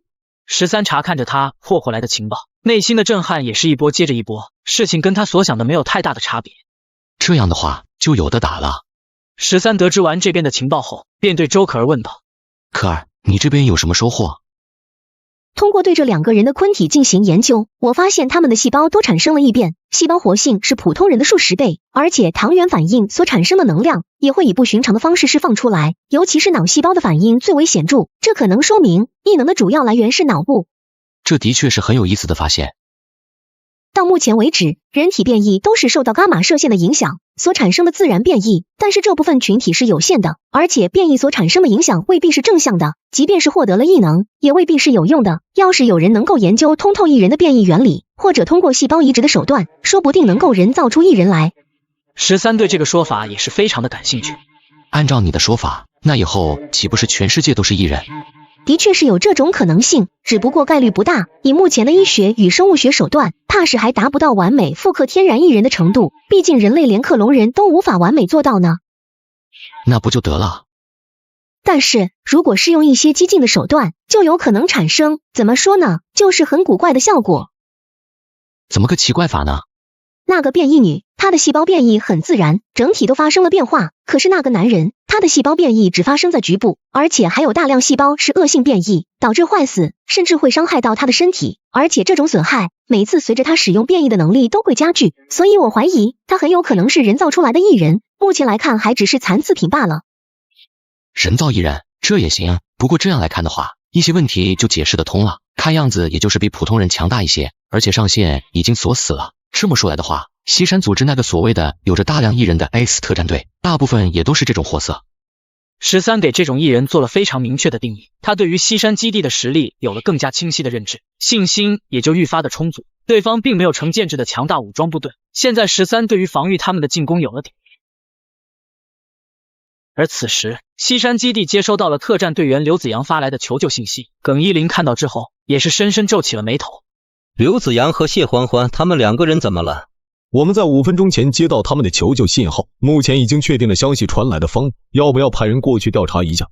那你就派几个人过去查查吧。不过不要派特战队的队长级战力过去，在不了解那边发生的情况之前，珍贵的战斗力是不容浪费的。好，我这就去安排人手去调查。全球冰封末日求生，西山基地安排了一支30人的特战队，准备出发攻打13的庇护所。这次带队的2人虽然不是天生异人，可也是训练有素的强大战士，一个名叫沈红，另一个名叫于浪。他们来到了13庇护所的附近，忽然一名士兵的脚底踩到了什么东西，他反应迅速的抬起脚，看清楚底下的东西时，却忍不住笑了起来。都什么年代了，竟然还有这种陷阱！看样子这次要面对的敌人并没有很高的战斗素养。小心行事，毕竟对方打败了我们2位战士。士兵们继续前进，又有人踩到了钉子，他们穿的又是特种部队专用的军靴，防穿刺能力极强，根本伤不到脚掌。就在这个时候，一名士兵前进的时候，腿部忽然碰到了一股轻微的阻力，雪地中埋藏的钢丝被触碰，一颗手雷的拉环随即被扯了下来，瞬间爆炸，当场领了盒饭。所有人的眼睛都红了。末世之后，这些老战友之前的关系愈发的亲近，都是过命的兄弟，看到兄弟死在眼前，他们如何能够不恨？该死的杂碎！有人咬着牙，同时手持步枪，怒视着前方的101别墅，朝着庇护所开始扫射。但是那子弹打在墙上、玻璃上，竟然像玩具枪的子弹一样，没有留下丝毫的痕迹，甚至玻璃上连一个白点都没有出现。13听到手雷炸响的声音，他顿时意识到是西山组织的人过来了。终于有像样的对手出现了，这样也挺好的。如果不是需要面对这种职业军人，我要这么高级的庇护所岂不是浪费？13回头看了一眼有些紧张的周可儿与杨幂，微笑着说道：如果你们害怕的话，可以先去地下室待着。大风大浪我们都一起过来了，我还有什么好怕的？有13在，他就什么都不害怕，因为他知道这个男人不会打没有准备的仗。13，我们现在是一体的，无论什么样的危险都要一起面对。危险？你们是不是太过夸张了？单单是这些人的话，还不够资格。他已经看出来了，这些人的身上都没有携带重火力，只有一些步枪或者手雷，根本不需要他亲自上场。光是凭借这庇护所的防御力，他们打上1年都打不破。此时，外面救援队的人也发现了不对劲。这是什么房子？怎么感觉像是一座堡垒啊？我们射击了那么久，别说打破门窗了，就连玻璃也没有碎一块。一群士兵如临大敌，他们知道自己这一回遇到硬茬子。沈红与于浪对视了一眼，沈红说道：这一回的对手很不简单，我现在完全可以确信，这里面的人有能力擒获，甚至卡掉谢欢欢和刘子阳2人。那不正好吗？咱们来是干嘛的？不就是过来救人的？组织上派给我们的任务一定要完成，而且嘎了我们的兄弟，一定要让他们偿命。沈红下令，让所有人停止无意义的射击。小心周围还有其他的陷阱，先把陷阱排除掉再说。一群士兵闻言，当即戴上了战术目镜，开始排雷。但是可惜的是，能够找得到，但是未必就能排得掉。当他们发现那颗地雷的时候，13就按响了手中的遥控器，瞬间爆炸，一群士兵当场领了盒饭。他到底是什么人？为什么会有我们部队里面才有的东西？他恨啊！他们这些士兵都是精锐中的精锐，如果信息情报充分，没有一个人会死得这么憋屈。我们对这个敌人一点也不了解，更没有携带先进的武器和排爆设备，不如先向基地报告，然后申请支援吧。于浪非常理智，他已经察觉到这次单凭他们可能无法成功完成任务，可沈红却想都没想就驳回了他的意见。绝对不行，我们自己就是过来救援的队伍，如果还要向基地申请支援，那不是丢人丢到家了吗？可是没有什么可是，继续进攻，我就不相信这座别墅真的就没有弱点。沈红，你可不要意气用事啊！我没有意气用事，我们对这个地方没有任何的情报，我们不打，接下来其他兄弟也要打，这一回就让我们作为先头部队，先获取一些关于这座别墅的情报再说。于浪听到沈红这么说，顿时就不讲话了，因为他意识到沈红已经把这次战斗当作是一场战争了，他给予了对手充分的肯定。沈红当即让所有人散开，从各个角度对这栋巨大的别墅进行搜索，目的就是要获取完整的关于别墅的情报。要是能够找到弱点所在，那就更好不过。不过是一个乌龟壳而已，只要我们能够突破进去，一定把里面的杂碎给狠狠弄死。杨幂看到这一幕，有些担忧地对13说道：他们这么做，会不会真的找到我们这里的漏洞啊？这栋庇护所我刚来的时候就仔细检查过一遍了，而且每隔3天都要例行检查，不存在外部的漏洞。可是被人这样肆无忌惮的搜查，还是感觉心里面怕怕的，不怕1万，就怕万一呀。你的意思是说，如果我们可以主动攻击就好了，对吧？的确是有这个意思。想要进攻他们其实很简单，不过我这个人更喜欢打防守反击战罢了，不用着急，先看看他们有什么进攻的手段。13之所以不着急反击，是因为他知道这只是一支先头部队，火力并没有多么强悍。那些士兵调查了一番之后，却没有发现任何能够突破的地方。一群人总结了一番，得到结论，这就是一个防御力惊人的铁王八，所使用的材料不输一座现代战争的堡垒。队长要说他唯一的缺点就是没有任何的攻击手段，这算是一件幸事了，甚至可以说它是一座单纯为了防御而打造的末世生存庇护所。带队的沈红听完了这些之后，皱着眉头思虑了一番。所以他们才会在路上摆放那么多陷阱，如今陷阱已经被拆除了，他们只有挨打的份，这下子就好办了。我们采用爆破的方式，把这个房子炸开一个角，然后冲进去干掉他们。就是不知道得需要多少炸药才足够。哪怕是战场上的堡垒，炸药的当量足够也可以炸得开。这种私人打造的庇护所，难道还能比堡垒更坚固吗？集中火力进攻一点，一定可以做到。全球冰封末日求生，西山基地救援队决定采用爆破的方式炸开13的庇护所。30个人，人手一个定时炸弹，全部安装到了13庇护所的墙壁上，瞬间爆炸，那墙壁却毫发无损。一名士兵瞪大了眼睛，无法相信眼前所看到的一切。怎么会这样？竟然连一点痕迹都没有留下来吗？好坚固的庇护所！于浪道吸了一口冷气，因为他看到被炸出来的庇护所下层数米处也全都是这种漆黑坚硬的材料。我操！也就是说，我们正面强攻根本无法攻进去，甚至想要挖地道都不行吗？单靠我们手中的武器怕是行不通了，请求支援，让大队长他们带着爆破队来。再坚硬的碉堡也是可以被摧毁的，只要火力足够。他们作为救援队，准备并不充分，无法攻破庇护所情有可原。但是沈红相信西山基地有这个底蕴攻陷这座庇护所。爆破不行的话，也许可以让我来试一试。现在他们几乎放弃了强攻的打算，但是必须获取到足够的情报，才能为后续的部队铺路。这时候，于浪拿出来一把漆黑沉重的重型狙击枪，沈红忍不住对于浪说道：“你想用它破开这座庇护所吗？”不错，我的这把重狙可是能够一发摧毁战车的，即便是防弹玻璃，但是能不能挡得住我这一枪呢？于浪瞄准了庇护所的玻璃，一声巨大的枪声响起，竟然在坚固无比的防弹玻璃上留下了一条白色的划痕。与此同时，13也看到了这一幕，瞬间猜到对方使用了什么武器，深吸了一口气。太可怕了，这防弹玻璃也只有80厘米的厚度，竟然被他留下了一条划痕，万一他射个几10万发子弹，把玻璃打裂了怎么办？一枪过后，于浪看着那纹丝未动的防弹玻璃陷入了沉默。这什么破庇护所，怎么就没有弱点啊？虽然知道这一枪打不碎那防弹玻璃，可眼前的现实太过残酷，让于浪忍不住爆了粗口。沈红深吸了一口气，说道：“这庇护所的防御力，怕是比我们西山基地还要恐怖。光靠咱们手里面这些武器根本打不破，还是向上级汇报这个消息吧。这群救援队的士兵对眼前的庇护所彻底绝望，他们发誓，这是他们这辈子遇到最无语的攻势。撤退，这件事还是要从长计议。与此同时，13来到了庇护所2楼的阳台，拿着 98K 准备反击。撤退的救援队发现了13开门的动静。队长，2楼的门打开了。来得正好，这回可是你自己找死了，给我射击！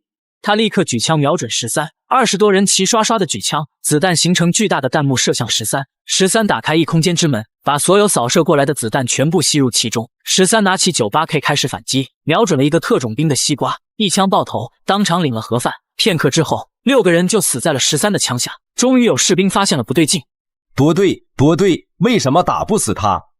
沈红瞳孔猛地一缩，终于明白发生了什么。他是异人。于浪瞪大了眼睛，不可思议地看着他。难道说他能够免疫我们的攻击吗？异人本身就是普通人无法理解的存在，而由于每个人的变异又不尽相同，其他人更是没有条件进行参考。对于13能力的未知，带给了他们巨大的恐慌。沈红大声地下令，让士兵们赶紧撤退。撤退，快撤退！这个人不是我们能够对付的，太可怕了，必须得让特战队的队长级人物过来才有可能打败他。而且对方又有这种强悍的攻势，怕是1名队长级前来都不够。13发现了沈红和于浪这2个领队模样的人物，他调转了枪口，对准他们，一枪朝着沈红的西瓜射了过去。可是就在这个时候，令13无比熟悉的一幕再次出现了，沈红的身躯忽然模糊起来，然后险之又险地躲过了13射出去的子弹。又是一个人工制造的异人吗？竟然连异能都如此相像。13又把枪口对准于浪，发现此人的反应也和沈红一般无二。我靠，牛逼！他们的异能都是差不多的，难道说真的可以后天用药物制造出异人？还是说他们的能力是从某一个人身上复制来的？13心中不由感慨生物学的奇迹，可是该嘎的人还是要嘎的。他们2个人拥有异能，也不是所有人都有。然而这一次，13突然之间改变了主意，他看到那些士兵已经丢下阵亡的同僚昆体，一个个躲藏了起来。13的嘴角勾起一抹冰冷的微笑，他射向1名没来得及隐蔽的士兵，这一次不是瞄准他的西瓜，而是瞄准他的右腿。他痛苦地大喊一声，倒在地上，又用同样的手法把另一个没来得及隐蔽的士兵打倒。2个人倒在雪地里，发出痛苦的哀嚎。战友们看到兄弟的惨状，一个个眼珠子都红了，恨不得立刻冲出去救他们。他们可以忍痛丢下战死兄弟的昆体，但是让他们对朝夕相处的兄弟见死不救，他们做不到啊！全球冰封末日求生，13的嘴角勾起一抹冰冷的微笑，他射向1名没来得及隐蔽的士兵，这一次不是瞄准他的西瓜，而是瞄准他的右腿。他痛苦地大喊一声，倒在地上。战友们看到兄弟的惨状，一个个眼珠子都红了，恨不得立刻冲出去救他们。都不许动，这是围点打援，谁也不许给我出去！沈红愤怒地吼道，制止了每一个想要出去救人的战士。他的心里面也在滴血，可是他清楚，这种时候必须保持冷静，否则的话只会中了那人的圈套。放烟雾弹，给我上！烟雾弹一扔出去，顿时那2个伤兵附近白烟滚滚。沈红趁机派出几名士兵过去救人。不愧是职业军人，战斗素养就是高。这下子他就没有办法进行精准的打击了。13嘴角露出一抹冷笑，次元之门的方向调转，下一刻，刚刚异空间吞噬的那些弹药如同狂风骤雨一般朝着那片区域倾斜过去。眨眼间，那2名伤员和4个过去救援的士兵就被铁雨所掳，当场全部领了盒饭。沈红等人眼睛里都快要滴出血来了，悲痛地喊着死去战友的名字。他们愤怒极了，同时对于暗中的那个人又无比的恐惧，因为13所施展的这些手段是他们根本没有办法去理解的。他不是人，我们根本斗不过他的。一个年轻的士兵抱着枪，脸上满是惊恐。这些战士的战斗素养的确很高，可是华国已经太久没有发生过战事，头一次遇到如此可怕的对手，又眼睁睁看着一群兄弟惨死面前，难免有人心态崩溃。队长，我们要不要求援？请基地派人前来。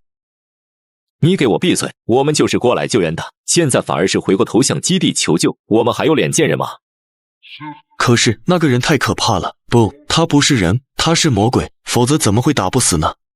士兵们极其沮丧，撤退的话还被对方用狙击枪瞄准，进攻又根本攻不下对方那固若金汤的堡垒。冷静一点，那个人没有出来，显然对我们还是有所忌惮的，不要太过害怕。士兵们都是被13诡异的力量吓坏了，可沈红与于浪都是改造过的异人，知道这并非鬼怪的力量，而是一种他们所不理解的异能。未知的事物往往才是最可怕的，而有一些了解之后，反而不会太过畏惧。沈红沉声问道：那我们要怎么办？他的枪法不亚于你我，只要我们露头就有被狙击嘎掉的可能性。把身上所有的闪光弹都扔出去，只要没有视野，他枪法再好也奈何不了我们。于浪的提议得到了所有人的认可，打他们肯定是打不下去了，敌我之间的实力差距完全不在一个量级，再打也是白白送死，只能够逃走，然后等待支援。闪光弹放出的一瞬间，所有人快速逃离战斗现场。13站在阳台，其实大概也猜到他们要怎么逃了，可是他没有离开庇护所追出去的打算。去叫些更强的人来吧，只有嘎到你们都害怕了，大概你们这些该死的家伙才会消停。13回到屋内，家里面的女人们都在等着13回来，她们看着13的眼神就像是看着他们的守护神一般。几个女人心里面都清楚，如果没有13的保护，她们都很难在末世当中生存下去，尤其是经历了这种被入侵的危机之后。13，有你在真是太好了。看看你，吓坏了吧？我说过不会有事的。这时候，坐在轮椅上身残志坚的天才少女杨欣欣开口说道：可是根据这次前来的部队实力来看，他们并不像是做好了进攻这里的准备，武器也都是轻型武器，威力最强大的也就是重型狙击枪和一些手雷、小型炸弹。如果说对方的确只有这种水平的火力，那倒还好，就怕这些人只是先头部队前来侦察的。杨欣欣她微微皱眉，有些担心地说道：这座庇护所在坚固，如果真的对上了拥有全套武器装备的职业军人，怕是也很难应对吧？杨欣欣的头脑很聪明，一下子分析出来问题的关键所在。你说的没错，这支队伍的实力的确不太够看，我估计他们只是前来侦察的，毕竟他们的人被我给干掉了2个艺人，而且他们也想象不到，区区一个居民区的别墅里面，竟然还有如此强悍的庇护所。下一次他们再进攻过来，火力级别就要提升好几个档次了。那样的话，我们能挡得住吗？部队里面可是有专业的爆破装置，而我们只能被动防守，其实没有太多主动进攻的手段。如果对方持续投入大量的战士和火力进攻的话，想要突破这座庇护所的确只是早晚的事情，但是这个过程注定会非常漫长。13说完，又看向了陆可然。可然，好好把炸药给我制作好，我得让他们喝上一壶才行。他们想要进攻我的房子，我就得让他们脱一层皮。而另一边，沈红和于浪非常狼狈地带着残余的士兵撤退到了远方。他们来的时候有30个人，现在死了接近一半，只剩18个人了。一群人灰头土脸的，带队的沈红也是满脸沮丧，不知道如何向西山基地汇报这个消息。马上把这里的消息向基地汇报吧，这已经不是我们能够解决的敌人了。沈红的嘴里发苦，不知道说什么，内心的悲痛与愧疚让他哑口无言。于浪没有办法，只好问道：你要是不知道怎么讲，那我替你来说吧，毕竟任务要紧。沈红点了点头，于浪立刻取出通讯仪器，向西山基地汇报了这次行动的结果。而一得到救援队传来的消息，信息部部长耿一林就第一时间向领袖陈锡年汇报。这份情报先是到了秘书葛柔的手里，他简单的看了一眼，顿时脸色凝重。什么？竟然阵亡了12名战士！全球冰封末日求生，西山基地发现了13的秘密。葛柔不敢怠慢，赶紧把这则消息上报给了陈锡年。当陈锡年看完了这份报告之后，从他的脸上并不能看到任何表情，可是他来来回回将报告看了3遍。领袖，沈红和于浪行动不利，辜负了领袖和组织上对他们的期望，我认为应该严惩，以示警告。遇到了棘手的敌人，这件事情也不能全怪他们，如今是用人之际，这件事情以后再说。不过我倒是对于那个神秘的庇护所以及它的主人十分的好奇，有关于这方面的情报吗？根据沈红和于浪的汇报，发现那个庇护所的位置在陆江边上的云雀庄园，再结合之前我们收到的情报，所以我认为嫌疑最大的就是那个叫13的男人。至于这座庇护所，我也查出来了，它是10年前罗毅建造的，当初没有什么人在意它，可是根据我们的工程师推测，这座庇护所的防御力恐怕不弱于我们西山基地。13是谁？他每天都要处理许多事务，自然记不得这么普通的人名。就是当初那个疑似掌握沃尔玛仓库失窃物资的男人，就是那个小小的仓库主管。说到这里，陈锡年才有了一些印象。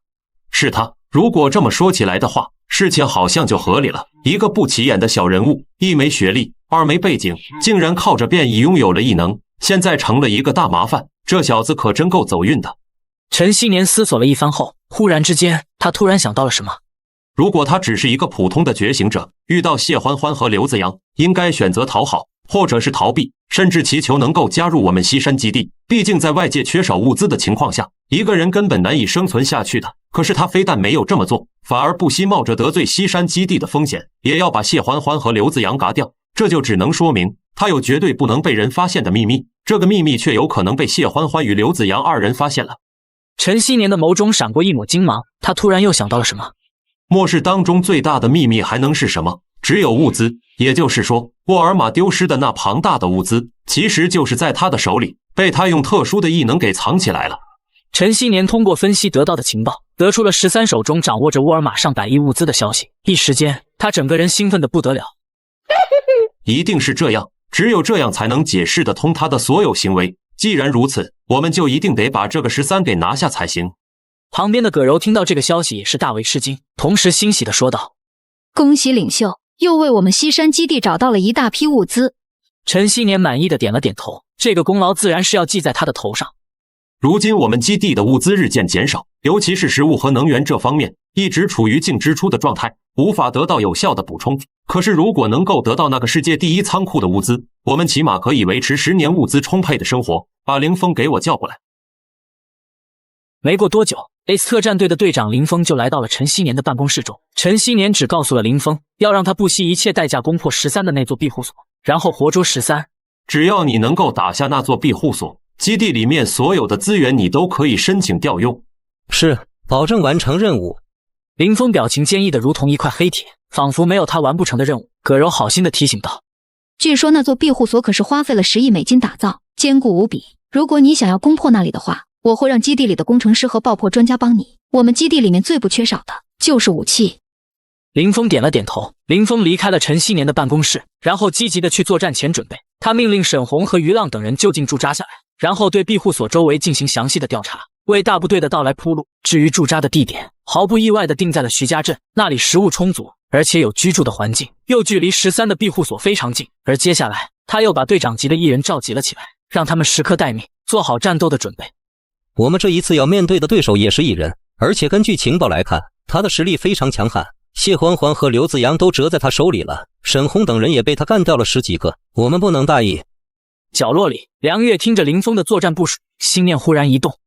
13不就是之前闯入天青学院带走杨欣欣的那个人吗？因为这个该死的西山基地，梁月他是一刻也不想多待了。可是进来容易，出去的话就很困难了。出去之后还得找到合适的地方居住。梁月的心中忽然有了一个大胆的想法，或许可以联系13，请求他帮助自己。毕竟杨欣欣是梁月的学生，梁月认为自己保护了杨欣欣那么久，靠着这一层关系，有和13谈的途径。于是他深吸了一口气，主动对林峰说道：“大队长，这一次我希望能够跟随队伍一起出去行动。出去的话可不是儿戏，要面临生死的，而且外界的环境也没有基地舒适，你可要想好，真的做好准备了吗？”我刚刚来到基地，并没有立过任何功劳，却享受着基地里较高的待遇，所以我希望给我一个机会证明自己。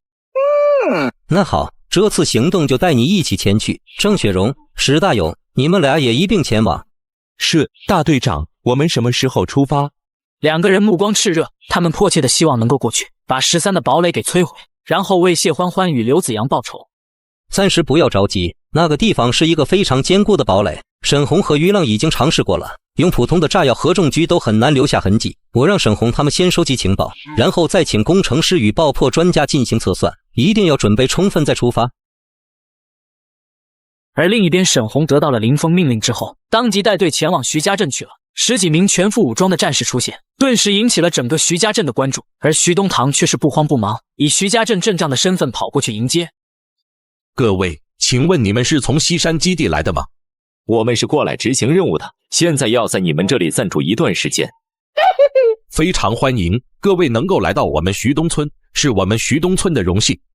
当徐春雷见到那10几名全副武装的士兵进村，周边还是他亲爱的村民宗族，他的心脏感觉都扭曲了起来。徐春雷一脸痛苦地跪在了地上。千老爷啊，你们这不是找死吗？为什么要把这些祸害引过来？徐春雷不能理解徐东堂对于编制的渴望，他只知道这些人的出现会给徐东村带来巨大的灾祸。一旦被13发现，我们招待西山基地的士兵，以13的行事风格，绝对不会放过我们的。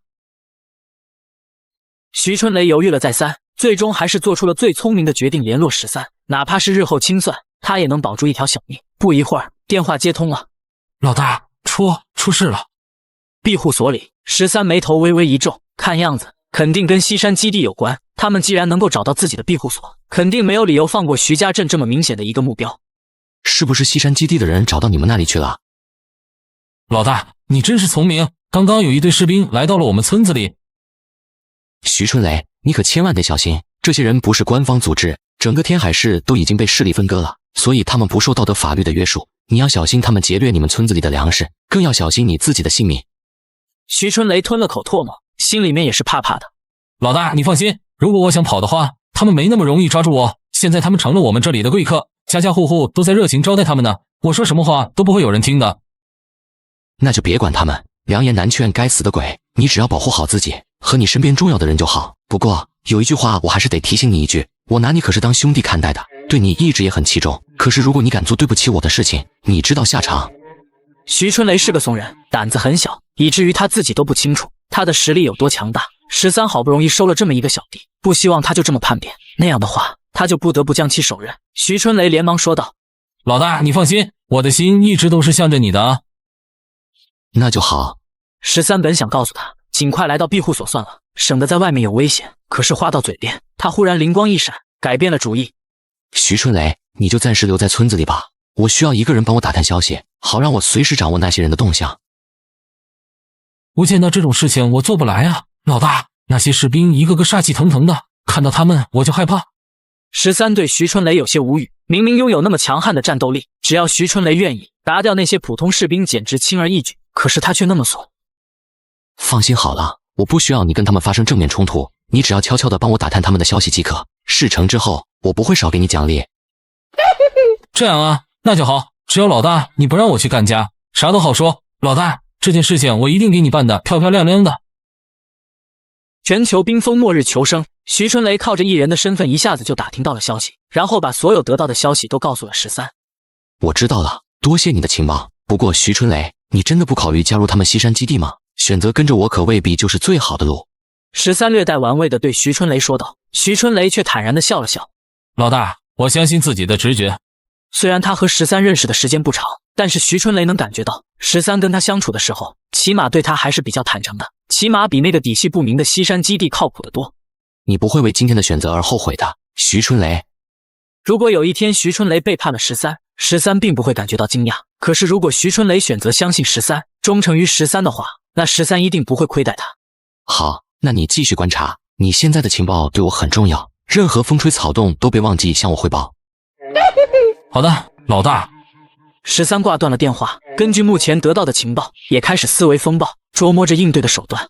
爆破的确是他们目前对付我最好的手段了。我相信西山基地肯定储藏有大量的炸药，炸平10个庇护所都不成问题。但是以现在的条件，爆破的任务还是需要人来执行，那他们就必须靠近庇护所布置炸药。这样的话，我就有的是办法对付他们了。毕竟这里是我的主场。13思索了片刻，立刻做出了决定。他把庇护所里的女人们都喊了过来，告诉他们目前的情况。西山基地那边很快就会过来袭击我们，为了安全起见，暂时放弃地面之上2层的建筑，全员搬到地下。几个女人听到这个消息，神情不免也是变得有些紧张。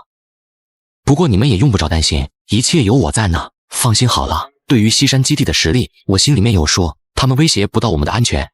通过目前获取到的大量信息，让13对于西山基地有了大概的判断。13心中已经想好了应对的手段，他又对陆可然说道：可然，有个问题我想咨询你一下。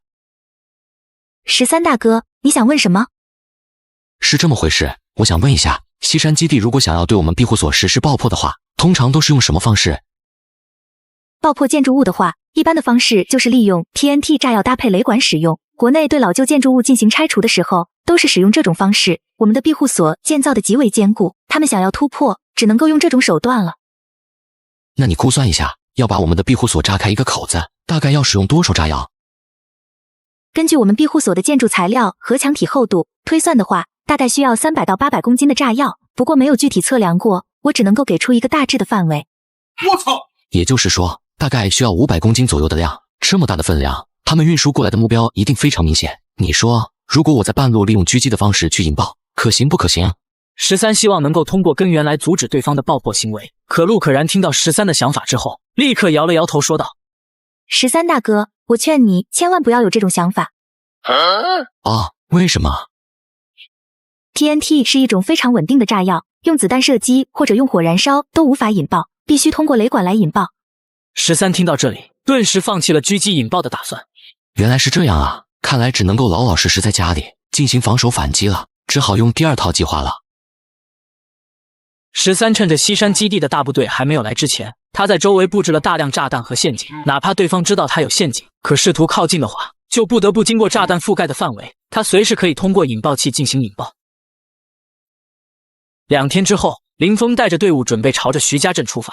这一次行动，他带上了50名一队的成员，其中12人都是改造的艺人，算上他，还有4名实力强大的队长级艺人，成员都是百里挑一的精锐。雪地车上载着2个沉重的大箱子，里面装着大量的炸药。由此可见，西山基地这一次为了对付13，准备的炸药多有分量。很快，他们到达了徐家镇的徐东村，而沈红等人则是早就在村子外面等着他们到来了。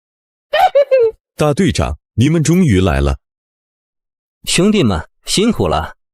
可沈红等人听到林峰的话，却是一脸赧然。这一次他们作为救援队出动，非但没有救到人，反而是损兵折将，哪有脸谈什么辛苦？那个人不是那么好对付的，我们过去对他的判断有误，不清楚他的实力，所以你们用不着太过自责。不过嘎了我兄弟的人，我一定不会让他有好下场。这一回我们来了，他的结局就已经注定了。当然，这是他的报应。林峰和沈红聊天的时候，就注意到了他旁边那个徐春雷。林峰一脸好奇，指着徐春雷问道：“他又是谁？”大队长，这位是我找到的一位艺人，他叫徐春雷，有操纵风雪的能力，潜力无穷啊！一听说徐春雷是艺人，林峰等人都不禁多看了他几眼。梁月第一眼就认出了他，当初他们在天青学院见过，不过梁月却没有拆穿他的身份，因为此时他也并非是站在西山基地那边的。你是艺人对吧？不错不错，等到我们行动结束，我会把你的事情汇报给基地的，到时候说不定能给你争取一个加入我们基地的资格。林峰对徐春雷并没有过多上心，毕竟现如今他主要的精力都放在对付13上面，所以简单寒暄了2句之后，林峰就带着众人一起去开作战会议。接下来，我们的目标就是要攻陷这座坚固的庇护所。根据我们工程师的仔细计算，炸开那座庇护所所需要的 TNT 当量是500公斤，我们这次准备了1000公斤，所以有2次动手的机会。林峰摊了摊手，一脸轻松地对众人说道：“如果这2次行动都失败了，我们的基地依旧储存着大量的炸药，所以我们没有失败的可能，不过是执行任务次数的多少罢了。”梁月听到这番话微微皱眉，他在担心杨欣欣和陆可然的安危，毕竟他的那2个学生此时就在13的庇护所里面。13，你到底能不能度过这场危机呢？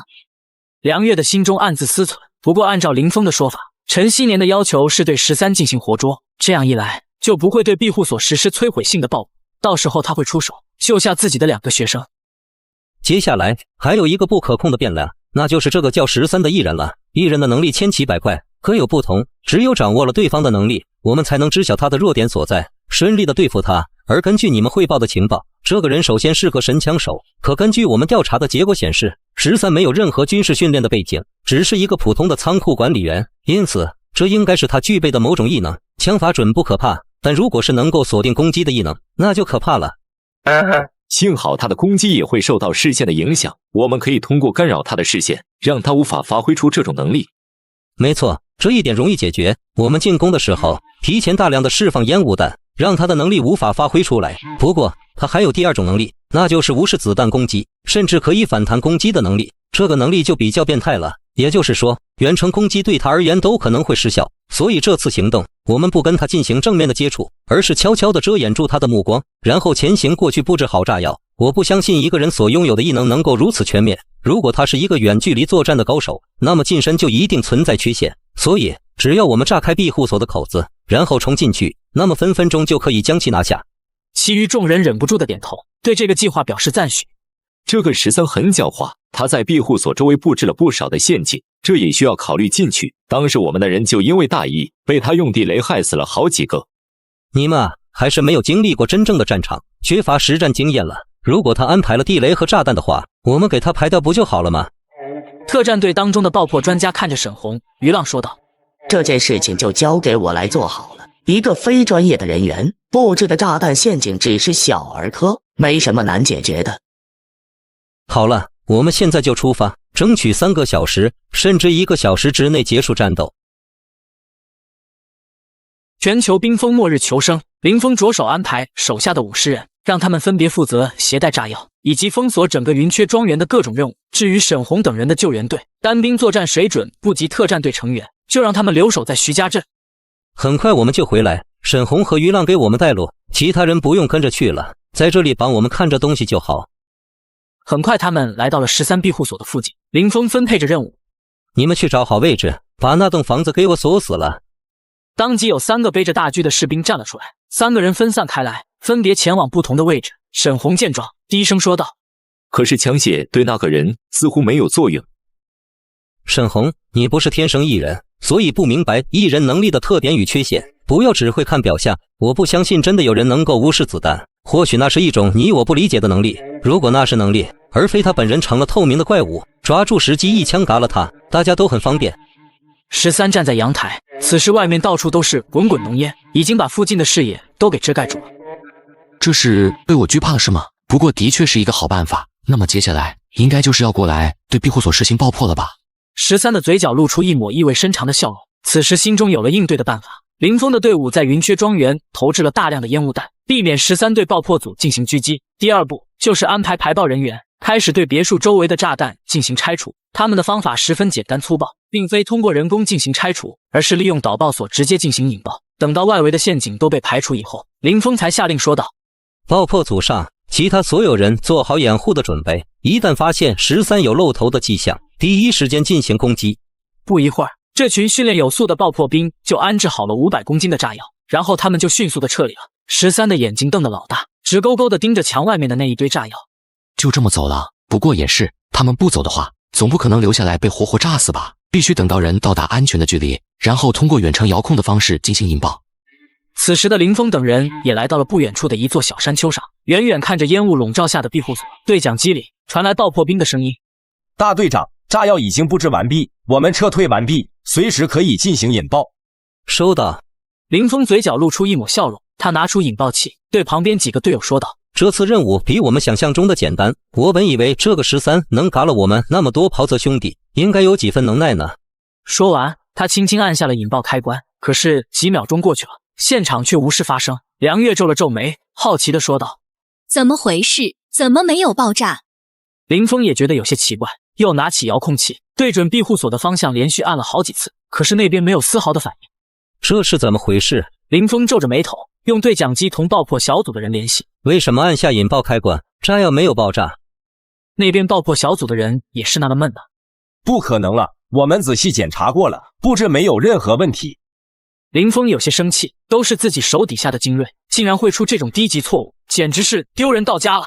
可现在的情况就是我按下开关，却没有任何反应，你们马上过去检查，有什么问题一次性给我处理好。爆破小组的人心里面纳闷，他们不可能会犯低级错误，可是引爆失败，肯定是哪里出了问题。于是几名队员又重新跑回了现场，打算检查一下是不是哪里不对。可是到了那个地方一看，几个人全都傻了眼。我操！我炸药呢？怎么不见了？爆破小组的成员一脸懵逼，甚至以为自己走错了地方。在墙的对面，13看着自己一空间中的500公斤炸药，陷入了沉思。是不是太简单了点？我也不想那么轻松啊！实在是对方完全白给，把一堆炸药往我的墙角一堆，然后人就走了，都是好人啊！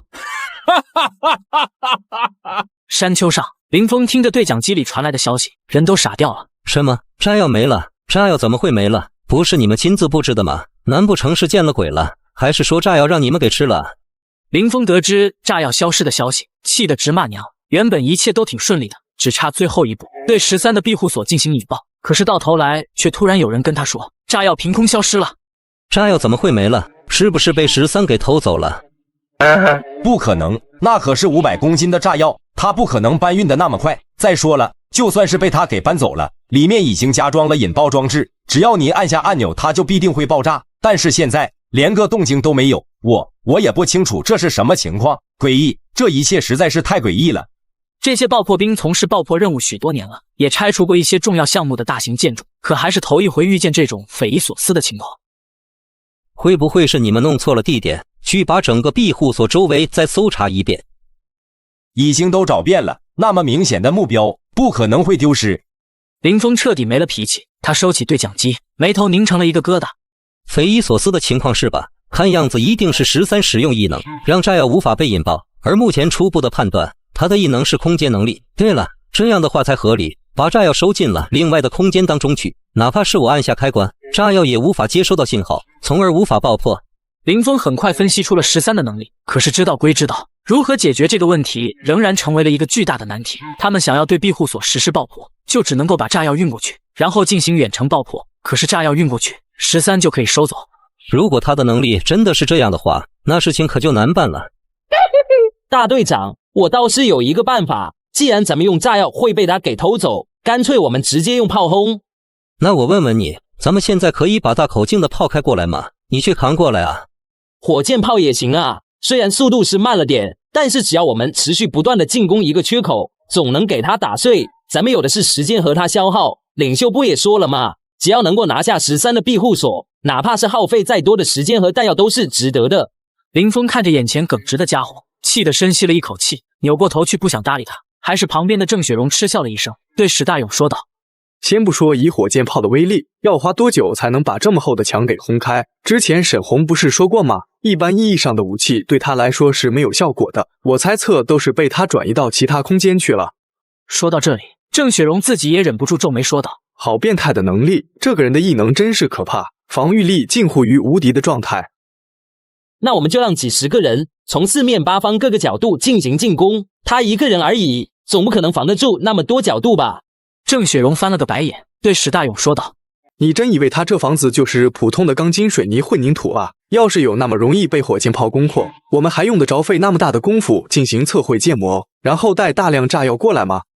林峰意识到13是个难缠的对手，不敢再有任何轻敌之心。他把爆破小组的组长喊了过来，与他们一同商议攻陷庇护所的方法。现在我们的手里还有500公斤的炸药，也就是说，这次行动我们只剩下一次机会了，必须得好好想一想，如何能够顺利的炸开这个铁王八。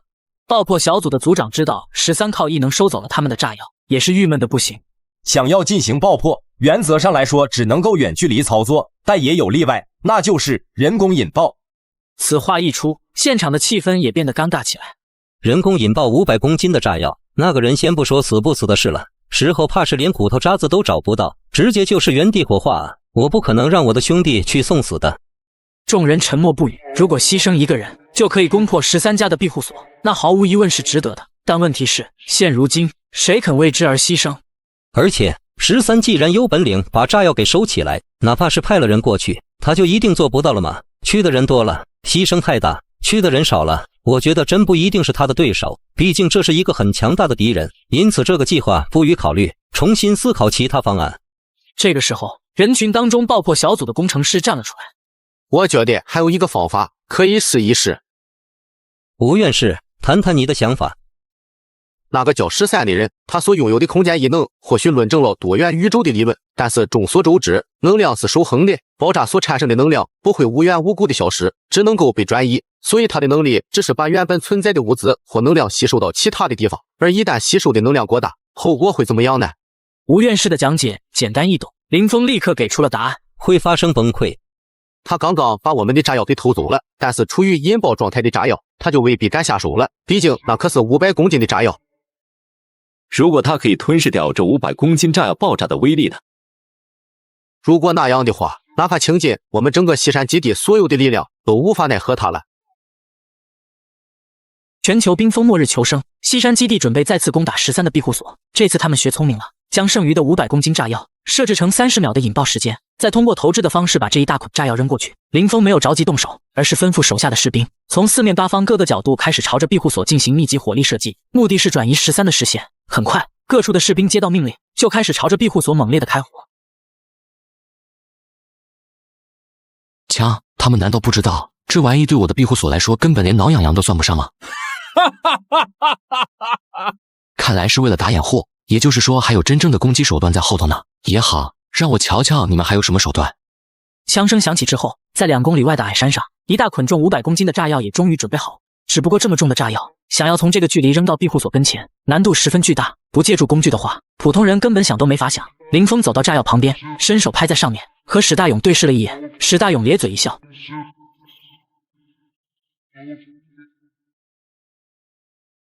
变成了一个巨大的狼人。他拿起炸药，朝着庇护所扔了过去。那一捆炸药从远处飞来，目标太过清晰，13一眼就注意到了。我操！原来是打算这么玩。13瞬间明白对方的目的是什么了，他朝着炸药飞来的方位打开了一扇巨大的次元之门，在庇护所的上空展开。那捆炸药精准无误地落入异空间之内。13心念一动，便观察起内部的变化。那一大捆炸药已经开始出现了膨胀、瞬间爆炸以及剧烈的能量反应。下一瞬间，13的次元之门竟然直接被震碎，汹涌的能量在庇护所上空扩散开来。林峰几个人满脸喜色，成功了，这么做果然有效果。而这个结果也导致13短时间内无法再打开异空间。不过，他们已经消耗了1000公斤的炸药，手中的炸药应该是不足以再发动下一轮进攻的。明白了，还有这种攻击手段吗？好，果然有些能耐。不过同样的手段不会让你们成功使用第二次的。13现在用不了异空间，因此还无法进行反击。不过他知道，这些家伙尝到了甜头之后，还会继续以同样的手段进攻。异空间可以吸收的攻击能量是有上限的，这一点算是给我提了个醒。13知道这个问题不算很大，因为次元之门被破坏，却不影响异空间的本体，只需要利用体内的异能慢慢恢复就好。山丘之上，林峰通过望远镜看到庇护所的墙壁上出现了明显的伤痕，可是整体依旧坚固，丝毫没有坍塌、破裂的迹象。林峰倒吸了一口冷气说道：那可是500公斤的炸药啊，哪怕是一座30层高的大楼都会顷刻间被毁掉。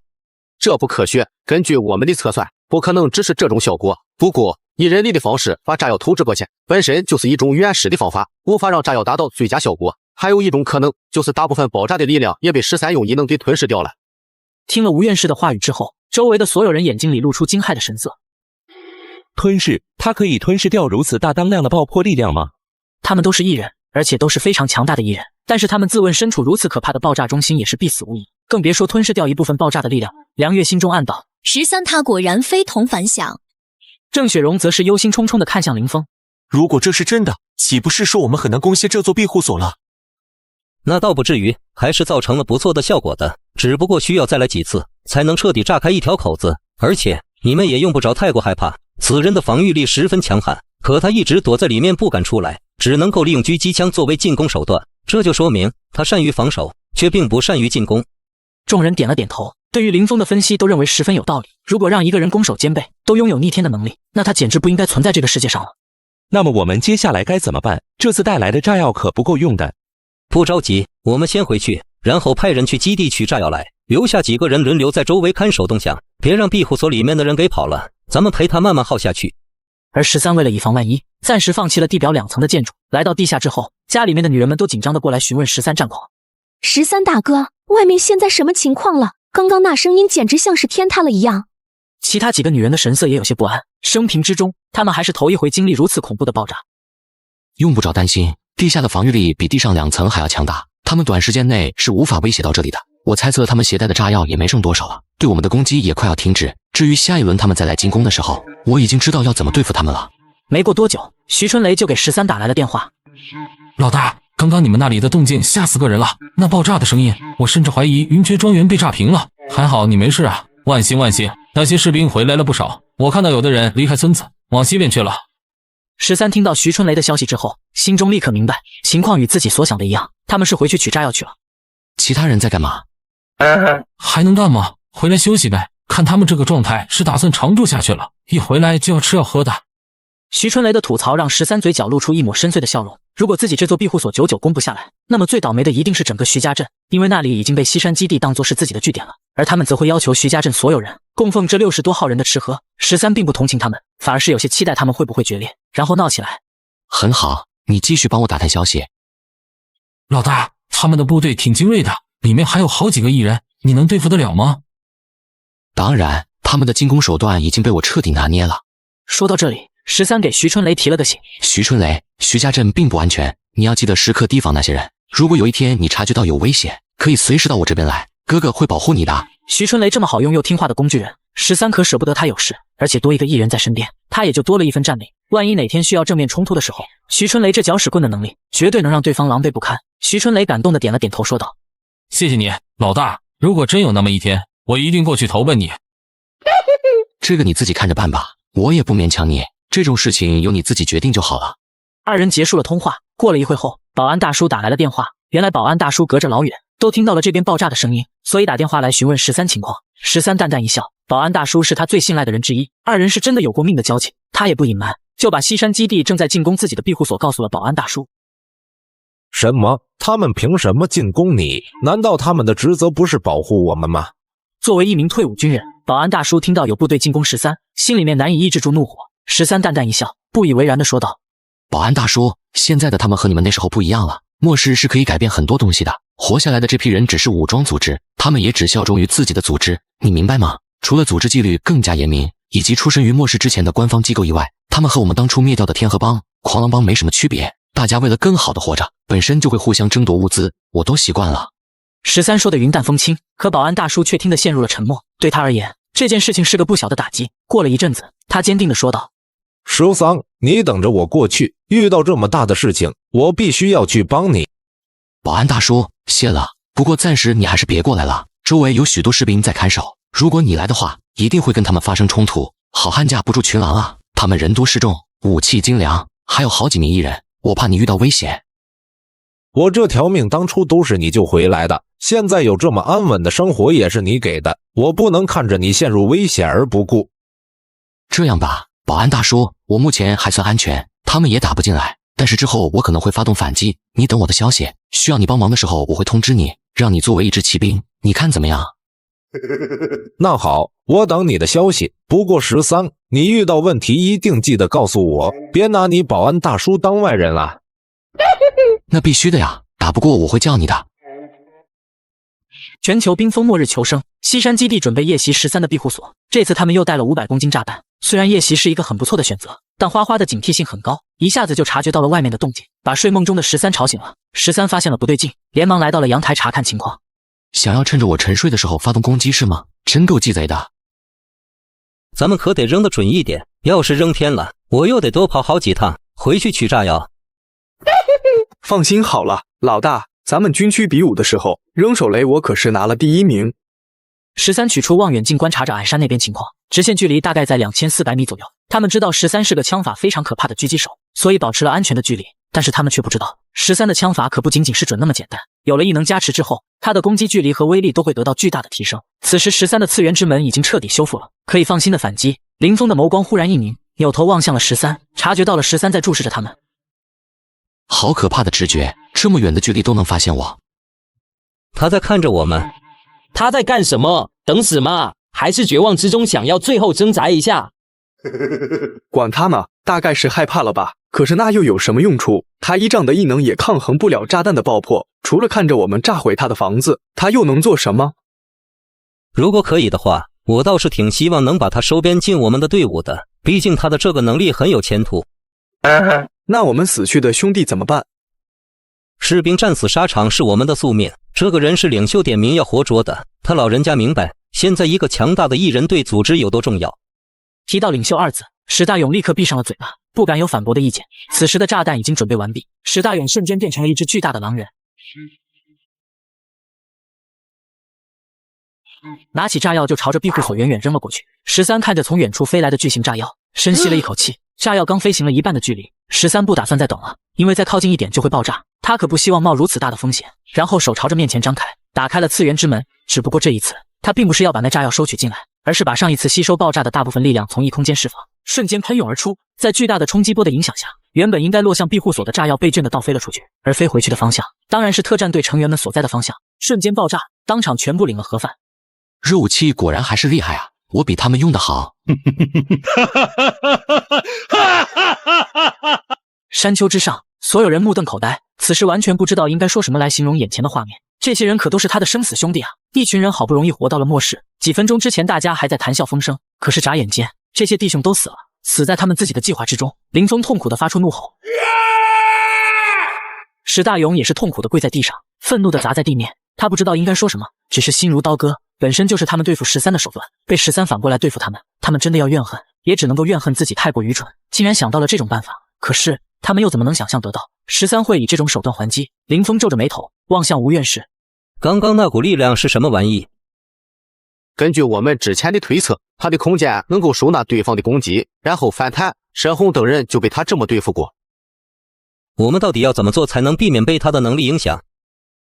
根据我的计算，昨天爆炸的大部分能量其实都被吸收掉了，否则以500公斤炸药的能量，绝对可以摧毁一面墙壁。也就是说，他现在还可能储存着一部分能量，刚刚他可能只使用了一部分爆炸的力量，毕竟他的目的不是攻击我们，而是为了震开投掷过期的炸药。所以说，继续这个方案基本上行不通了。林峰又提出了一个想法，也不知道行不行得通。那我们能不能通过土攻绝境的方式，从地下进行进攻呢？挖到庇护所的下面去，然后堆放大量的炸药，直接送他们升天。大队长，一般来说，这种末世庇护所都是建造在地下，所以说地表之下的部分只会比地表之上更加坚固，下面不需要考虑采光和美观，只需要坚固就足够了。所以我们无法从上面突破的话，下面那更难。我们怕的不是困难，而是任务会失败。吴院士低头沉默了片刻，才缓缓对他说道：但是以我们现在所拥有的条件，根本做不到这一点。徐家镇不是还有1000多口子人吗？让他们过来干活不就得了？即便是他们人再多，可如此极寒的低温状态下，让他们用原始的手段挖掘，等于是让他们去死。那么多人，如果没有组织好，很容易闹出来大的动静。你觉得13是瞎子，什么也看不见吗？石大勇一下子又不知道该说什么了，他只能死死握着拳头，一脸怨恨地望着庇护所的方向。只有林峰眸中金芒闪烁，似乎并没有完全放弃这个方案。他的眼睛里只有一件事，那就是完成领袖布置的任务。只要任务能够成功，即便有一些牺牲也是值得的。13确认了对方的攻击无效之后，心里面最后一丝忌惮也放下了。他可不是任由别人攻击却不会还手的人。你们的回合结束之后，也该轮到我了。13拿出 98K， 瞄准了2公里之外矮山上的几人。林峰几个人正在思索着如何攻破庇护所，突然对讲机里传来狙击手非常急切的声音：队长，他在用狙击枪瞄准你们。林峰瞳孔微微一缩，他望向前面，视野当中的时间仿佛减速了一般，一颗夹杂着异能的子弹射向他的西瓜。林峰的脑袋一歪，子弹被他轻松躲过，无事发生。他扭过头望向庇护所，然后他就看到了阳台上面的13。林峰的眼睛里血丝更加浓郁了，那是刻骨铭心的恨意。13，你个小可爱。而13看到这一幕，也是目光凝重了不少。果然不愧是他们的头。虽然没狙死他有些遗憾，但13并没有过多的惊讶。13也不多避避，立刻调转枪口，朝着史大勇射去。林峰躲过子弹之后，就开口提醒身边的人：小心，有狙击手。全球冰封末日求生，13对准史大勇就开枪。子弹射过去的一瞬间，结果被史大勇徒手接住了。天下武功，无坚不破，唯快不破。13也是不禁感慨了起来。果然都是战斗型的艺人啊，防御力真是有够惊人的。13来不及开出第3枪，那几人都已经躲避了起来，消失在13的视野当中。就在此时，2道凌厉的破空之声传来，那是2发狙击枪的子弹，分别从2个不同的方向射向13，然后没入了13的异空间之中。哟呵，有狙击手啊，就凭你们还想偷袭我？13想都没想，第一时间调转了他们子弹的矢量方向，原路反击了回去，当场领了盒饭。2个人到死那一刻都不知道，嘎掉他们的子弹是从他们自己的枪里射出去的。13依旧在用狙击枪寻找猎物，一番巡视之下，13并没有找到其他的目标，他的心里面稍微有些失望。不过这种失望不是因为没有嘎掉更多的人，普通的杂兵对他而言无法造成任何威胁，他真正想嘎的是带队的艺人。虽然是狙击枪，可隔着2000多米的距离攻击，子弹的威力还是减弱了太多。但如果不是远程攻击，我可不愿意同他们近距离战斗。13正在思考着如何嘎掉对方的艺人时，忽然有什么东西急速朝他冲过来。13看不到那是什么东西，却能够感觉到它一定存在，那速度已经快到肉眼难以捕捉了。林峰一拳砸在了庇护所的墙壁上，想试试庇护所的墙体坚固程度。林峰抬起头与13对视上了，13从他的眼睛里看到了愤怒与狂傲，而林峰则是从13的眼睛里看到冷漠与百无聊赖，仿佛目前为止发生的一切都是他掌握之中的游戏。然后13调转了枪头，对准林峰的西瓜，可是没等到13扣动扳机，林峰整个人就如同鬼魅一般消失在了原地。林峰远远看着13，指着他冷冰冰地说道：我早晚打碎你的乌龟壳。有种你就来啊，快进来弄死我呀，我好怕怕。13枪口对准林峰又是一枪射了过去。林峰的速度实在是太快了，他行动起来的时候如同一个鬼魅，肉眼所看到的事物都是模糊的，根本捕捉不到他的位置所在。13没有停止攻击，继续一发子弹一发子弹的射向林峰。他知道自己嘎不掉林峰，但是他想看一看林峰的能力到底可以持续多久。林峰躲避过了几次之后，似乎也明白过来13的意图，他抬起头恶狠狠地瞪了13一眼，然后一个闪身就消失在了庇护所的前方。就这么跑了？还是说在等待下一次进攻的机会？13挑了挑眉头，他只知道对方在经历过这次失败之后，基本上不太可能再用同样的手段进攻了。双方是见招拆招，他也想看看对方还能有什么强大的手段。林峰回去以后，便对特战队下达了撤退的命令。先回到徐家镇休整一下，然后再重新讨论作战计划。大队长，吓死我了！刚刚发现你冲过去的时候，我还以为你气昏头了。你真以为我刚刚冲过去是脑子出了问题吗？我那只是为了确认一下庇护所的墙体坚固程度。他举起了自己的拳头，对众人说道：我发现了一种新的方法，可以对那强体造成伤害。大队长，你不会是说自己的拳头吧？任何有可能的方法，我们都必须要进行尝试，因为枪炮和炸药对它都已经失去了效果，可能最原始的进攻手段才是最有效的。你们为什么不思考一下，当时爆破小组过去安置炸药的时候，他没有把爆破小组的人连同炸药一起收进去？众人闻言都露出了思索的神色，似乎明白了什么。的确，如果他的能力这么好用，什么都能收取，那么当时完全可以把我们整个爆破小组的人给吞了。可是他并没有那么做，反而是等到我们离开之后才收走了炸药。也就是说，他的能力对于人这种生物是有限制的嘛？我刚刚过去有2个目的，一是确认强体的防御力，二是想试试他的异能还有没有别的攻击手段。事实证明，他的空间系能力并没有主动攻击的效果，只能够通过狙击枪以及反弹攻击来造成伤害，所以靠人力去摧毁他的房子完全是可行的。13的能力很快就被特战队的人给分析的七七八八了，毕竟相对于13，他们可是异能研究领域的专家。石大勇兴奋地说道：这个就好办了，我们可不缺力量强化系的艺人，咱们轮流过去砸烂他的那堵墙就好了。石大勇望向一直默不作声的梁月说道：梁老师，你的剑术也非常强悍，到时候我们3人一起出手。你们拿主意就好了，我没有意见。他的心中已经有了想法，不过当着林峰等人的面前，他还是得表现出配合工作的样子。吴院士赶忙说道：几位，你们不是当真的吧？纵然你们都是艺人，力量强大，可你们要想靠拳头和刀剑去攻破那堵墙，怕是得花费精力年累月的功夫啊。林峰眯着眼睛望着那屹立不倒的黑色庇护所，喃喃说道：如果那是唯一行得通的办法，那我们就会去做，无论是为了整个西山基地的未来，或者是为了给死去的兄弟们报仇。林峰清楚13手中掌握着多么巨大的一笔资源，只要能够拿到手，就可以极大缓解西山基地的物资危机，所以哪怕是一丝丝的可能，他都不会放过。林峰摸了摸自己的肚子，他现在饥饿得很。我们回去吧。那兄弟们的昆体怎么办？现在过去只会被围点打圆，不要心急，等到我们攻下了庇护所，再为他们收昆吧。林峰带着特战队的成员回到了徐东村，走的时候他们有多意气风发，回来的时候就有多么的狼狈。一行人回到村子，徐东堂等人连忙过来迎接。徐东堂一脸讨好的说道：林队长，你们是不是大获全胜啊？有没有把13那个恶棍给干掉啊？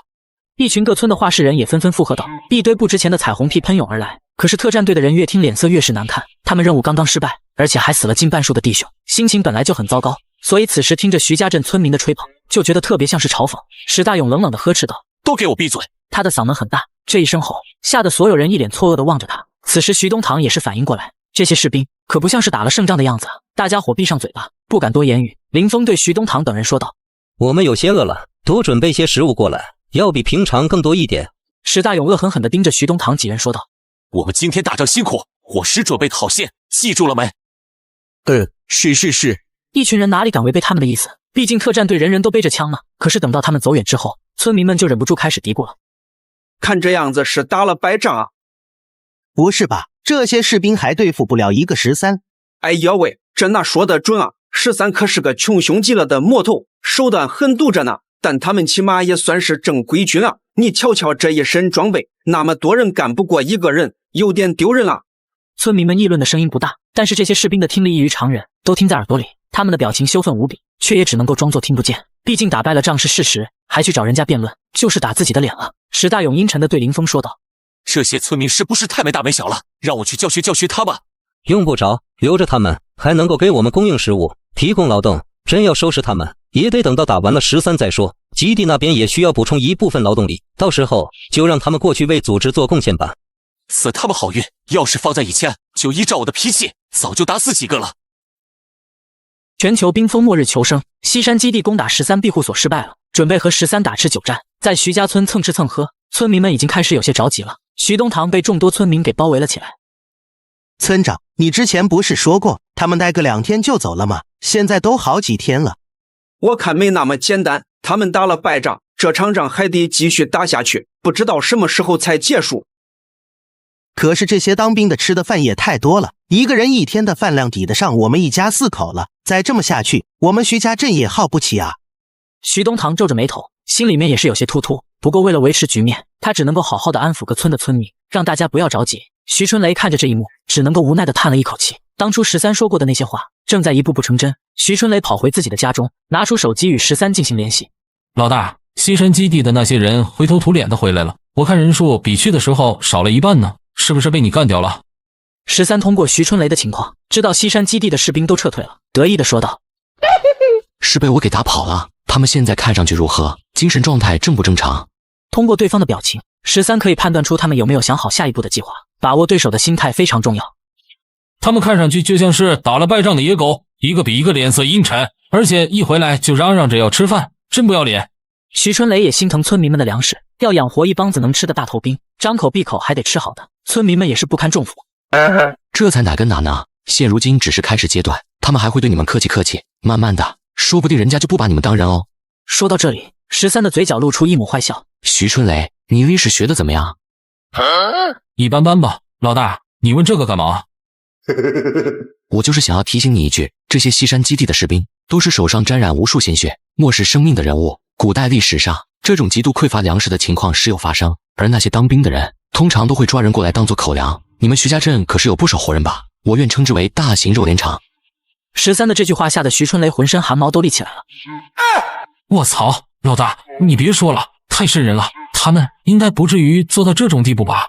徐春雷看了看自己身上的肉，不由得跟肉联厂里的猪联系到了一起。13收敛起戏谑的笑容，脑海中却想到了他在岳麓小区度过的那一个月，那种残酷是食物充足的徐家镇村民无法想象的。人到了极度饥饿的状态之下，可是什么事情都做得出来的。